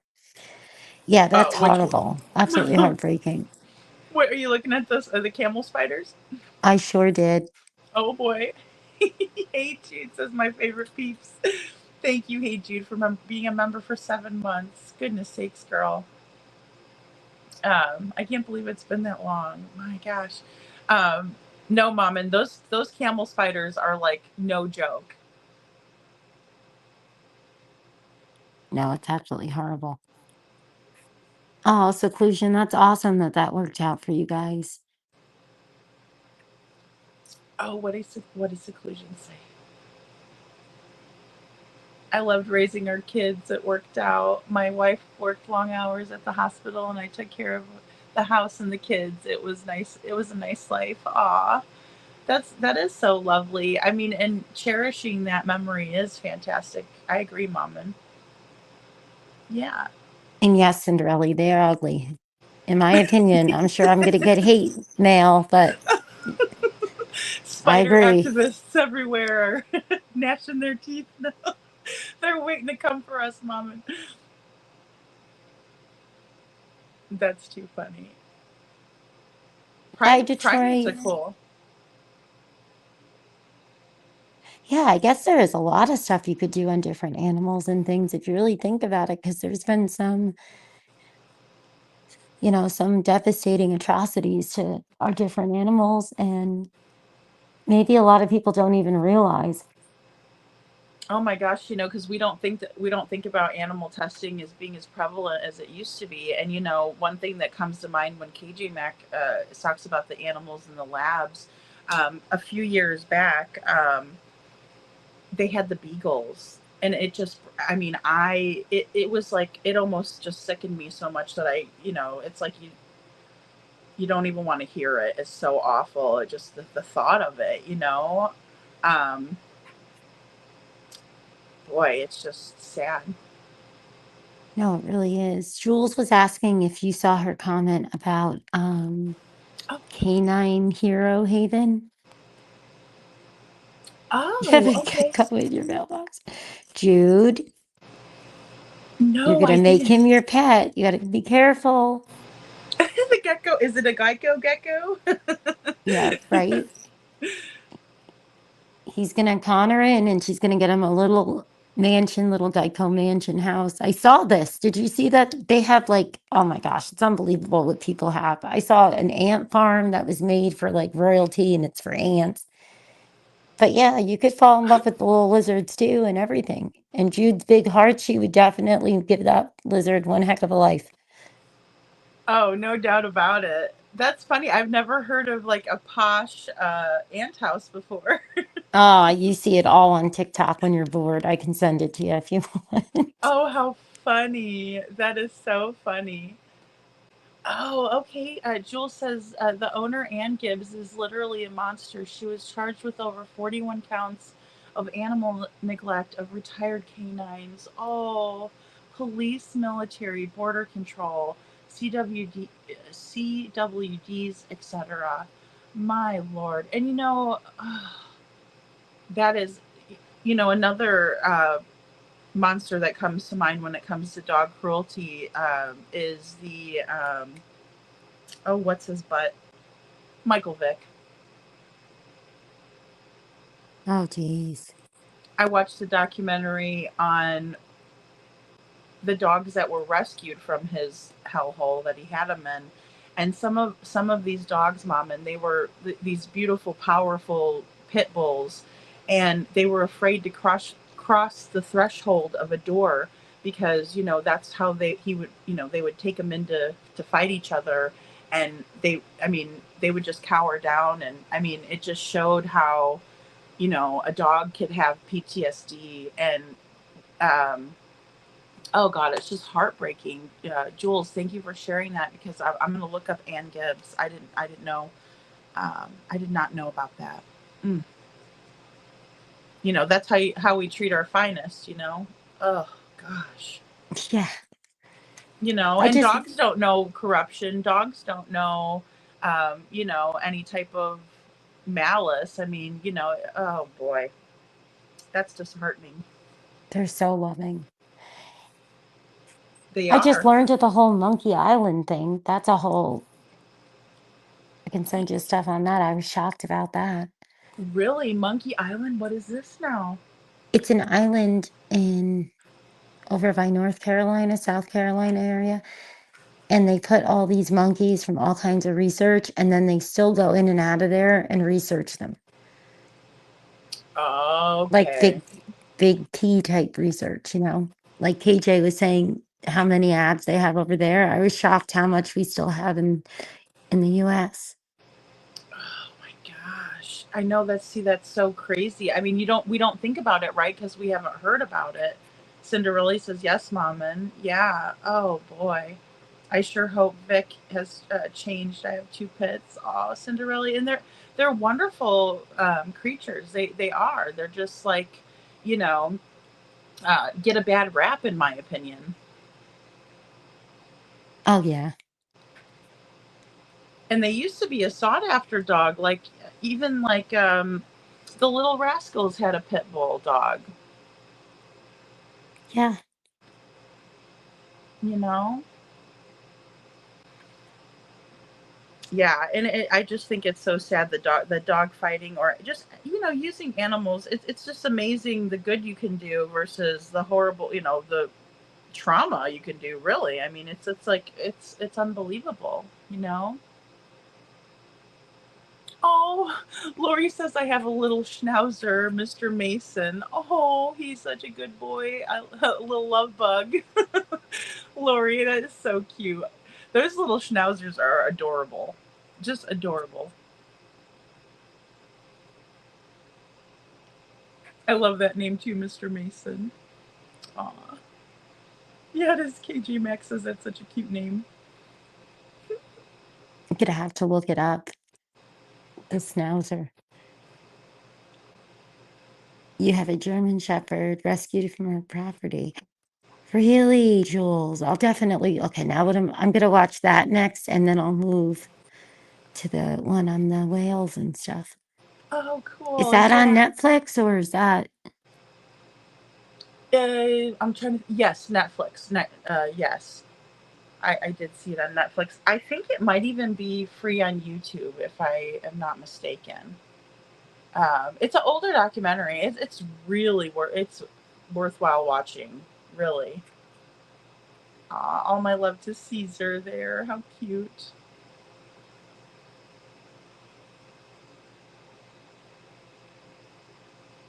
oh, okay. That's so interesting, Cinderella. Oh, you just highlighted it. Oh, did I get it right? I Mhm. knew I'd get it sooner or later, Mom. Yeah, a male and female now in pits before not one attacked. Yeah, I mean it's just amazing how if a dog feels safe and that's the thing that will bring out in my opinion, you know, aggression is like a fear, you know, feeling like they have to resource guard or you know different things like that. The psychology behind it is, you know, um oh, I do have a Twitter Jules. I do. Lady, okay, what is it? I had to change it a little bit because my name's kind of long. Uh, Ladies Raw Stories.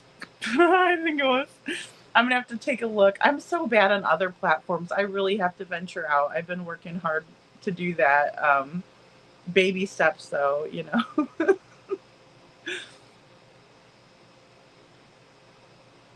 Oh, thank you. Jules says I should have clarified when I said CWD. Thank you. Jules says CWD stands for contract working dog.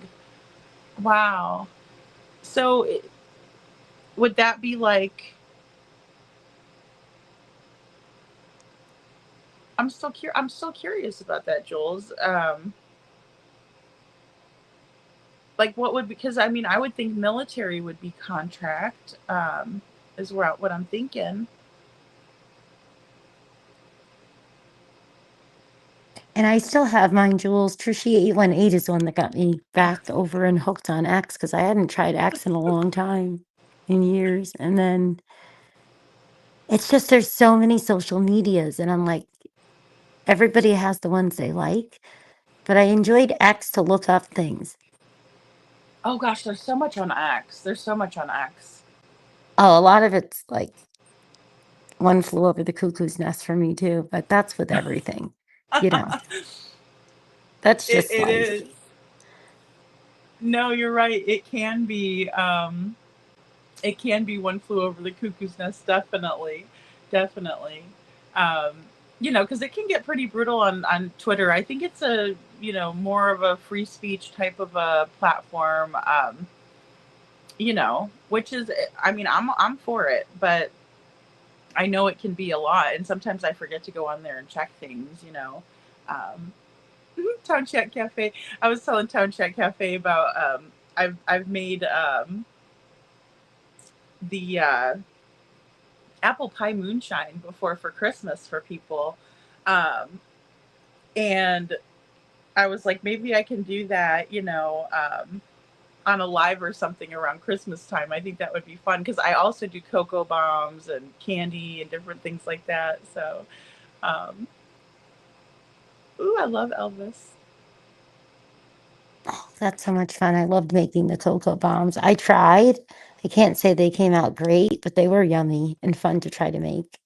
They're so fun, aren't they, Mommin? Like, I mean, I bought a bunch of different molds, and I learned how to do it on YouTube because I was looking for something fun, to kind of change it up because I've done cake pops and covered pretzels are always a fun one too.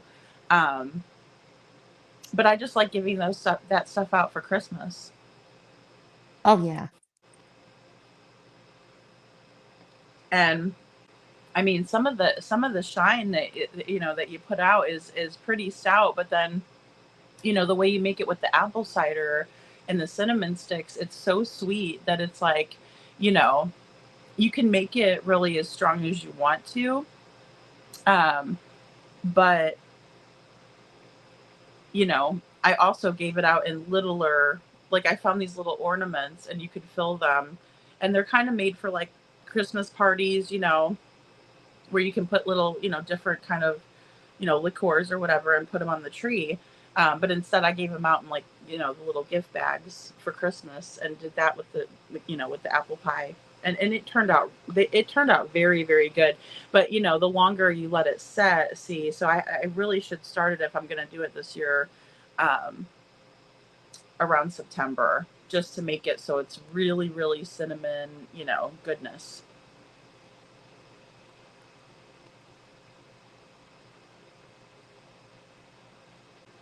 Oh, Cinderella, yeah. Cinderella says my dogs love the bearded dragon. Oh, Plum Island. Seclusion works. Oof. And yes, not today. You're right. You gotta pray for them. And we have to pray for Sebastian and Yes. Jaden and Yeah, we're praying with you, definitely. I think that's the most effective thing too, even to help us take the load off of ourselves, is to pray on it. I guess I'll hop off. I'm starting to get tired, and with my luck, I'll fall asleep. And then, even if he lets me sleep, which he always does, when he's home, she'll be like banging on the door because you know how Murphy's Law is. I'm a believer in Murphy's Law. Me too. That's what I was just thinking. I'm like, I should go to bed now while I'm tired enough, or I'll get another wind and lay here till 6, 7 watching something on my phone. And then I'll Oh, that's hear me. knock, knock, knock. That's me too, girl. I'll think, oh, I'm just gonna go check and, look one time and scroll through what's going on, and then I'll see something and I'll be like, what in the world's happening? And there's my second win. So I feel that. Mom, Yeah. and I'm so glad that you were here tonight. We got to do more panels and stuff. We got to definitely keep collaborating because it's just so much fun to get, a different perspective. And, I really enjoyed kind of piecing together the case with you and Kiki and all of the chat. You guys have been so great. Oh, thank you for having me. I had a good time. And I'm Anytime, happy to girlfriend. see you, Jude. I'm happy you came in. We And love I our hope you Hey feel Jude. better, Anne. Yes, Miss Anne. And I will absolutely make sure that I get that video started, because now tomorrow I'll come up for live, but I am planning on doing a beach day on Sunday, weather permitting, and checking everything out. But I would love to, get that finished for Miss Anne. So I'll be working on that too. And then tomorrow night, we'll talk again. Hopefully we get an update too, Mommin, on, I'll let you know too if I see anything on sweet little Jaden Spicer. Yeah, it's heartbreaking. I can't imagine what the update will be, but after what we read that Kiki sent, but hopefully they found him and he's okay. And hopefully we wake up and find out that they found Sebastian. I think of it every day and I pray every night before bed. I know all of us do. Yes, yes. I'm hoping and praying for the same thing. And I also just pray for everybody, and their health and their well-being. Everybody that's looking for Sebastian, that's so important, for our community. And yeah, just all of us. Well, thank you so much, guys. You have a great night. Good night, Cinderella. Hey Jude, K9 Jules, and Seclusion, and everybody. Yes, ma'am. Thank you, Mom. And you have a great morning. You sleep in and, get some good rest, because we need you for Sebastian's Army reporting. You know, we got Thank Jaden too you. now. he's our buddy now. Amen. We are part of his army. All right. Yes, Good ma'am. night. You have a great Thank night, honey. you. Thank you. All right, guys. You all take care. Thank you all so much for being here, and I will see you tomorrow.